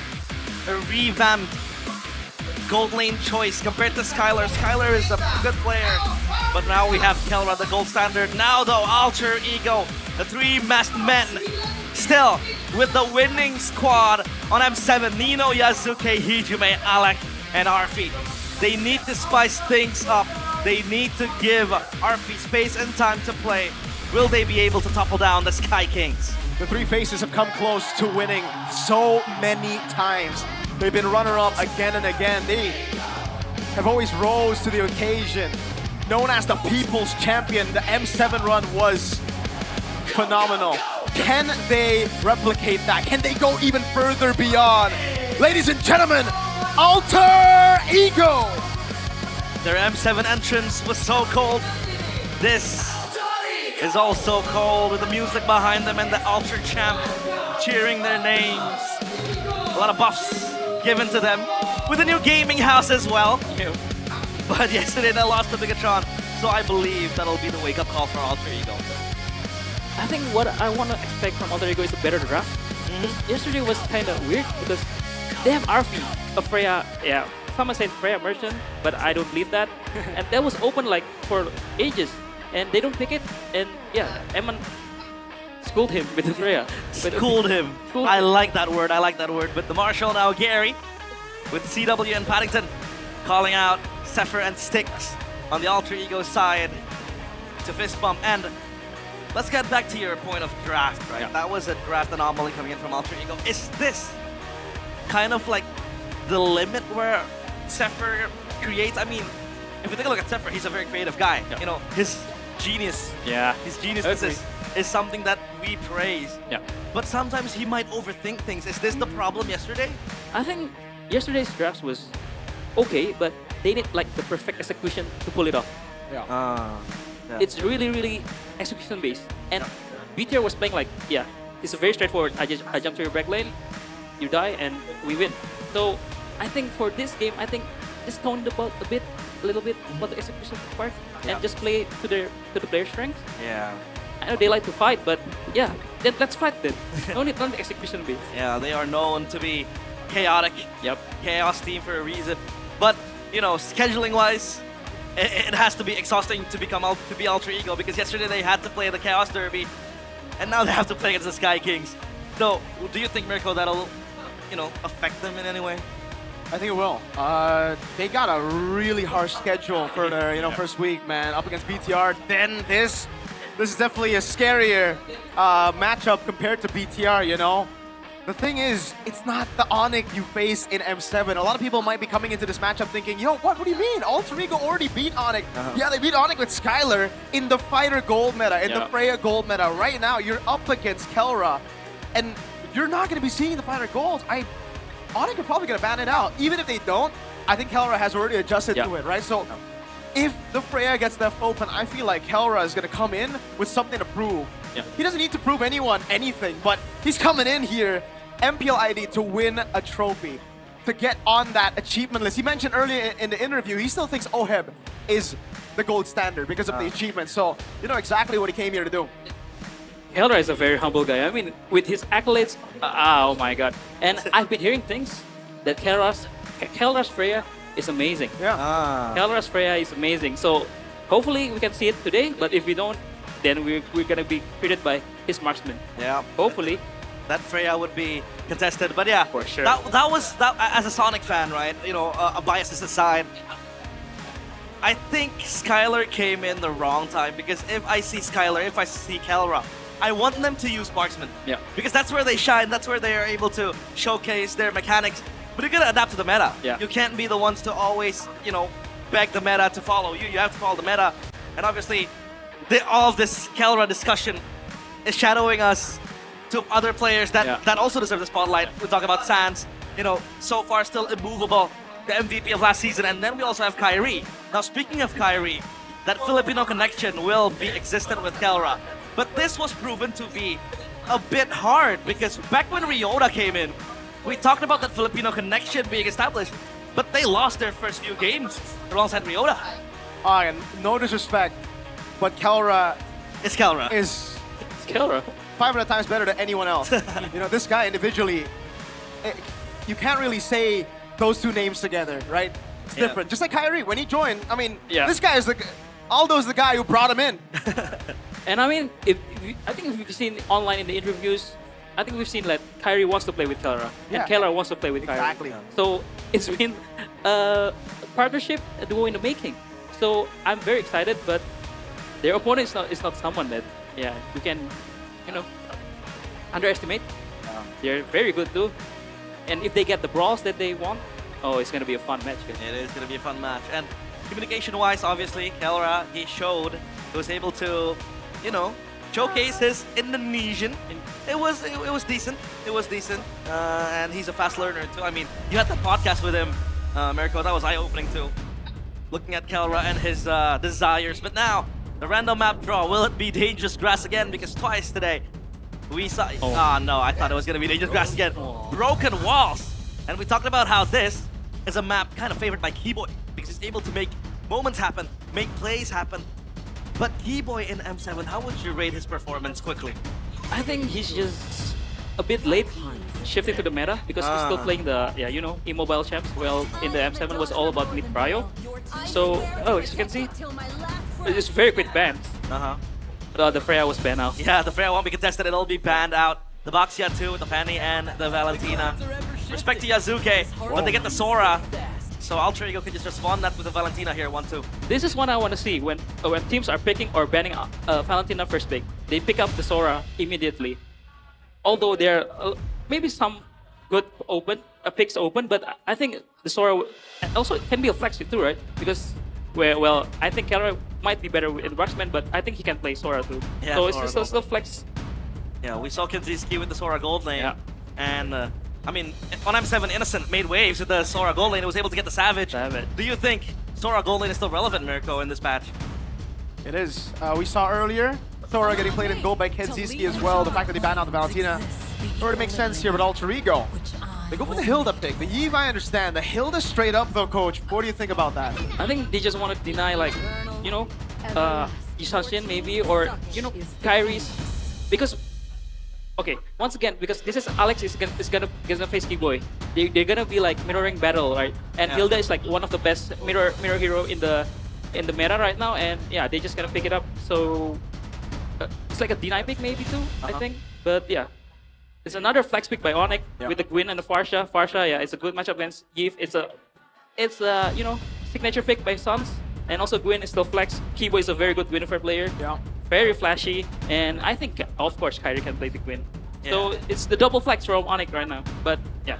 And it's the combo, man, with Sora, right? You get an instant Violet Requiem. Claw gets picked up by Alter Ego, all right.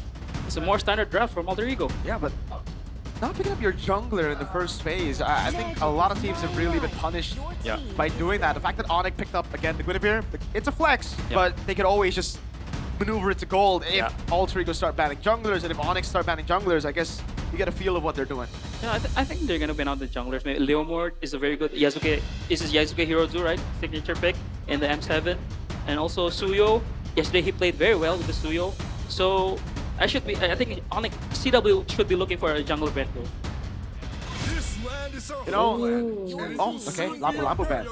Coach Jeb told me before the season started that he is going to trust in his student. He's building this guy up to be the coach, and I think you know who it is. It's CW. Yeah. And before the season started, I asked him, how is it? how's CW as a head coach, and he tells me he's very close to being, to being fully Yeb replacement, and the way he drafts, at least the speed of it, it really reminds me of Yeb, like very quick, instant picks. It's just instant like respect ban. Like Nino was playing very well with the Lapu, and it's a very good matchup too against the Sora, and then okay, just ban it. Or they're limiting Nino's hero pool because both Poof, Nino won yesterday with Poof, right? Poof use, and the Lapu was amazing against BTR, so they just ban it out. Respect ban. I like it. Yeah, Nino I like has been a carry as well for Alter Ego. They look at Fredrin. Onyx get to reveal their jungler. So yeah, I think in terms of kind of like invading, in terms of kind of like trying to win out the objective, Alter Ego kind of have prio on that as well. They can play from far back with the Yi. Pope can just front to back with it. You have the Hilda and the Fredrin too. So what does Kyrie pick up here? I think Kyrie will not play the Guinevere because Guinevere is a very good matchup against the Hilda, and also with a flick on him on her is a very good target for you. He can flicker spatial migration, and it will create pressure for Hijume. Wow. East Shin. It's either you're such a gold lane or jungle. Yeah, he's that gold lane or jungle. I think it's the Queen Rome. I think for me. They were hovering on Cho earlier, so I don't know if we're gonna get a Keyboy Cho. Yesterday we saw an Alec Cho, and it is a Keyboy Cho. So Guinevere going to the jungle. Match up against the Fredrin, Eastern Shin, Kelra. Even in the Philippines, Severo has been playing a lot of Eastern Shin gold too. Are they anticipating the Arlot pick from Alter Ego? That's why they picked the Cho, because the Cho can easily kick the Arlot and can pick off the Arlot easy in the team fights. I'll press it down quickly because Arlot will really benefit from Alter Ego's composition, but now Alter Ego with one last pick. The Cho from 4 Keyboy, so that Gwyn is gonna go to the jungle. Obviously, if you're gonna be pestered by the Hilda, you have mobility to not lose out your camps, but Alter Ego, one last pick. Alert or Qzong, I think. Lucas. Wow. XP. Talk to me about this pick. Lucas is a very good matchup against the Sora. It's a winning matchup. So they really want to win out the XP matchup for sure. Okay, so it's gonna be a matchup of transformations of anime. Yeah, it's gonna be an anime matchup. One becomes the God of Thunder, Luffy or or the God of Naruto, Cloud. bro. Yeah, it's Luffy or Naruto, basically. Let's see. Oh, the fans are gonna have a good debate in the chat, man. Yeah. Man, this is a new version of Alter Ego. I would say like an M7, Nino gets good picks, but usually you see setups towards like RP getting good matchups, stuff like even mid lane, but this season, even yesterday, they banned out the Esmeralda against BTR after the Lapu Lapu pick for Alter Ego because they want Nino to win his lane. And now we see the same thing, a Lucas last pick. Well, let's see. Into the Land of Dawn we go for this banger of a match. The opening match for Onyx 2. It is going to be against Alter Ego in Game 1. Will Kelra once again prove that he is the gold standard, or will RFE be able to clap back? I think the gold lane will not be a non-factor in the first few minutes. We should focus more on the XP and the mid lane because Lucas is a winning matchup, and let's see the rotation of Alter Ego where they're going with the Fredrin too. Yeah, the Lucas going to be really, really scary for Onyx to kind of face. So, in Onyx side, who really stops the Lucas? They have a lot of CC, but Lucas has an inbuilt CC immune, so it's just about the timing and the mechanics of Dino dodging it. Hold on now, Kelra, killing spree! RP Oh, doesn't miss. Kelra with a solo kill on his debut! Wow, the gold standard fancy feet just dancing around with RP, and they want to go on Alec. Oh, that was a miscalculation for sure, dude. The killing spree, I don't think he took into account the fact that the killing spree can get him these wins. Oh my god, I take it back, man. I think that's a misconception. Kai? Oh, it's a name buff. Yeah, He's never miscalculated Kyrie. But yeah, I thought the gold lane matchup was gonna be like a very, very boring matchup because Paul just want to farm against Yishan Shin. Yishan Shin is a very strong laner. Yeah. So that was surprising for me. And from the emblem, I think there's nothing much of a difference. Oh, Kyrie is using the support emblem, so he wants the cooldown reduction. Yasuke, my bad. Yeah. Because he already have a lot of tanks in front of them, so maybe they just look for the CC for the support emblem. That's true. But, yeah, the healing is insane from Fredrin, right? Yeah. Well, So no TikToks here to be seen. Man, this 1v1. It's gonna be another solo kill. Oh my lord. Never mind, Arfi gets away in time. But man, Arfi's getting wrecked in lane. Yeah, the attack speed buffs to Yisun Shin. Is it any significant? You know. I see Kelra using the Assassin Emblem, so it's more damage early game, but a little bit more less sustain than Fighter Emblem. So I think that's why you get the pressure in the laning phase. Yeah, at least with the Fighter Emblem. RWM. Spatial migration earlier now, popping the Valor Requiem as well. The Retreat not there yet. He's gonna get taken down before he can even go for it. Yazuki's still there, but Litpi is diving in, able to find a kill on Hijume. Now RP with the Blazing Duet on Litpi. And he gets gunned down. Yazuki taking up the kill and the turtle in that fight. Alter Ego clap back. And Kelra might be the next on the chopping block, but he's gonna be fine. Oh. Uh-oh! But Yazuki's doing crazy damage. He's gonna dive Kelra under. Oh! Gets the killing free proc again. He can't make this up on his debut. Sun's flying over. He's waiting for that BMI. He doesn't have the feathered airstrike, but he is going to shove. No, Kelra's waiting. Whew. Emon's got competition. Kelra is here to show up. And that was a very, very clean dance under the turret. And that's our predictions by GoPay. Again, papulong moment. Consensus for all of us. With Onyx winning, meanwhile papulong for Alter Ego. I think that was the kind of misplay by Yazuki because he's using the support emblem, so the cooldown was shorter, but he went with the pick. Yeah, into no Mana Shocker just yet, but okay, at this point, I'm surprised he hasn't built Sky Piercer. That's what I'm thinking. I mean, he built Hunter Strike. It's a safer build. That's a normal build. Yeah. But he's just tearing them apart. Yeah. And Oni are playing with the tempo very well. They're just pressuring RP, man. He goes for the CDR boots as well instead of the top boots. An explanation for that, maybe, Coach Go? I think he just wanted to look at fights, man. Shorter Mountain Shocker cooldown, more fights. Just want to brawl it out when he's ahead. He's 3-0. Yeah. I mean, we talked about the Yisun Shin being very, very strong in the gold lane. You can get gold as early as 2 minutes, 3 minutes when you hit level 4. You have that assist, you know, when you pop the Mountain Shocker. But that was Kelra just completely demolishing the lane without having the need to get his friends to go and get the kill. If this Yisun Shin scales in the late game, is it going to be unstoppable? Uh-oh. Way the dragon into the airstrike now. Oh my god, Lutpi joining in as well. Kelra's gonna be low, has to flicker out, gets away. Kai with the spatial migration, locks on down. Lutpi in the back finds a double, flickers out to safety. Nino can't get a trade. Nobody on Alter Ego can get a trade. Onyx set their sights on the neutral objective. Alter Ego needs to play on the objective. They can't brawl in the mid lane because Onyx has a lot of it's a better brawling composition because Alter Ego have big cooldowns on Nino, on Hijume, on RV. That's why they cannot brawl at mid. They need to fight at the objectives like in the first turtle fight. Yeah. Well, the Lucas as well here, still a bit non-existent, I'd say. It feels like Onyx has been able to pick their fights cleverly. Yeah. I mean, Onyx have just been like taking it. I agree with Coach Aldo. I think Alter Ego, they've just been taking the fights at the wrong places, right? Onyx have just capitalized. Yeah. And what I like about Onyx is that they always try to rotate to the golden to let Kelra play because Kelra is the strongest member in Onyx right now, right? And he wants to like always include him in the play, which is a very good. And it is the way how to play Yisun God lane, the best way to play Yisun God lane. Yeah, it's insane how we haven't really talked about Sans and Kyrie in this game. Oh yeah. They used to be the pillars. They used to be the ones shining for Onyx, and now it's all Kelra, and Kelra. It's the side laners, man. Lutpi doing a good job. Yeah, Lutpi as well.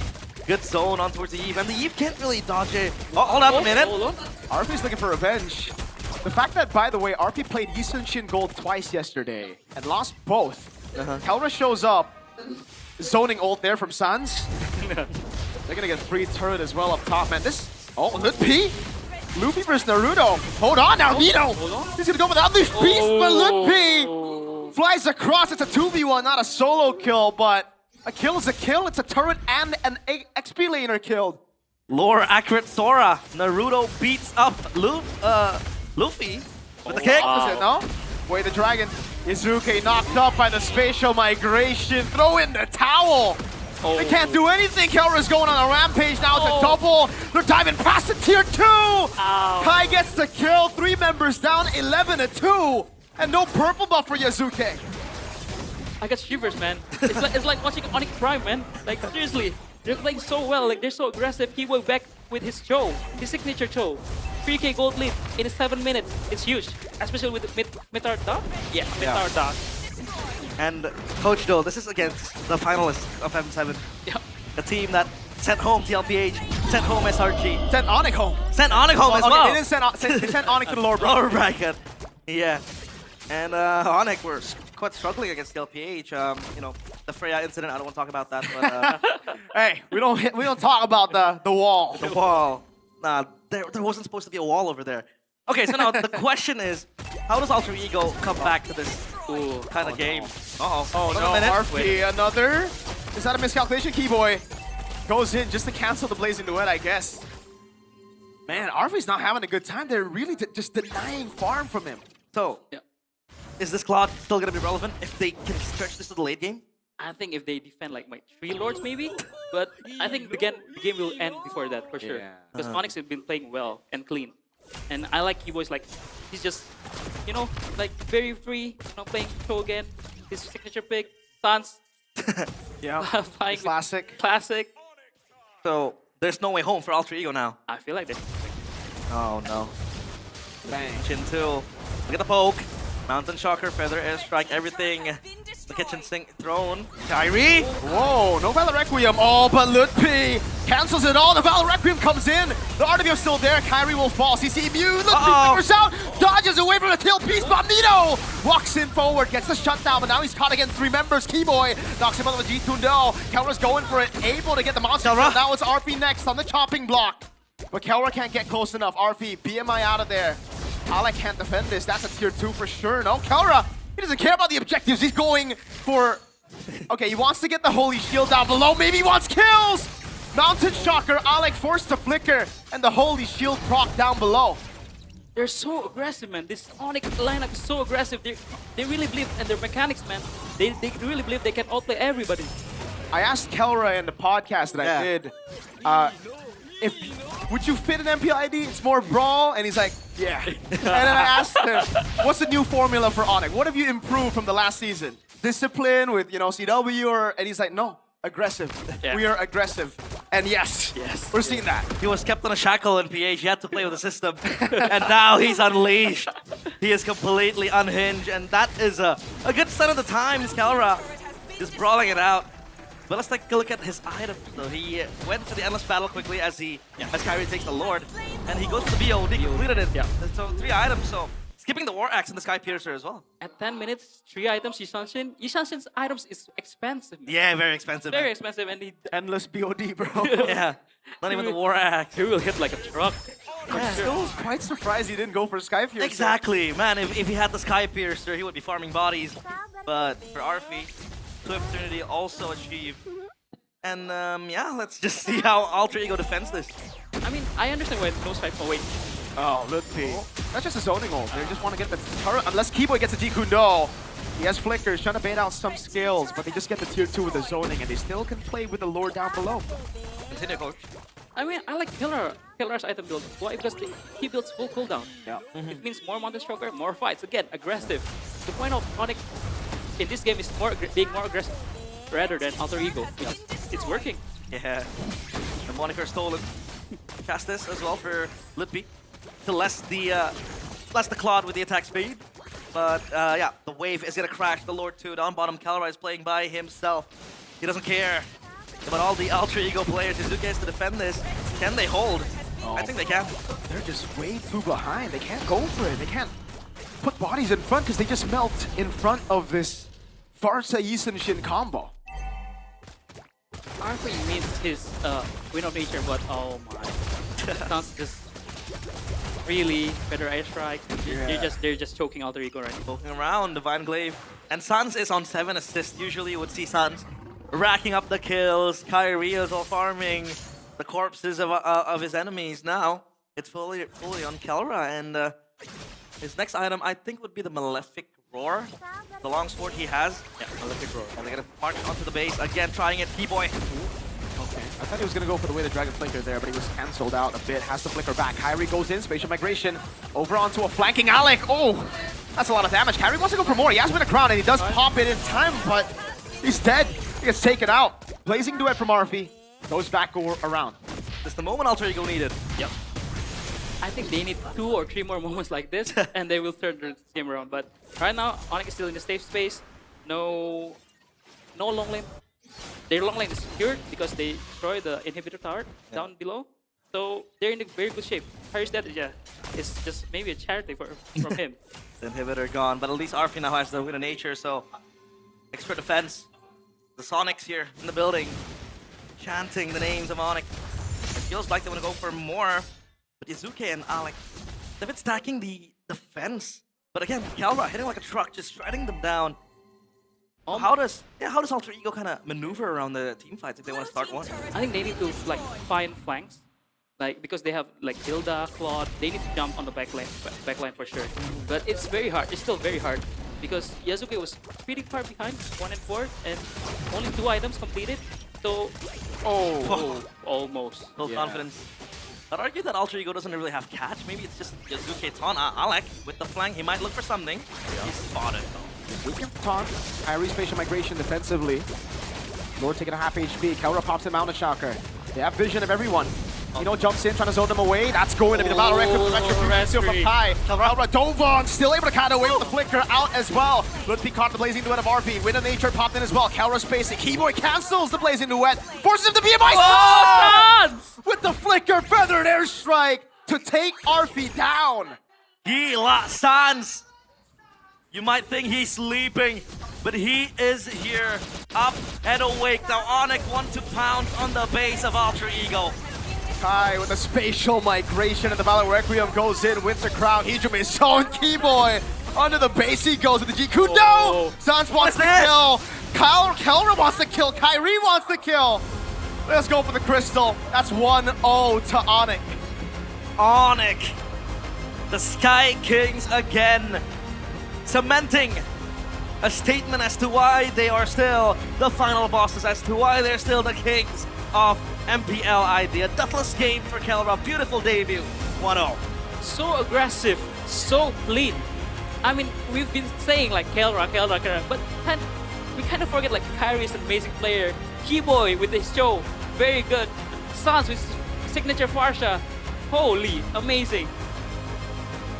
Beautiful game. And Alter Ego, a bit, I'd say, uncharacteristic of them. You know, they brawl a lot, they know their limits, but they've been picking up fights that isn't really, you know, favorable for them. But man, let's take a look at this replay. Anything you want to point out? That 1v1 though, Gojo. Back again, Mirko said the killing spree messed up with Arfi's calculations. And yeah, I think Alter Ego's mistakes was trying to fight in the mid lane before the second turtle, because they did well in the first turtle. They won their fights in the first turtle. But they kind of forced to fight the brawl in the mid lane with big ults like real world manipulation and also Lucas ult. So yeah, I hope we can see a better Alter Ego in the next game. But with this performance from Onyx, do you think there will be a better Alter Ego in game 2, Miracle? I think there might be a better Alter Ego, but is it good enough to beat Onyx? That's the question you should be asking right now. Yeah, very good. Onyx look unreal. It almost feels like it doesn't matter how good you are not as good as Onyx, in game 1 at least. We'll see about game 2. What a debut though, solo kill. Outplays. Under the turret being dove upon. Try to dive. Yeah. And this isn't just Kelra doing Kelra things. In the gold lane, we know that he's a very strong arsenal added to Onyx lineup, but this is the team playing as a whole in unison, very, very cohesively, and it worked wonders. And sometimes we kind of forget about Ludwig. He's been doing very well. Ludwig. He's targeting Hijime.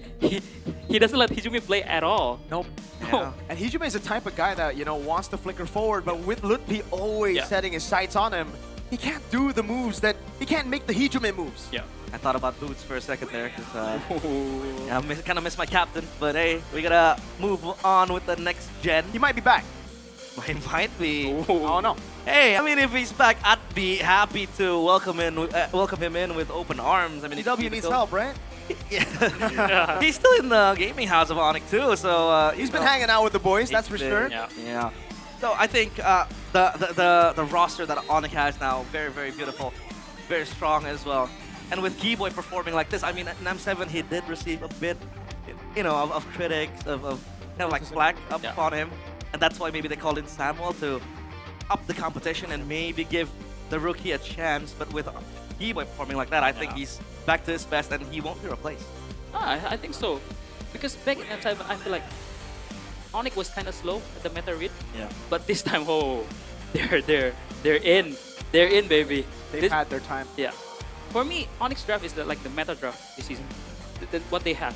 So they read the meta, they perform well and execute very well. Perfection, I say. That's a regular spear for Kelra. What is that last item? It could be anything at DHS? that. DHS is probably probably DHS. Still doesn't want Sky Piercer. Yeah. To be fair, all the way to the end, you don't want to get Sky Piercer. You want to get like maybe second item if you really want to snowball. I mean, we saw Fury Hammer Sky Piercer from A-Kids earlier today.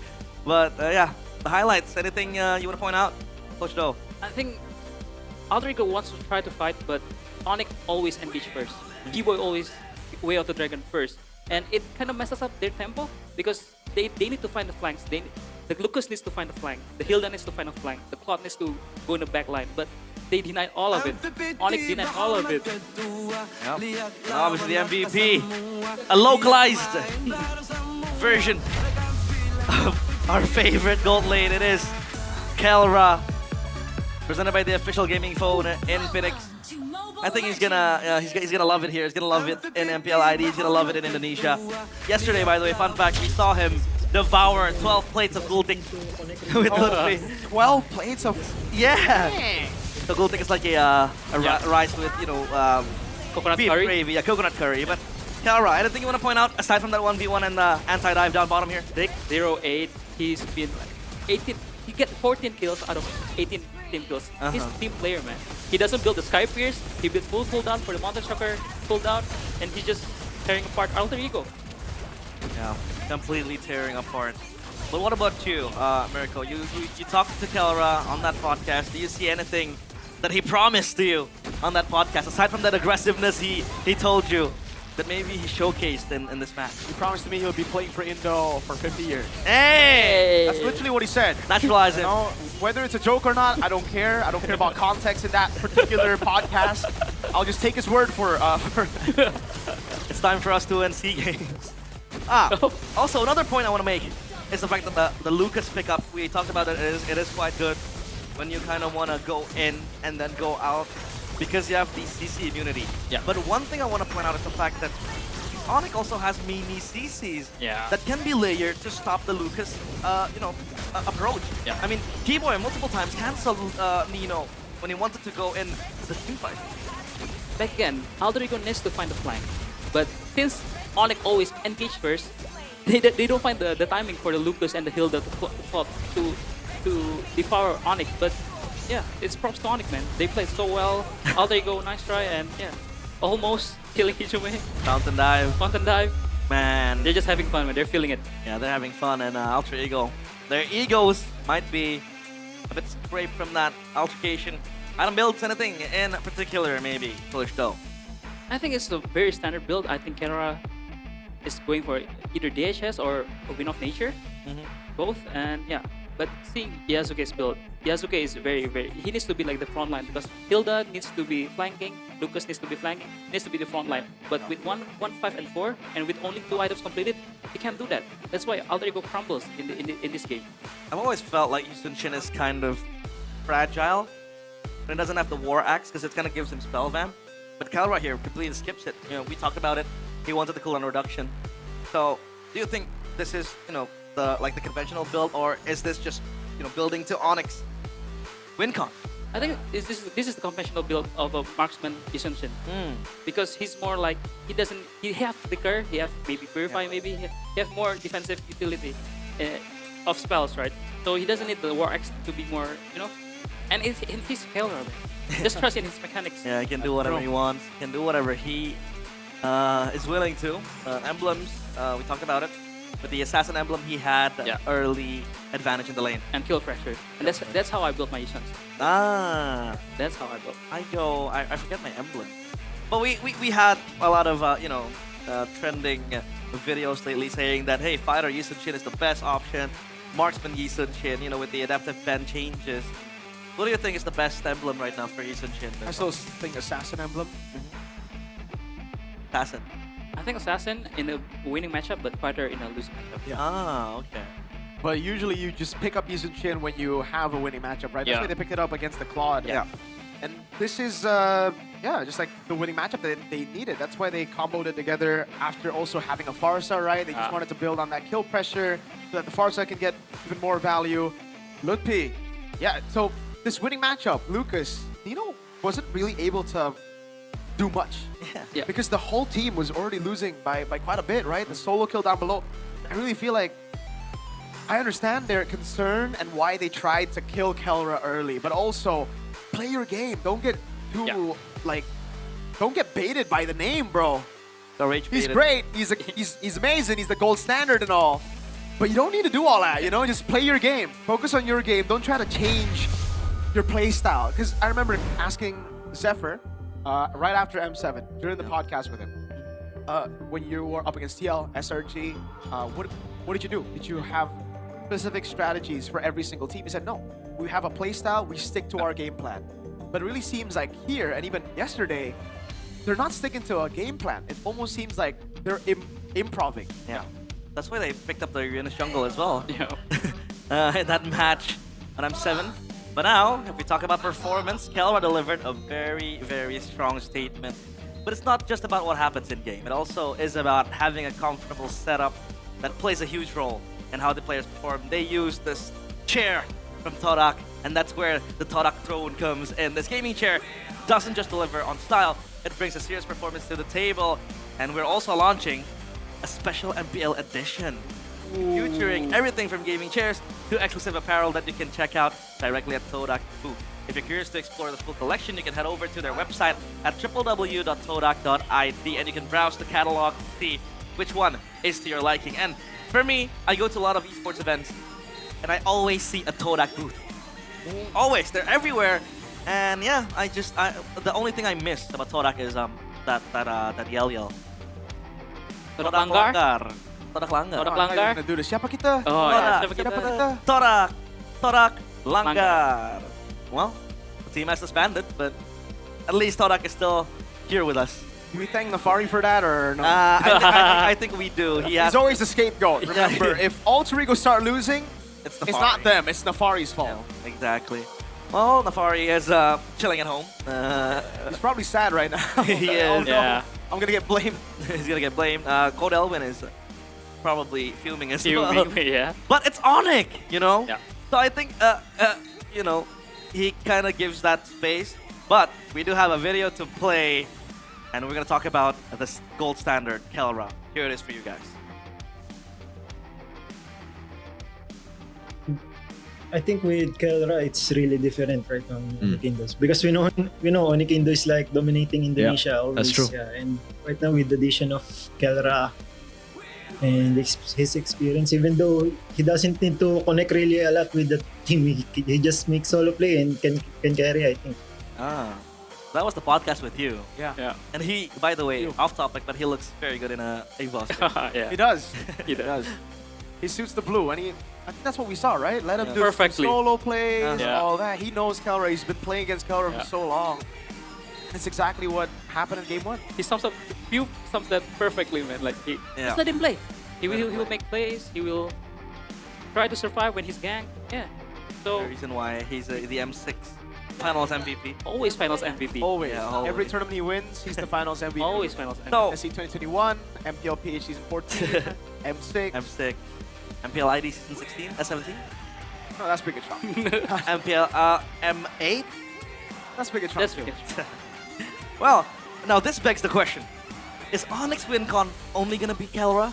That could be one dimension on if Kelra Oh, underperforms. no way, man. you know. Tons was crazy that game too, you know. Exactly. Maybe Kyrie. Kyrie took a step back, I think, in that game, but it's because you already have a lot of carries everywhere. Ludwig, Keyboy, they were all great. They were beautiful. They were all great, man. I mean, Kelra's one thing, but you need to focus on the. I think it's always been like this. Against Onyx, you need to focus on the trio mid first, and then the side lane. Don't focus on the side lane and then the trio mid. The reason why Nino wasn't getting attention is because they have Pasha and Joe, the fastest rotation, mid lane rotation. So They had that fast rotation, but Hilda is also going to achieve that, but they completely neglected the Hilda. They completely negated that Hilda pick. I know it is the meta tempo that, you know, Kiwo is going to bring to the table. But the Cho, I think, is a very good pick too. Again, I said it. Denied the Lucas from, you know, advances towards the backline. Denied the Blazing Duet as well from Arfi. a lot of times. Yeah.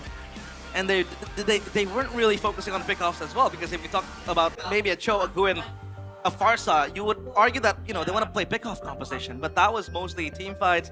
They engage everything perfectly. So yeah, this Onyx, man. Still, this is only one game, one match. We have to judge from other matches too. But do you think this Onyx team will be top 1 in regular season? I mean, is it supposed to be BTR top 1? Regular season, I got no doubt in my mind that it's going to be BTR. Playoffs, though, yeah, it might be on it. Don't forget to mute the mic next time, Miracle. I think BTR. He muted that. The players are back. Now, was that a missed draft from Alter Ego, or was this Onyx able to get all the picks they wanted? I think it wasn't a missed draft. I think there was like a gameplay diff, you know? Oh, gameplay diff. Okay. And also a gold diff at some point. Yeah. Not some point. On the the very first lane matchup, it was like seriously the killing spree was kind of messed with Arvi's brain. Yeah, but I feel like Arfi is also playing this game with a lot to prove, you know? Like taking that 1v1. I'm the M7 finalist. Yeah. You should not be trading as a quad against exactly. Yeah, you can't trade. Level 1. I understand that he noticed the missed skill 2 from Kelra. He got the full 5 stacks on Claude, so he's like, all right, I'm confident. But there's a killing spree, and he's playing with the passive, you know, he's getting those crits. And also the creeps, the creeps, the minions. Yeah. If this doesn't is near the minion, you can proc the passive very easily. Yeah. So you basically attack the creep, and then you range auto attack the Claude, and it's that was a very clean mechanics from Kelra. Yeah. And that's hard to do, man. The blood flood from Ysun Shin. Yeah, I approve of Ysun Shin's Kelra, especially talking about myself, Ysun Shin main, you know, with Sky Piercer as first item. I completely validate this Ysun Shin. But you want to say La usapin, bruy? Who is this? Who is this guy? This guy. Who is this guy? And now, aside from Kelra, who do you think is, obviously we're talking about Sans, Kyrie. Who does Alter Ego need to be wary of the next game? Once again, I always gonna say, against Onyx, trio mid first, and then the side lane. And the side lanes, you don't need to do unnecessary stuff. Just farm. Yeah. Just farm. I really think, though, for Alter Ego, stick to your game plan. Yeah. That's number 1, because they have a solid game plan. We saw how good they can be when it's just them focusing on what they need to do, on what they've already built their composition to do, right? Like Aldo said, they shouldn't be taking fights in the mid lane. They're overthinking it. They're doing too much. They're trying to prove something. You prove it by playing and sticking to your game plan, just like in M7. If M7 you played differently every time, it'll be... I don't think they would have been grand finalists. Flying Cloud. Let's see if Zephyr can prove his genius once again. This genius Zephyr on this draft. And again, obviously advising his players to play their game. Fanny, Baxia, Ben again, the respect towards Yasuke is super high. The Chusin and probably will pick the Freya as well. Even Alter Ego are the ones banning Freya. Obviously, they're on red side. Yeah, but, you know, Onyx now. But they actually have the choice to pick at the side. Yeah. They had the choice to pick blue side. side. No. Onyx picked blue side. Yeah. Oh, okay, yeah. But the first game, Alter Ego choose second pick too. So yeah, it's kind of weird, but yeah, Zusin, Freya, save. Oh, they ban out Sora now. Onyx ban out the Sora. Okay, so they want to play something else here. They're really... Okay, I now understand what Mirko was saying, that Coach Yep is trying to build mini Yep on CW. Yeah, mini Yep. Because I can see like glimpse of Coach Yep in the drafts. Like, okay, I win with this hero. Okay, next game I'm gonna ban it. So it's gonna be a different game, you know? Different game, different winning condition. Yep. Different approaches as well. From Onyx, a mini Yeb on CW. Yeah. But we haven't seen any Marcel. Yeah, the Marcel has been completely neglected. Today. Because I Oh, wow. Again. So this is still flex, but I think 100% it's gonna go gold lane. Probably. I think it's just that they just gonna pick Isanshin to deny, because Arfi also play Isanshin, right? And Yazuka is also a very good Isanshin player. They're just denying picks, and then let's see what they pick, and then adjust from there where to put the Isanshin. It feels like Isanshin is a very, very heavy lane bully. Yeah. He's always able to dominate, but what is a losing matchup against the Isanshin? I mean, like a losing matchup when you want to go up, a winning matchup when you want to go up against the Isanshin. I think because Isanshin. Oh wait. My legacy shall Because endure. Setya pick, and then when I give the word. Khalid. They really want to win out the mid lane with the Yves and with the Zetyan and Khalid pick. As back again for the Isanshin, I think the losing matchup is CC. CC With the Vengeance. Yeah. And also maybe Kari to some extent. Because he will just out damage you, especially with the speedy light wheel. And it's very consistent as well, right? Yeah. Isanshin, you go in, you go out. You kind of want to burst in. And that has been the problem mostly for Isanshin. And I think his Mountain Chakra got nerfed as well. Yeah. The range where it has to pop. So yeah, that has been the problem for Isanshin. Another That's why Cho, it's for actually sure. really helped. DHS, the Cho, and the Lapu. The Lapu, for sure, Zetyan will have a hard time. I mean, we seen it yesterday, right? Nafi against RRQ, when Kars was playing the Lapu against the Zetyan. Rince was not playing the game. I think that's what they're expecting here. If they want to really win up matchup, they're picking X-Men here. Oh, but they just missed Suyo. Because Cyber was never like the type that will, just straight up win out the lane. He will like try to build out something first. Right. And this is what I like from Alter Ego. They're like trying to win the trio mid. Suyo, Zetyan, Khalid is a very strong trio mid. Yep. Super prio. Have we seen Yasuke with the Suyo? Yesterday, we've they seen- won. I mean, M7 as well. They were the first ones to bring up the Suyo against Geomord. That's true. So how would you rate it? I think he's great, dude. Great Suyo. Yesterday as well was great. They won against BTR with the Suyo. He was a menace. And Arfi was on Obsidia. So, are we going to see an Obsidia again, this time against... I'm pretty sure this is Isanshin Gold, right? I mean, they're using it as a flex, but is it really a flex? I don't really like it in jungle anymore. After staying in the gold lane doing well, I think they're just gonna really thin out Nino's hero pool. They pick up the Lapu, they deny pick the Lapu, they ban out the Arlet because Nino is an amazing Arlet player. What they're looking at, maybe a Yuzong ban from Onyx to really thin out Nino's hero pool. But there's Pove too. Pove is also a very good bet. Yeah. Pove is available. It's a very strong Nino pick as well. Up against Lapu. It's okay. This is a so-so matchup. What about the CC though? CC for Alter Ego? For Alter Ego? It might work. It might work. They can pick CC right 4 and then flex it. Great. But the game plan is there from the drafts. They want to thin out Nino's hero pool. Yeah. I mean, what, 3 bans for Nino, 2 for Yazuke? Yep. Target bans. I'd feel very, as a player, if I am a player, I'd feel very blessed when the enemy respects me like that. But now, Alter Ego, they go for the Claude again. Ooh, Wait. This, you gave the matchup on a silver platter to Kelra. Onyx, they picked up the Isanshin early. You could evade that matchup. But I'm guessing they're thinking maybe that Onyx want to go Eve to really like, push Suyo. But what do you think about Joy on Onyx? I think it's good. I think it's really good. It's really good, right? There's no stopper. Yeah. And the Suyo... Oh, very bad. I'm a Suyo player, man. Whenever I meet Joy, even before the nerf, by the way, it's already sad. It's either Joy or Harley. It's either Joy or Harley, yeah. I just want to say, pick that up. And the gourd. Yo, Naisu is celebrating somewhere in the Philippines. Oh, man. Harley is a good shout. Harley. Wait, Kyrie on the Harley. Yeah, Kyrie on the Harley. He's clowning. Tell him about Season 7. Tell him about your scrims in Season 7, coach. I remember the Harley days for Mr. Kai. Listen, Kyrie, this is full clip. Full clip, yes. I even remember the Selena days.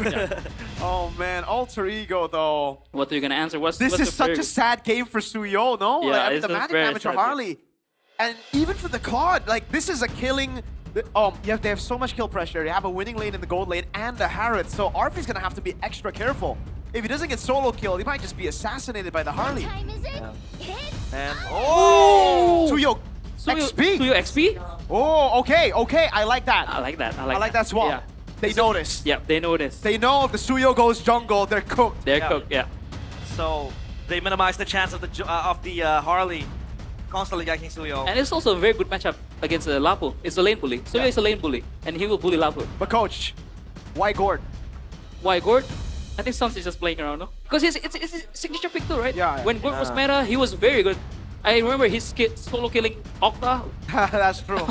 Late game, yeah. And also with the changes on Ice Queen 1.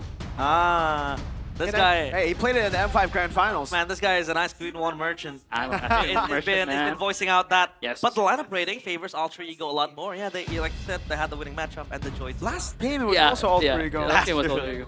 It's been 100% wrong today. Yeah, it is. Do not trust the lineup rating, but we do trust that this game will be as entertaining as the first game. So let's go to the Land of Dawn once more. Will Onyx again cement their domination, or will Alter Ego answer? This is game 2 of Alter Ego against Onyx. Oh man. Gord on Sans and Gord on Sans. Easton Shin on Kelra. Keyboy, oh, that is a skin I haven't seen in a while, man. The Echo Cho. Echo Cho. Man. Shall we? Yeah, see? A lane bully. Yeah. Ludwig will not have a very good early game. But I kind of understand why the Gord though. Because I think he can have a safe clear against the Zetian. Because the skill 2 and skill 1 kind of also clears the mid lane. So, yeah.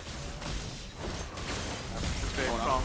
Oh, yeah. Okay. Yeah. Great take by Yazuke. Kyrie gonna be caught as well. Has to respect this lethal take. Mid prio is everything, man, for the first invade. Oh, hold on, Yazuke! He might get a double straight up and it's a respect. Oh! Flickers forward! Gets caught in the first blood, both the mid laners! Dual mid down! Wow, they did the formula we talked about. The trio mid, they got 2 of them.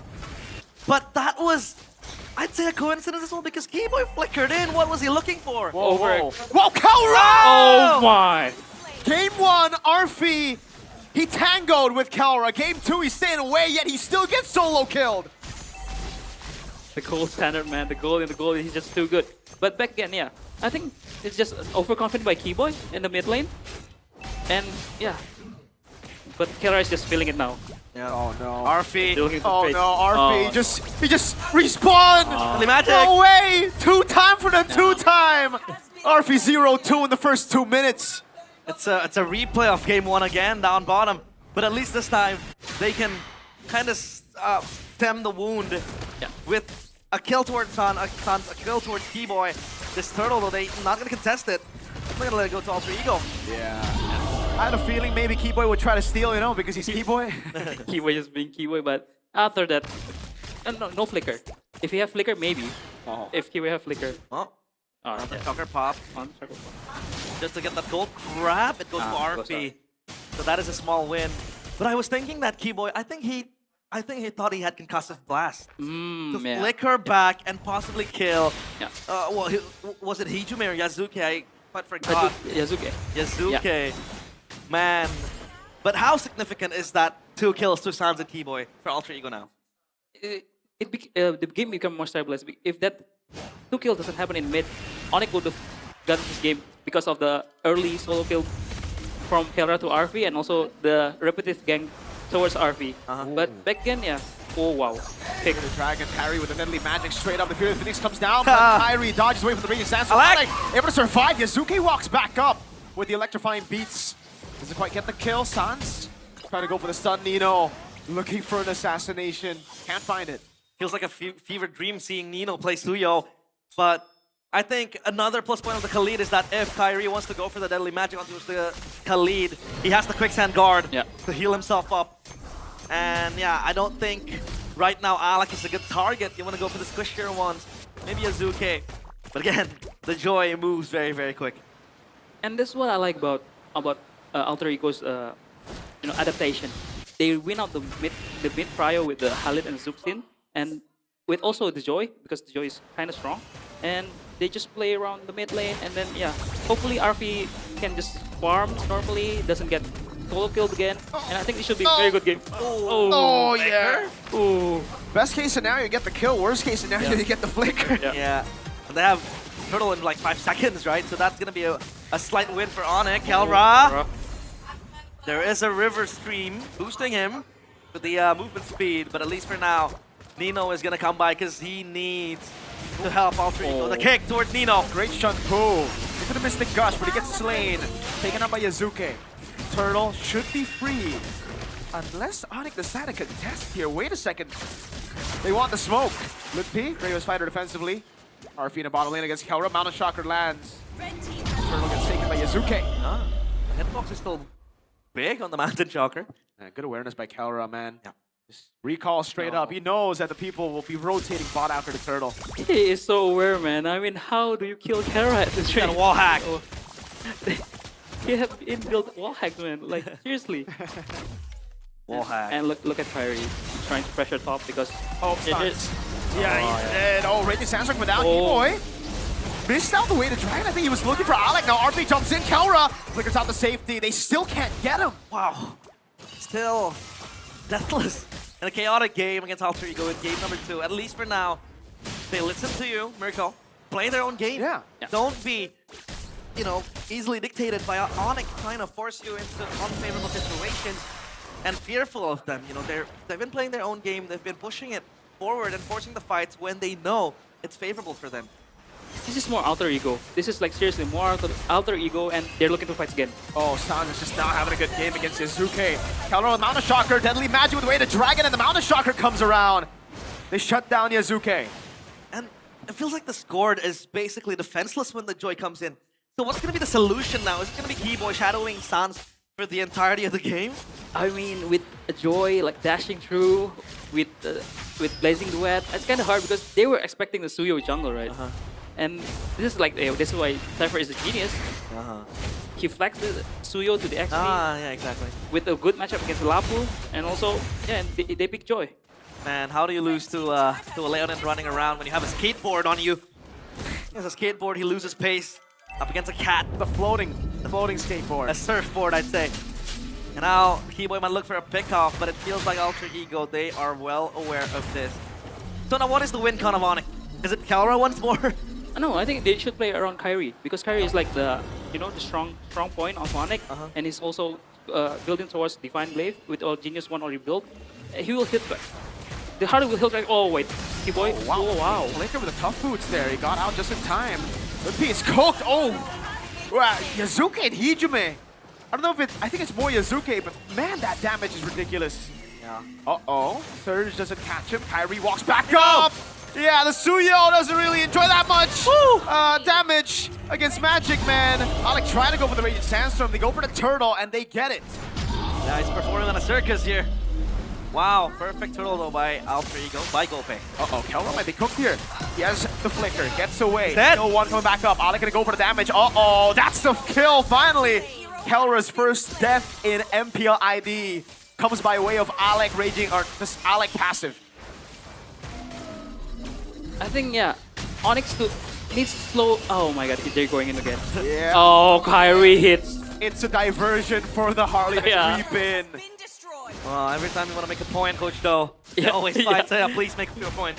But yeah, as I said before, Onyx needs to play around Kyrie now because he's 4-0. He's building towards the. Oh, I really love this Harley build from Kyrie. This is also my rank build, Harley rank build. Genius 1 into a Lightning Truncheon, maybe. Yeah, the Lightning Truncheon. I really love this build because you just go in and out, low cooldown with the cooldown reduction from the Lightning Truncheon and also the Magic Shoes. So he will just be a menace in the team fight. He will just like skill 2, ult, and then skill 2 back, and then skill 2 up again. Yeah. You don't want to smoke. No. Oh. I'm telling you, you don't want to smoke, man. Kai's walking back. He can walk away. He's dead. Wait, how did Nino survive? Did he skill 1? I think he did, no? I think he blinked out of the Deadly Magic, right? I took my eyes off of him. I thought he's dead. I think he did. He used the skill 1. I gotta watch the replay. Because you are invulnerable. It's either skill or just regen. RP! Purify. Kelra looking for the damage. Won't be able to find it. Oh, he regen. Okay, he regen. He just regen. I thought he skill 1 out of it. Yeah. Oh, Sans. Oh! Flickers out the safety. But with Kelra now shut down, this is a big problem for Onyx. Yeah, with Kyrie shut down, I think it's kind of hurt, but... Oh, wow. They're going in again. On Hiju, man. They do a lot of damage. Hiju, oh, wait! Lutpi went behind. Keyboy gets the kill. Mizuki's going to go for the chase. Doesn't have to find beats, but Keyboy's just going to walk all around. It's a worth it trade, but now Alter Ego has Cryo on the turtle. Seems like they're going to let go, and Onyx, all they're going to do is just defend.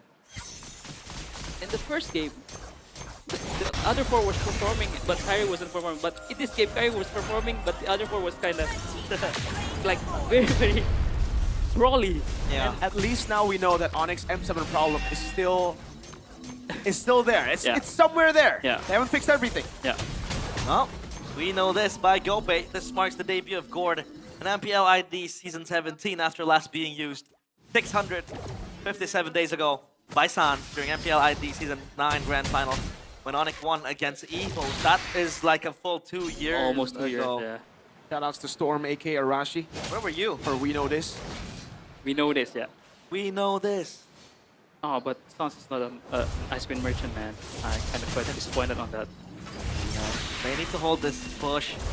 And Alter Ego have what it needs to end this game. But Onyx now, what are they looking for? Again, yes, play with Kyrie. Yep. But Kyrie, once he throws the deadly magic, he's out. I mean, sure, you have the power with the poker card and all that, but it's just done when he goes in with the deadly magic. He will just be the one like pokes, like maybe being the annoying guy. But wait. Oh, look at me! Able to find it. BMI and the Purify, that's good info. Keyboy knows, and he's hunting. Mountain Shocker lands on Nikudo does as well. RP to be taken out by Harley, and now it's Alec who dove in way too aggressive into the Mystic Gush. Wow, whoa, again! Keyboy!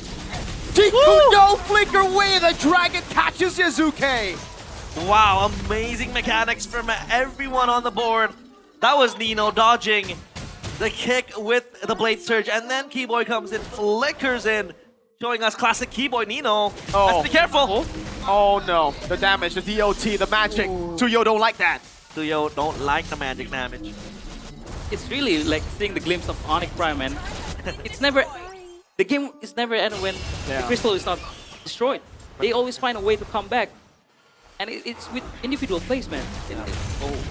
Wait a minute, they're gonna brawl again. No, Mr. Gush. Yeah, they really wanted that purple buff, but Alec says otherwise. Yeah, Onyx defended like what, 4 or 5 lords on that MSC battle. I mean, this is just another walk in the park, I think, for them if they want to come back. But we can't say that because Alter Ego, they're completely, you know, out team fighting Onyx. They're also maximizing their pick-off potential. Holy Crystal done. With the power that they have, Holy Crystal is done by Kyrie. What does this imply then? Kyrie will one-shot anyone except Alec. Like, seriously, one-shot. Once the Divine Glaive gets built up, even Yeah, Alec. even Alec. Late game Harley damage is insane, especially with this build. Yeah, it's not fun to go up against, man. I do not want to deal with a Harley. I do not associate with Harley. And for now, Alter Ego, they know that Onyx has hit their power spikes. I mean, again, the Holy Trinity for Kelra. You know, his Trinity. Sunshin Trinity. Counter-Strike, yeah, he's Sunshin Trinity for him. The BOD and the Endless Battle. Next, he's going to go for the Malefic Roar. So almost an identical build the previous game. So yeah, they're hitting their power spikes. So now it's just about who starts the fight first, right? Yeah. And Onyx have a lot of ways to like start the fight. There's the Harley Poker Trick, Deadly Magic. There's also Keyboy Way of the Dragon, even Lutpi, Flickering, Bravest Fighter. They have a lot of way to fight, and Alter Ego, they really want to find secluded fights. They want to fight Joy fighting alone, Suyo fighting alone. They don't want a team fight right now for sure. Yeah. The Lord though, the hands of Alter Ego, they're just dancing around this. But look always at Kyrie's positioning. He always flanks, and it gives him access to the black line. Yeah, he's never gonna show himself, right? That's gonna make a situation of anxiety. Yep. Among the Alter Ego players. That's why they never really advance further. That's why they're sticking together. And talking about the side lanes, does Onyx have any prior? Arfi. Uh-oh, Alex. Sans from the flicker. Wait, But Sans respects it. Lutpi, Bravest Fighter was cancelled earlier, but he doesn't try to go on it again. Keyboy and Kelra were on the flanks. Kibo just finished changing his boost from encourage to conceal, so I think they were looking for a flank play, but yeah, Alter Ego engaged first. I think whoever engaged first kind of win the game. Uh-oh, here they go. Oh no, Hino dash forward. Gets caught by the deadly magic. Harry wants to walk up, tries to go for more damage. Yasuke in the back line gets caught by the dragon. Now Kelra throws out a Mountain Chakra and gets rid of Yasuke. Now he goes on Orphe. It's a Rose Gold Meteor. Kelra has the save. He bashes away. What a fail. Sans capitalizes, and now Lutpi goes on Alec. He's gonna throw out his blaze. Kyrie throwing out the cards. Alec surfing with sand. He's too fast. This time it's Onyx time. They make the comeback happen. Still yet to end, but at least they stabilize the gold lead now. Oh my, it's so much damage from Onyx. The core damage, the Harleys. This gourd is hitting as well. The gourd is hitting, man. Kelra with Keyboy connecting very well. Weight of the Dragon, Mountain Shocker. Although the Mountain Shocker missed, but doesn't matter. So yeah, holy, this Onyx is very high. Their mechanical skill is so high. High skill ceiling. A very high skill. Oh, the Defying Leaf done for Kyrie. Okay, everyone. Whoever got the Deadly Magic, just be careful. Yeah, I think he's gonna opt for a defensive item for the last item. Oh, look, yeah. Off the Bravest Fighter, they want to go into the base. If they get this inhibitor turret, I think. Mountain Shocker, Not yet. perfectly timed traceless. Yazuki's on the chase. Mountain Shocker lands on Alec, and Kelra goes in to pick up a killing spree. 4, 1, and 7. The YSS is online, and the last item for Oh, let's go! what is that damage, my guy? Hijume! Regen the base! I've told you, Even this is the through best Harley build, man. The regen of the base, coach! This is the best Harley build, man. You guys should build Harley like this. Oh my god. Adaptive gloves, is he going? Nah, he's not gonna go for a Sky Pierce. He's gonna go for a Winter Crown, I think. Just But man, He didn't even land all his that's okay. Oh my god. Well done! Oh! With the Mystic Gush and the Flicker Alter Ego! They delayed the inevitable by clearing out the way, but it's all over. Alec, he can't do much. He can't even land the CC on Kelra. And he gets kicked by Keyboy. It's 2-0 to the Sky Kings. Alter Ego battered, bruised, and killed in their own backyard. And Onyx once again showing their class. Why they're the Sky Kings. A beautiful comeback, 2-0 for Onyx. Outclass, out mechanic. Holy, this Onyx team is scary, man. It's just, this is why I always said it reminds me of like the Prime Onyx. Just one moment is all you need. Kyrie picking off the plot and when they're trying to defend the base is what makes them turn the game. And Keyboy just showing his show is still very, very good. And Sans with his back with his signature big gourd, although he gets bullied in the early game, but he shows that he knows how to play this hero very well and just comes back with it. Not even your base will save you. Not even your fountain will save you. Hijume betrayed by the healing. That was Kyrie going full blast with the deadly magic. But what a debut for Kelra. What a showing for Onyx. It feels like it's fresh, but there's still the core of that gameplay that we know Onyx has, right? Take a look at the highlights here, Coach. This was Alter Ego dominating the early game. Yeah. It was Alter Ego dominating the early game because there's some misplay on Onyx side, maybe overconfident. But back again, Kyrie is just carrying them on their backs in the front of the game. Yeah, it's kind of questionable, no? Yeah. Any questionable moments for you, Miracle? That one. That one. Because it was off cam for us, right? Yeah, Glad it was we got to off see cam. the perspective because I think it was just, I thought Kyrie hunted him. Yeah, RP Agree, walked agree. up, he gave the kill walked over. up. Yeah. And this one crazy. W Harley build, guys. That's how you build Harley, guys. Let's ask Kyrie on stage on which Harley build is the best with Budi Kelra Mongstar and Sabilo. It's Onyx time! Match pembukaan 2-0 di bawah It's Onyx time. The opening match oleh ends tim Onyx. on a 2-0 for Onyx. Congratulations, Onyx. Yes, luar biasa sekali. Bahkan kita sudah melihat di sini Sonic pada happy Amazing semua. performance. Ataupun Sonic yang lagi nonton The di rumah Sonics are pastinya also happy here in the banget, building, Bude. very loud Tapi and sekarang clear. kita akan ngobrol-ngobrol mungkin. And now kita we akan are gonna langsung talk bertanya kepada Kelra With terlebih the Onyx dahulu players, nih. especially Kelra now. Hai, Hello, Kelra. Halo. Gimana Hello. perasaannya setelah tadi mendapatkan 2-0? How do you feel? You're able to get the 2-0. Kyrie's translating for Kelra. Happy. Happy. Happy, he said. Senang. Tenang. Senang is the Indonesian word for happy. Not really. Not really. Apa ekspektasinya emang apa? 2-1 atau 0-2? What was your expectation coming to this 0-3. match? Was it 2-0 or Nggak 2-1? ada ya. And Kelra answers 3-0. But Kelra, It's not a best of 5, Kelra. this is your first match, debut pertama. Gimana kamu melihat first debut, Kelra. pertandingan? Atau How did you bisa see that dibilang match? MPL Indonesia? How do you see the matches in Pertandingan MPL Indonesia. ID so far? MPL Indonesia.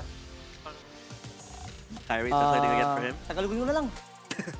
I don't know what that means. Tagalog muna, dito lang. Para sa akin.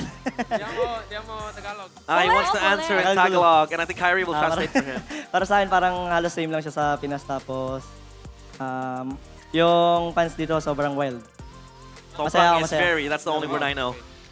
Katanya buat MPL-nya sama aja, terus Kelra says, mungkin di sini fansnya lebih wild aja. Like Jadi among dia both MPLs, both banget PH gitu. and ID, it's just the same. Okay, bye. But here it's faster, it's higher tempo, and it's much more crowded. Juga nge-boost mental WMPL dari ID Kelra fans. juga dong ya. WMPL ID crowd. Ya. Yeah. Aja Kelra. So the crowd boosts you for the win, and Kelra Gue says penasaran. yes. Gimana kamu ngelihat mekanik player-player Indonesia setelah bermain di sini? How do you see dan juga Indonesian tadi players' first match mechanics juga. when you played The here mechanics play. and on your debut? How do you see their mechanics panning out? Buat gua lebih yang kalau mechanics lebih kuat yang Indo sama PH. Karena yang PH more on macro gitu. I think for me, mechanics Bukan mechanic. is way Team stronger in play gitu. Indonesia compared to PH. Oke. As PH, Jadi their lebih ke focus arah is mostly tapi on kalau macro. mekanik Indo berarti, Indo So first. ID or Indo dulu, baru Indonesia Philippines. players have more mechanics and ya. have stronger Kalau mechanics. dari, oke. Tapi kita ngeliat juga dari segi laning, hari ini kayaknya And dari Kelra laning department, membabat habis dari segi laning. you're How able to you manage completely demolish to own the lane, the your own gold lane today. lane. And how 2 did you games. own Hoki aja your hoki. own lane? Wow, And he keluar says, nih, I'm just hoki lucky. Dari Kelra, hoki aja I'm hoki. just lucky. katanya. Oke, mungkin Kelra, gimana nih perasaannya? Karena kalau misalnya aku nggak salah, correct me if I'm wrong, katanya kamu happy banget ya kalau satu tim sama Kyrie. So, Emang iya? Kelra, answer this question. I have been receiving information that you Iya, said that gua happy banget you are karena happy with Kyrie ganteng banget. when you are in one team. And he says, yeah, I'm very happy playing with Kyrie because Kyrie is super handsome. He says, benar. And he says, yeah, that's true, that's true. Kyrie is very handsome. Jempol-jempol. Tapi Kyrie happy nggak satu tim sama Kelra? And Kyrie, are you happy Senang sih, being in one cuman team with energi Kelra? dia nggak habis-habis nih ya. And Kyrie says, Gimana cara kamu his Kyrie energy untuk bisa never runs out ngimbangin in the gaming house. Fine deh ya, setiap dia ngomong gua cuman ya. And he says, and the host says, how do you cope up with that? And Kyrie Terlalu says, banyak energi every dia. time it talks, I just accept it. Gitu I ya. just nod my head. Dikeluarkan di sini, tapi ini kan panggung pertama dia di MPL Indo. This is first Kamu stage, yang Kyrie. ngajarin bahasa Indo juga? Were you the one teaching him Enggak sih, Indonesian? soalnya dia sebelum ke Indo udah bisa bahasa And Indo he dia. said, before going to Indo, Kelra is able to speak in Udah bisa duluan Indonesian. bahasa Indonya, jadi bukan Kyrie yang ngajarin. So it's not Wah, you, Kyrie, jadinya that taught him dikit doang sih Indonesian. Oh, And Kyrie oke, says, baik, I just dikit taught doang him a sebenarnya. bit. Nah, kalau misalnya of dari Indonesian. Kyrie nih sekarang, gimana melihat MPL Indonesia Kyrie, for you. season 17 ini What are your dengan thoughts banyak sekali An MPL formula-formula ID baru season dari tim-tim lain. 17, there are a lot of rookies as well. What do you think about this? Yang terakhir, kenapa? Ekspresi Kyrie ataupun tanggapan Kyrie mengenai nih banyaknya formula dari tim-tim lain. A repeated question. What do you think senang. of the formulas being used Tenang, terus ada for the lagi MPL mungkin? ID season 17 teams? And Kyrie says, yeah, I'm Itu happy. aja sih, senang. Tenang aja untuk Chat, ketemu that's just it. player-player baru gitu ya. Ya. Are you happy seeing the new players? Tapi And kalau dari Kyrie says, meta, yeah. sekarang kan ngelawan Alter Ego lagi. Terakhir lawan Now mereka for the meta. Grand Final, The last kemarin time you juga met Alter M7. Ego Ngeliat were mereka the di grand season finalists 17 ini and masih sama atau for udah M7 and berbeda? MPL. Are their playstyle the same compared to last season with Sama kayaknya. with now? Kayaknya masih sama. Paling dari hero-nya yang beda. And Kyrie Apa says, tuh? Makin yeah, it's unik just the atau same. apa? Makin Just the heroes that are ya makin banyak. different. Hero mereka makin banyak. And their hero pool is Oke, much more baik. abundant now. Jadi kurang lebih masih sama tapi hero-heronya aja ya yang Yeah. berbeda So ya. it's more or Tapi less kalau the dari Kyrie, same, but kira-kira the ada hero nggak sih pool satu tim is yang pengen a bit banget, different. Kyrie? Kalau bisa ketemu secepat mungkin gitu.